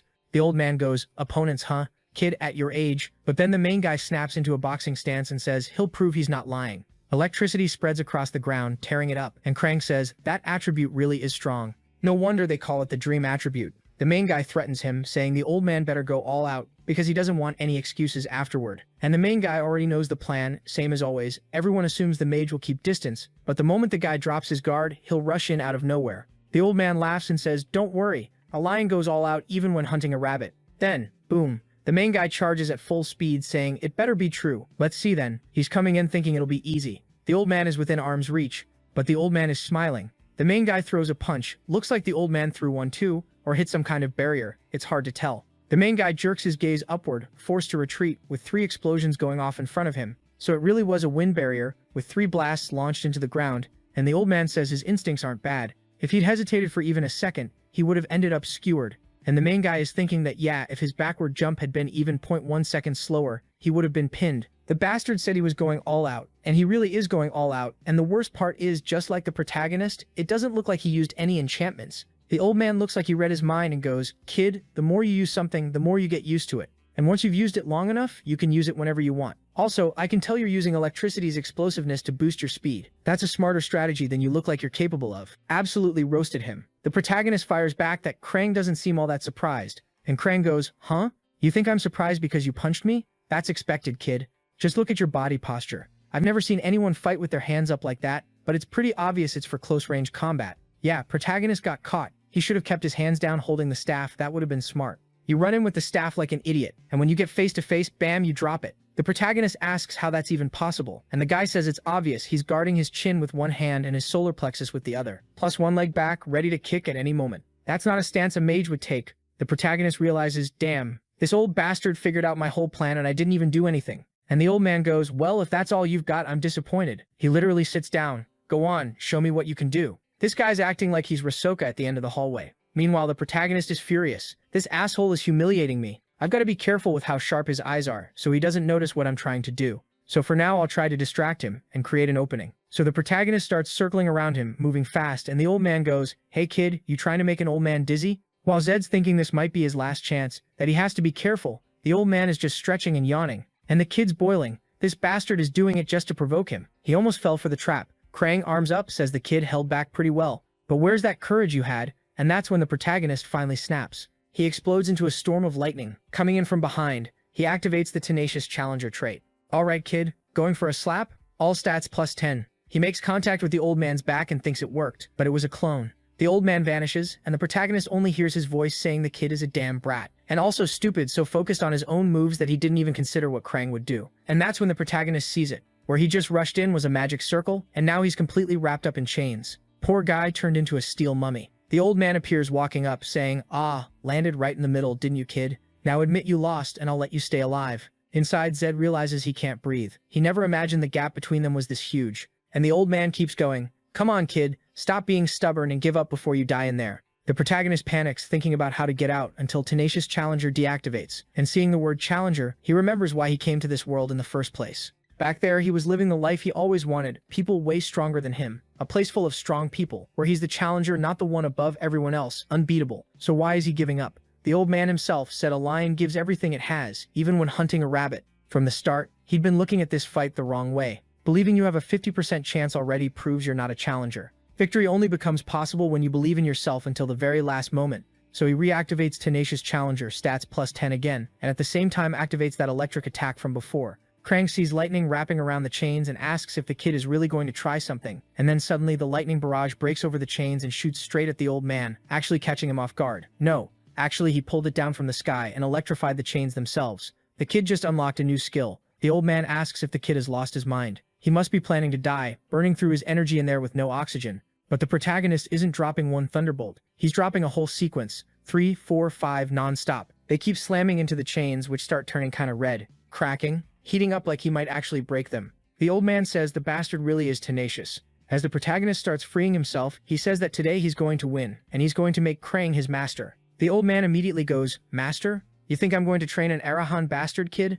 Like I'm going to waste the best years I've got left doing something that stupid. I'd rather die." But the protagonist says the old man's screwed because he's going to win. And Krang goes, "Kid, you talk like a lunatic. You really think you're going to win when you couldn't even touch my clothes? Enough games." Now that I know what you're trying to do, I'm going to end you with even more intent. The protagonist says it doesn't matter. If he loses, Krang still has to obey. That was the deal. He drops back into a fighting stance again, and Krang calls him arrogant. Then Krang starts conjuring a white energy in his hand and warns, Arahan, if you come at me one more time, you'll die. The protagonist tells him to do it, because if he doesn't kill him, he won't stop. The old man's eyes go wide and he says the kid really isn't right in the head. He throws the magic upward, and suddenly a gigantic sword appears coming down toward the protagonist from above. Damn, an 8th circle spell, Spear of Judgment. The protagonist recognizes it as the kind of power that makes tons of people dream of becoming a mage one day. Then he says it's incredible. The old man managed to hide that spell even if it was 8th circle. The old man looks confused and asks how he knows that. And then he says, unfortunately, the kid has to die here. I don't know if the protagonist is terrified or trying to keep up his aura, but he's like, that just makes me more determined not to give up. He knows there's no way to survive if that spear hits you. But it's exactly in that moment when survival isn't possible that his opportunity exists. The spear gets launched and looks like it's about to slam into his chest, while Krang says, there are times when people need to know when to retreat. The spear seems to hit the protagonist dead center in the chest, but he has the tenacious skill. The whole place lights up. Krang doesn't understand. The protagonist closes in, and before Krang can even process it, it's already, I can't even tell what's happening. The old man's on one side, the protagonist on the other. He grabbed Krang's arm. What is going on? He slams the old man to the ground. I'm completely lost. And the old man is like, how the hell did that happen? He says he's lived a long time, but it's the first time he's ever been defeated by a child. It's honestly humiliating, especially at this stage of his life. He shoves the kid's hand away, saying, what a mess, my clothes are totally ruined now. 7 years ago, I quit that filthy mercenary life and thought I didn't have any goals left. But what was that mysterious ability that nullified mine? And what kind of weird kid throws himself in with the intention of winning? That idiot Jenny must be losing his mind for throwing this kid into a detention camp. And to think people say he only recently unlocked his mana and he's already this strong. Probably in a few years he'd have a shot at taking over the empire. Maybe he'd become as dangerous as Temuji himself. If someone at that level really appears, the whole empire will be shaken. And obviously if I help this kid, that possibility isn't zero anymore. He kicks the protagonist. Come on, kid, wake up. That's enough. You've slept long enough. Every second of life is precious. He puts a hand on him. This kid's human circuit should be completely wrecked. But then he gets confused.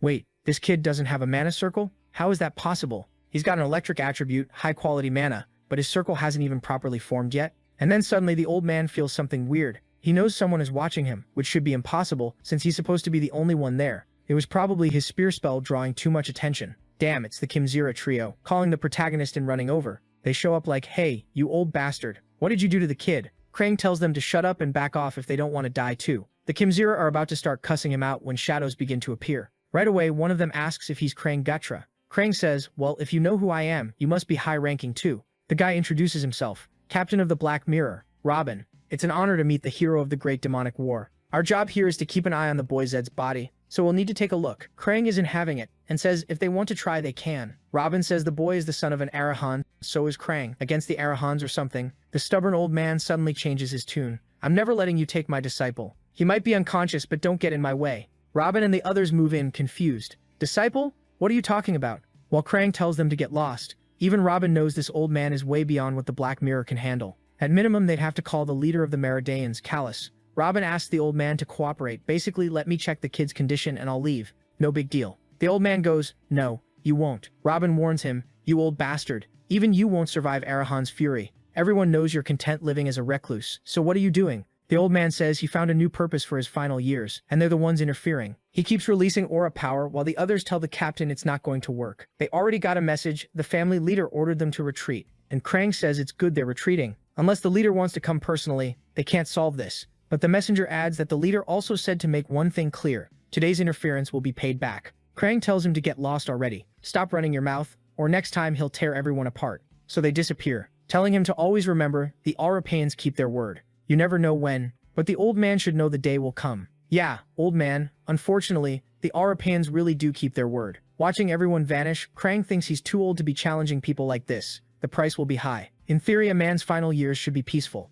Either way, they know Aurapan isn't dead. That's the only reason they backed off for now and why Krang was spared. But this kid is unlucky. Out of all the families he could have been born into, it had to be that one. His life would be so much easier if it weren't for that eye. A house full of rivalry. But on the other hand, maybe that's better too. Krang just has to make sure the kid doesn't become a monster, because what he's carrying is already heavy enough. Scene switches to Eddie's hideout. The kid wakes up confused, sits up, asking where he is. Nearby, the Kimzira are running around, and the old man says the kid really is young. He looks like a child, all he does is sleep. The chicken trio is all happy he got up, while the protagonist doesn't understand what happened. They say the old man claims he's Zed's master. The protagonist thinks, then remembers he won. Then he notices there are people kneeling off to the side and asks what that is. It's the mercenaries who were sent to kill him, and it looks like Krang is about to ask who sent them. The protagonist is confused. Wait, Krang, you said you wouldn't interfere? And the old man goes, oh, did I?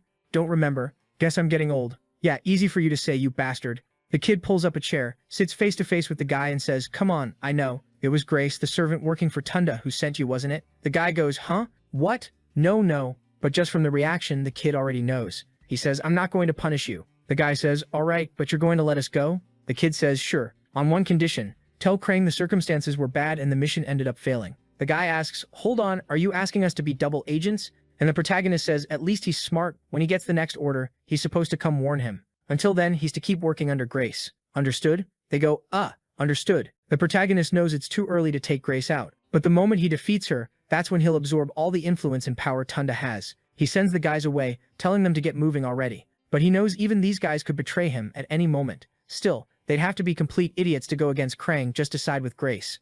All of a sudden, one of the Kimzera comes over saying Ryu sent a message. That guy's one of the employees the protagonist took in, so it's family business. And the protagonist finds out the mausoleum ceremony is going to start next month, and it'd be best if he's fully prepared. The protagonist's like, mausoleum ceremony? And the Kimzera says he heard it's some kind of recognition ritual. On top of that, he's going to meet the head of the family before leaving. The protagonist knows that ceremony is when you get recognized as pureblood family, plus the right to be considered a future heir. He thinks it's weird. Wait, I'm not even 20 yet, who's going to this, me and Tunda? The guy says it looks like, yeah. The protagonist finds it suspicious. The head of the family is planning something. And honestly, becoming a possible heir has some upsides, but a lot of downsides too. The good part, you can travel across the empire and act as a member of the family, with the Arahan's influence behind you. The bad part, just like Torres, you can start getting missions from your family to handle. And that's when sibling sabotage and all the scheming starts. Also, failing any mission brands you as incompetent. And the incompetent one always loses the chance to inherit the throne and any kind of favor or support from the family. Anyway, it's at the start of next month, so he's got about 10 days. The old man asks, hey kid, you're gonna be busy, huh? Want to push our training back? Zed says, unfortunately, getting ready for this mausoleum thing is going to drain a lot of energy. So yeah. Then Krang says, all right boy, I promised I'd teach you, but there's still a condition. You'll have to pay me 100 gold coins a month. Only then will I let you call me master. The protagonist is confused. Like, I heard you're filthy rich, you bastard. After those 2 days pass, we're back at Eddie's hideout, where one of the guys who'd been sent to report the failure to Grace had 5 of his men sliced up. They begged for more time and all that, but there was no chance. Zed apologizes while the guy says no, it's not his fault. Gutra was right. Tunda never valued them. Now they want revenge on Tunda. These mercenaries are crying their eyes out. I've never seen a world where villains care about their friends this much. Every villain in this story seems more loyal than the protagonist and his family. And out of nowhere, the protagonist starts making a vow. He puts a hand on the guy's shoulder. I swear to you, Grace is going to die by your hands. No, she's the only woman in the whole story. Don't kill her. Actually, kill her. Sure, I don't care. The ugly-faced guy thanks him, slams his head to the floor while the protagonist wants to know what Tunda's real strength is. Eddie starts talking about some buildings he owns in the city, a certain smart group, stuff like that. They disguise themselves as an exchange company, but they're really just there to gather information from the entire city. So the protagonist tells Eddie and Kimzera they've got work to do. And Jatma's mercenary company is going to be part of it too. Everyone's going to help each other and keep each other safe. He tells the mercenaries to stay in Eddie's building for now. Don't worry about money. The poor guy goes, thanks Zed, you're really kind. Which makes absolutely no sense. But then the guy warns him, Zed, you should be careful. That woman's got eyes that aren't human. He asks if he means Grace, and he says yes. That woman has something in her gaze that makes it obvious she's going to cause a disaster at any moment. The protagonist just stands there, staring, totally still. Time passes, and Krang asks if the mausoleum test is tomorrow. Yes, master, the kid says, completely obedient. He's been preparing for it, and time flew by. The item he asked Leito to forge is finally done, and he's been keeping an eye on Grace's movements the whole time. He knows she's ready to cause trouble tomorrow too. Then the old man asks what he thinks of this hideout. You can see the whole city of Nekka from here. But the protagonist says, come on old man, you didn't bring me here just to look at the moon, did you? The old guy laughs, he already knows. Suddenly there are a bunch of eggs there with markings, some knives and little balls on a table. The kid says the guy's prepared, and the old man says of course he is. When he decides to do something, he does it perfectly. That's why the boy has to be ready, because when he comes back from the mausoleum, things are going to get serious. Zed says that's exactly what he wants. Krang says he's an arrogant brat. Alright, go on, break that golden ball there. The protagonist goes, wait, you want me using lightning power here? This place will get exposed. The old man says, no you idiot, break it with your hand. So the kid turns off the power and says fine. Staring at the item, he still turns on the electrification in his body. By the size, it looks easy to break, but he's sure it's a mana stone that requires at least the first circle, which should be impossible for him. The old man tells him to hurry up. The protagonist obeys, throws a punch and manages to break it. He tells the kid to break the next one. The protagonist goes over and bam, smashes it and cracks it in half. He goes, hold on, this should be impossible. This is a stone that only breaks for someone with 2 circles. Krang explains, everyone who has mana has circles in their heart, and the stronger you are, the more circles. But the kid still hasn't formed even one, only half of one. The protagonist figures maybe he can break it because his strength stat is at 100.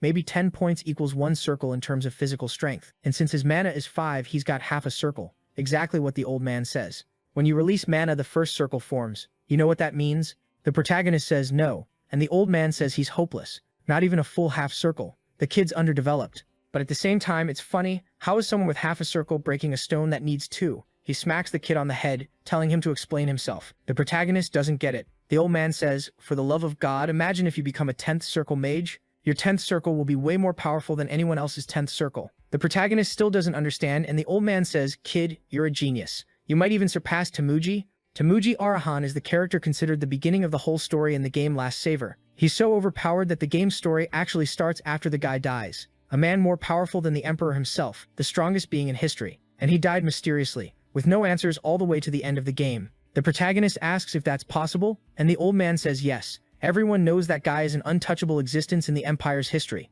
and he believes the protagonist can reach that level. Now the protagonist is confused and says, hold up, do you really think I'm that rare? And while he thinks maybe it makes sense, he really is strong for someone with only 5 mana. Maybe it's because of that trait, the S-rank Archmage's Blessing. Like he expected, it's the kind of passive attribute that's always active, and it's probably what makes his 0.5 mana so powerful. The protagonist finds it weird, because Poison Immunity and Immortal Gambler are things he got in the game. Challenger, Tenacious, and Champion Soul are things that synced with what he did in real life. The more he thinks about this Archmage Blessing, the less it fits him. Krang tells him to snap out of it and stop daydreaming while his master is talking. Then he says, alright, get out of here, and for the love of God, do this properly tomorrow. The kid thanks him for all the advice, while the old man says things haven't even started yet. He'd better get ready for what they're going to do. But then the protagonist's expression changes. He calls to the old man and asks if he's free tomorrow. Next day, face-to-face with Arahan Castle, the Joker is on the throne and Tunda is shaking. And now, obviously, Grace's illusion isn't affecting him. The protagonist realizes she wouldn't be so bold either. The father asks,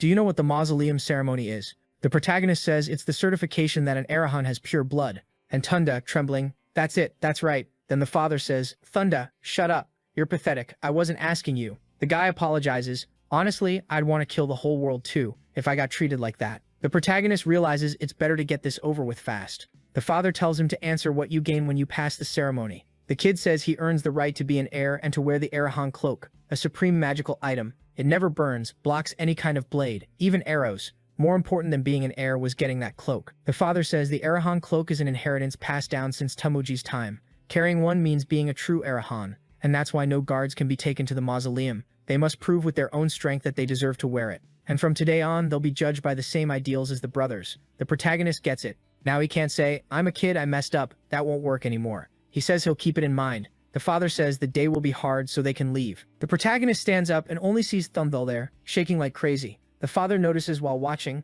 Zed doesn't even see Thundel as competition. It really was impressive. Callus appears from the shadows. This guy shows up out of nowhere all the time, saying Grace Bonnet's movements were detected and asking for orders. He says not to send anyone from the Black Mirror Guard. He wants to see how the youngest handles it. Callus says it's too risky. That would make it so the youngest won't come back alive. Looks like he doesn't care about the kid. The father says he'll find out. Maybe if he doesn't survive today, he never cared in the first place. Callus says fine, then he'll follow orders. Outside, some men approach Zed. One introduces himself as Michael Caden, captain of the guard and today's escort. He's there to serve the young master. The protagonist notices right away, these guys can barely use mana properly. At best, they're good for dealing with random mercenaries or small-time bandits. But yeah, nice to meet you. I'm Zed Arahan. I'm in your care. Meanwhile, Thunda is lying on Grace's cushions and says, Grace, I'm scared. She says, oh my dear Thunda, it's okay. The protagonist just sighs and says, so are we going or not, big head? You see everyone waiting? Grab his arm and let's go. Move it. We've got to keep going. Grace goes, what are you doing? The protagonist says, you don't see everyone waiting for you too? Enough crying, let's go.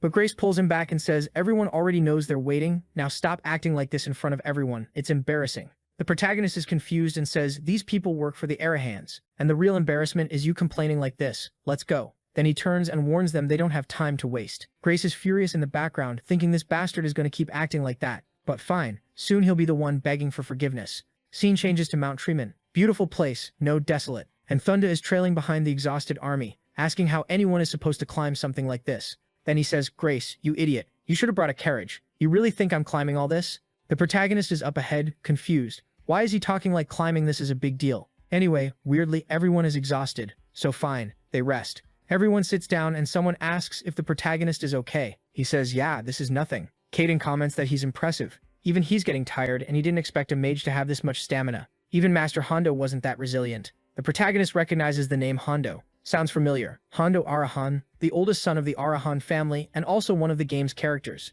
Technically, he's the protagonist's rival, and right now he should be around 21. Then he calls to the captain and tells them to keep moving. Resting too much makes the body lazy, and it'll be even worse. But of course Grace is in the back. What are you doing? My young boy isn't ready yet. Everyone's thinking, so what do we do? And Kaden says he'll keep an eye on things to make sure they'll be fine. But the young master can go on ahead. The protagonist realizes it. This kid is making life harder for everyone. Time passes and the protagonist working up a bit of a sweat. But he's even humming and whistling, thinking that whole thing actually recharged him. They've walked a long way, and it looks like the kid finally stopped complaining. Then he notices Thunda is being carried on Kaden's back. He rushes over, grabs Thunda, and pulls him off, saying that if he can't even help, then at least don't hold everyone back. How hard is that? Thunda snaps at Zed to get his hands off him, saying Kaden offered to carry him. The protagonist shoots back that of course he offered, because Thunda keeps whining like a little kid. Thunda slaps the protagonist's hand away and asks who he thinks he is, acting like he gets to decide whether Thunda gets carried or not. The protagonist warns him that from now on, anyone who carries Thunda will be punished.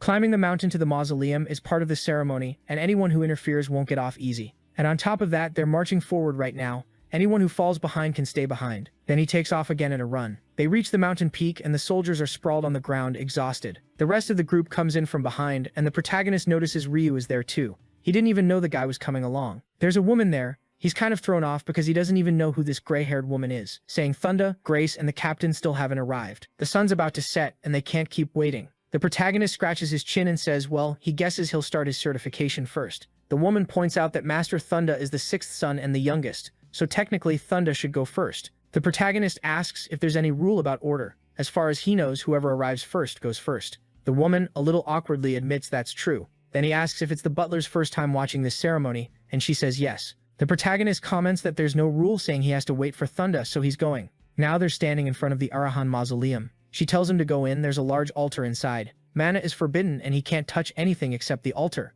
The protagonist, thinking that now that he's right in front of it, he's starting to get nervous. He takes a step forward, reaches his hand out and starts to cross in, and it's strangely warm. Then he jolts in surprise. The Arahan's mausoleum is connected to another dimension. He's standing in this empty void when the butler appears again, saying only those with Arahan blood, and she's the only exception, can enter. The altar straight ahead is where he'll receive the pure blood certification. He walks up and places his hand on it, but he's confused. What if it gets revealed that he isn't really Zed Arahan? This is Temuji's own mausoleum, so it's possible Temuji would know that this body has a soul from another dimension. What happens if he goes through with this? Hand on his face, he thinks it through. Either way, the blood and the body are Arahan. The butler produces a knife. He has to cut his palm and let the blood drip onto the altar. After authentication, he'll receive the family cloak and emblem. He hesitates, and she asks what the problem is. Did something go wrong? He says no, and she tells him not to be afraid. The wound will regenerate right after authentication. But he says that's not it. He asks whether there's ever been a case where authentication didn't work. She asks what he means. He says he's just curious. Can authentication fail? She says she doesn't know, but if it succeeds, the altar will shine with light. It's simple. He answers that it's only simple if it works. If it fails for him, it won't be simple at all. If authentication fails, he'll have to find his father, but he's already too far in. There's no backing out now, so whatever, he'll see what happens. He takes the knife and makes the cut, and that's when he notices something weird. There's absolutely no pain. The butler has her eyes closed, and he realizes he doesn't have a choice. He slaps his hand onto the tomb. He has things to deal with, so let's get this over with. Suddenly, the blood starts spreading, and something says that he, the one who received the call, has finally arrived. The protagonist yanks his hand back, startled, and the butler snaps, "Put your hand back, kid. You can only remove it when the authentication is complete." He says he heard something, and she tells him to keep his hand there until it's done. He realizes she didn't hear whatever it was, but it looks like he has no choice. He puts his hand back. Now the voice says it's been waiting for him for a long time. The protagonist wonders how he's supposed to communicate with it, maybe directly through his mind. And then the voice says it was the one that invited him from the very beginning of this world. The protagonist doesn't get it. What does it mean, invited him from the beginning of the world? What is it talking about? He asks if the voice belongs to Temuji Arahan, and it answers yes.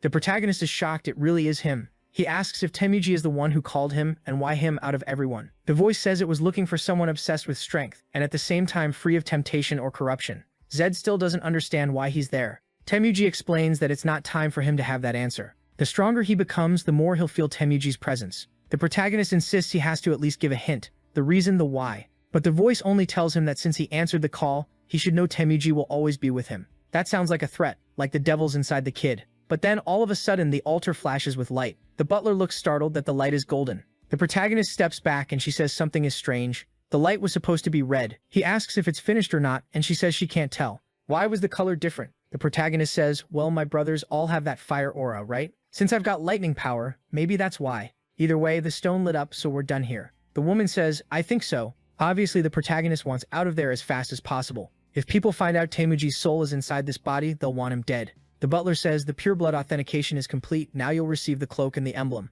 The kid puts it on with style, and she announces that from today on, Zed Arahan is the 7th heir. At that moment, the kid's sitting at -30 in his attributes. Everything's S-rank, nice and pretty, but the protagonist is disappointed. Nothing changed after that conversation. Then he wonders, where's that pathetic jerk? Still hasn't shown up. Oh, he's waiting for Thunda. And speaking of him, there he is, arriving with grace, yelling at people to get their hands off him, calling them disgusting. The protagonist starts in too. Hey Thunda, if you came here to cause trouble, just get it over with and finish the ceremony so everyone can go home. Thunda sees the cloak and asks, hold on. You did the test before me? The protagonist says, you thought I was going to wait for you? Thunda says, of course, I'm the 6th brother. I was supposed to go first. Zed tells him he should have climbed faster. Now go do your authentication so everyone can leave. Thunda tries to pick a fight with the butler, saying she did something wrong. How could she let the youngest do authentication first? She apologizes, saying she's only conducting things according to the rules. He doesn't need to worry. She'll report everything that happened today to the head of the family without leaving out a single detail. Thunda looks alarmed and says he actually wants to apologize.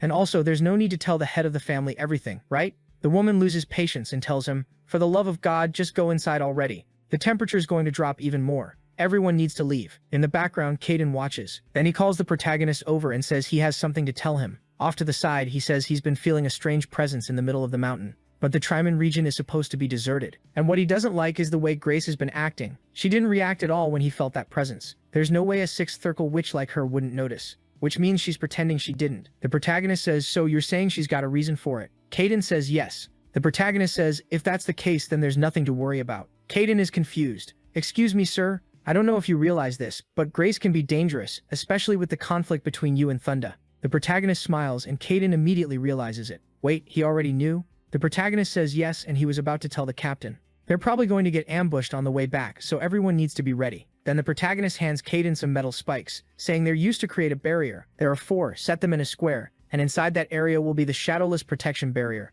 It prevents any mana from being used inside it. In theory, it's bad against a mage, but if you're fighting a mage stronger than you, it turns it into a physical fight, which is a lot better than getting blown up. He tells Caden it's meant to be planted in the ground, so as soon as the fight starts, he needs to set it up. He's got this feeling there could be a twist where Caden is actually an enemy, and this is a trap like a double reversal. The scene shifts to Ryu, coughing because it's freezing. The atmosphere up there is weird. That woman has an aura that's way stronger than normal. Could she be the girl who wants to kill Zed? Grace asks what he's staring at. He says it's nothing, and she turns away again. Ryu is anxious. He hopes all the preparations worked. Then suddenly he looks up and Grace is gone. He immediately thinks the ambush is starting. He considers warning Zed, but an arrow flies in and hits the guy next to him in the shoulder. Everyone shouts that it's an ambush. Draw your swords. Ryu runs forward, calling for the protagonist. Where's Zed? A bright flash comes flying toward him like it's about to hit him square in the back, but the protagonist shows up and shoves him aside, dodging it. Ryu's shaken, saying he thought he was going to die and begging Zed to stop disappearing. The protagonist is already moving, saying he has things to handle, so Ryu should stop wasting time. Then he sees a bunch of men in front of him, all under the effect of a strengthening spell. The problem is, these guys clearly aren't just bandits, there's a mage supporting them. The weaker soldiers rush the attackers on the outside and get beaten down hard. The protagonist just stands there watching as 2 of them charge him. Ryu knows a strengthening spell needs at least 6 circles, so someone strong is backing them. Maybe another noble house interfered. Just like Zed said. The 2 come in. The protagonist slips the first guy's slash and drives a punch up into his chin. The other swings a mace and sends it flying toward the protagonist's face, but he dodges again, dips low, and cracks the guy across the cheek, leaving it bruised and purple. The bad part is 3 more are coming. The good part is Zed is smiling, totally calm. They think it'll be easy, until one gets his chin smashed in, another gets crushed in the chest, and the last one goes down so fast it's hard to even tell what happened. A maid comments that Zed is strangely strong, and the girl beside her tells her not to call him Zed. He's the 7th heir of the Arahans now. Not long after, there's a line of bodies on the ground and everyone's exhausted. His allies ask Zed where he learned that kind of martial power, but he tells everyone to be quiet. The next ambush is the real fight, so they need to fall back. Since it's going to involve mages, everyone should leave and go around the other way. They protest, how can they retreat now? They have to fight at his side. But the protagonist explains he's going to have to go all out, and he won't have the chance to protect them. The friend says if the heir decided, then they'll obey. Some still want to argue, but the captain tells them they need to understand. At the end of the day, they'll just create more casualties and get in Zed's way. This guy is way beyond someone they can even think about protecting. So that's it. Leave. They turn back while the protagonist continues down the mountain. He can't feel any mage presence, but something is getting closer, and he's on guard. He's already activated his body electrification. At the base of the mountain, everything starts shaking, and suddenly something appears that looks like a water horse, a 6th level spell. Everything's getting wrecked. Flash floods everywhere, rushing straight at the protagonist. That's when he realizes it was an area attack. He looks back and knows the problem is those guys back there could end up getting hurt by it. He didn't want that, but he orders the captain to activate the thing already, and then all the stakes get driven into the ground. The huge water magic hits, but in the end it just looks like it rained. The protagonist, though, is up in the air, flying there, completely stunned that the mountain got reduced to that level. The range on that special move was insane. The good part is everyone's safe. What really shocks him is how bold those guys are. They're destroying the mountain where the Arahan mausoleum is. If it gets found out who did this, the price is going to be brutal. And then the protagonist realizes it. They used high-scale magic because he wasn't the only target. Even little Grace was starving there. She's saying those bastards are acting different from what they promised. Looks like they're trying to kill everyone. So the protagonist turns to her and says, "Ah, now I get it. I thought you were smart, but you're actually stupid." And he explains, if she stayed alive, she'd be the only person who knew about the deal. Of course they were going to kill her. Grace says she doesn't know what he's talking about, and the protagonist says she's really going to play dumb to the very end. If they're already killing him, and Arahan, killing one more person to cover everything up was the best option. Suddenly a blue boot appears and a red-haired guy shows up, wanting to know how that got blocked. What is this? Are they training? Grace recognizes him and asks how that bastard can betray his own sister like that. It's Rooker Monet from the Billy family, and he goes, "Hey sis, since when do we care about that connection? We've been completely separate since the day you joined the Arahan family." She says it makes no sense. She joined the Arahan family to destroy them. But Rooker says that's enough. This conversation won't last. He's just going to kill them both right here and be done with it. Please don't hate me too much. But before he can keep going, a golden bolt almost hits him. The protagonist is moving like he's speed. Rooker looks and says it's an interesting power, too bad it's at such a pathetic level that it's a waste of energy. The protagonist says it's a shame, but that woman isn't dying here today. Robber asks, "You know you're already dead. What's a kid like you going to do by yourself?" The protagonist laughs and says that lightning that looked weak was actually just a signal to call someone specific. Robber's sure he's trying to call the Black Mirror Squad. The protagonist tells him he should be nervous because what's coming is way worse. But they stand there and nobody shows up. The protagonist is furious. That damn old man. I knew I shouldn't have trusted him. And Robber goes, "Interesting. That was a good bluff, but it's not worthy of an Arahan." The protagonist is confused, so the Gutra family doesn't keep promises. Punctuality should matter to a mercenary. His disciple is fighting for his life here. What is he doing? Robber says he's done wasting time, forms a crystal and fires it at him. But suddenly it all gets blocked, and who shows up? The cute little trio. They apologize for taking so long, and tell the protagonist not to worry. He doesn't look thrilled, but at least they came. Meanwhile, Robber is pissed because his little sister started running. He says he'll let those guys deal with the pathetic ones because Grace is his. He flies off, leaving the protagonist thinking that's a blessing in disguise. While Rooker's gone, he'll cut down their numbers. He activates lightning again, shoots forward like a bullet with the trio, gets up there, and the enemies are kind of shaken. But fear isn't going to stop anything, because they're all hitting the ground at the same time. The protagonist and the trio don't care. They start tearing through everyone, but now the enemies are running. The Magmanta won't let him get close. Everyone jumps and activates a bunch of circles. But the Kimzera trio, those guys are furious. They catch people midair and slice through them. The protagonist smiles and sends another rain of lightning, and it looks like they finished it. The Chicken Coop trio gets all hyped, saying his strategies really worked, but the protagonist is surprised. In front of him, all the mages group up and form a huge sphere. That's called linked magic, a method where all the mages combine to build the same power. It turns a group of level 4 mages into something as powerful and dangerous as a level 9 mage. They're hitting the circle, but the trio says they can't break it. Whatever's forming is coming. The protagonist tells everyone to run as far away as possible. Then something comes out from the top of the sphere. He yells for everyone to get out. Blue energy flares and the mages laugh, saying it's too late. This is the secret technique they trained to wipe out the Zarahans, and it's impossible to dodge. Out of nowhere, a claw appears. Some blue, scaly creature, and obviously a massive dragon shows up. They're laughing, saying today is the end of the Zarahan. The protagonist is in shock. He just tells the trio to leave. He's the target, and there's no reason anyone should get badly hurt or die because of him. They insist it makes no sense. But Zed knows he has that talent, the Immortal Gambler, and he can block an attack. If those guys can't keep enough mana to maintain the creature's attacks, maybe it'll work. The cooldown on Immortal Gambler is 5 seconds. Every 5 seconds, nobody can kill you with an instant hit. Think about that. It's like he really is the protagonist. He knows his best chance is to tank one hit, buy time, and make them burn mana until the spell collapses. They're a bunch of level 4 mages. Even if they can run the circle, their mana has to be draining. This turns into a time battle, and he activates Electrification again. He uses another lightning attack that hits the dragon right in the head. The lightning runs down its body as he closes in. The dragon screams and charges him. It's way faster than he expected, and it lands a direct hit. It goes straight through him, tearing everything up. Good thing he has Immortal Gambler. The mages are freaking out. Why is he fine? They're sure the dragon hit him dead on. The dragon looks confused too and charges again.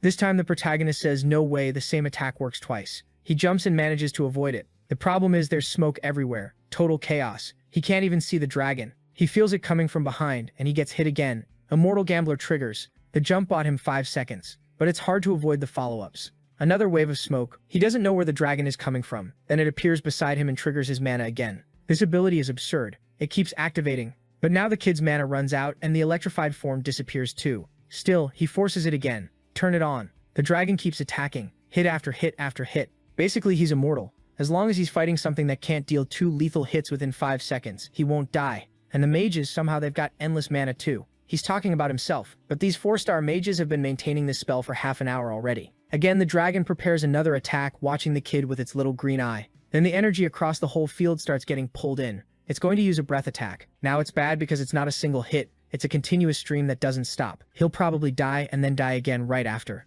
The protagonist is stunned. The Billy family really was preparing to wipe out the Arahan, and at that moment, someone with high potential was a key target they needed to eliminate. The mages say that's enough. The rat race ends now. The protagonist knows if that breath comes at him, he's dead. Immortal Gambler will hold for a moment, but right after that it'll drop. The attack is coming. He hesitates, then activates 2 balls of electricity, an electric combo. The sequence slams into the dragon. Water, dragon, water, dragon. He collapses on the ground exhausted. Spent all the mana he had, but it still wasn't enough. He's a little happy he at least learned what it means to do a double enchantment.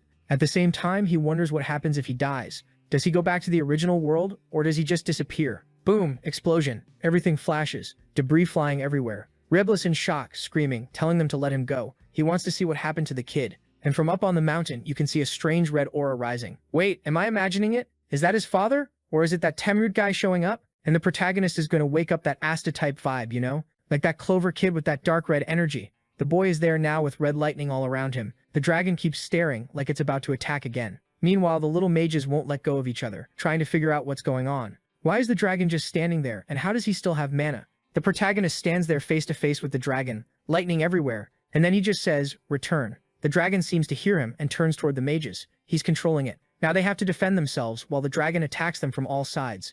They're asking how he did it, while the protagonist looks at his own hand, confused. And then whoever it is, maybe it really is Temudi, says he truly has a splendid body. A 4th attack comes toward him, but nothing seems to affect him. Around him was magical nullification. That's only possible when the distance between the person casting the magic and the person defending is huge. The mages try to keep attacking, while Temudi says they're all just insects. He stretches his arm again and everything falls apart. They're saying something isn't right, this is impossible. Another one wonders if this is the true power of an Arahan. If that's the truth, then the Billy family's goal from the start was nothing but a delusion. Even attacking together, they can't kill this rookie. One of them looks back and says it has to be some kind of trick. Attack again, use everyone, all our mana. They focus, water forms again. Temud says the insects won't stop moving. Then he looks up, and the water circle breaks apart. The idiots realize the kid is actually using mana interference. Since they're mages, there's nothing they can do, so they run. But Temud calls them pathetic. In the blink of an eye, everything stops. They all look at their hands with zero control over their own mana. They ask what's happening, and everyone turns around trembling. The protagonist slowly walks toward them. They drop to their knees, sure they never had a chance. They beg for forgiveness with their foreheads on the ground, saying it'll never happen again. They'll never rebel against the Arahan. But Temud just says an Arahan feels no pity. Then he uses some kind of magic on their hearts. Everyone's clutching their chest. One of them looks at his own arm and wonders why he can't feel any mana at all. It's obvious what happened. He messed with their circuits and destroyed them from the inside. For a mage, losing access to mana is more painful than losing an arm. Suddenly Rukas comes back, carrying Grace, asking what happened while he was gone. Wait, did someone use illusion magic? What's going on here? Then he sees it. The protagonist in the distance, standing there with his back turned. He figures he has to finish this kid right now. He fires a sequence of attacks into his back and smiles. Then boom, When he looks down, his own magic is in his chest. Then 5, 6, 7 more strikes stabbed in. He gets absolutely shredded. It's brutal. Robert doesn't last even a second. And in that, the Talmud says that the one who answered the invocation must take the like on this video. That helps Mamoru make more juicy content for his viewers. Activate the cheeky little bell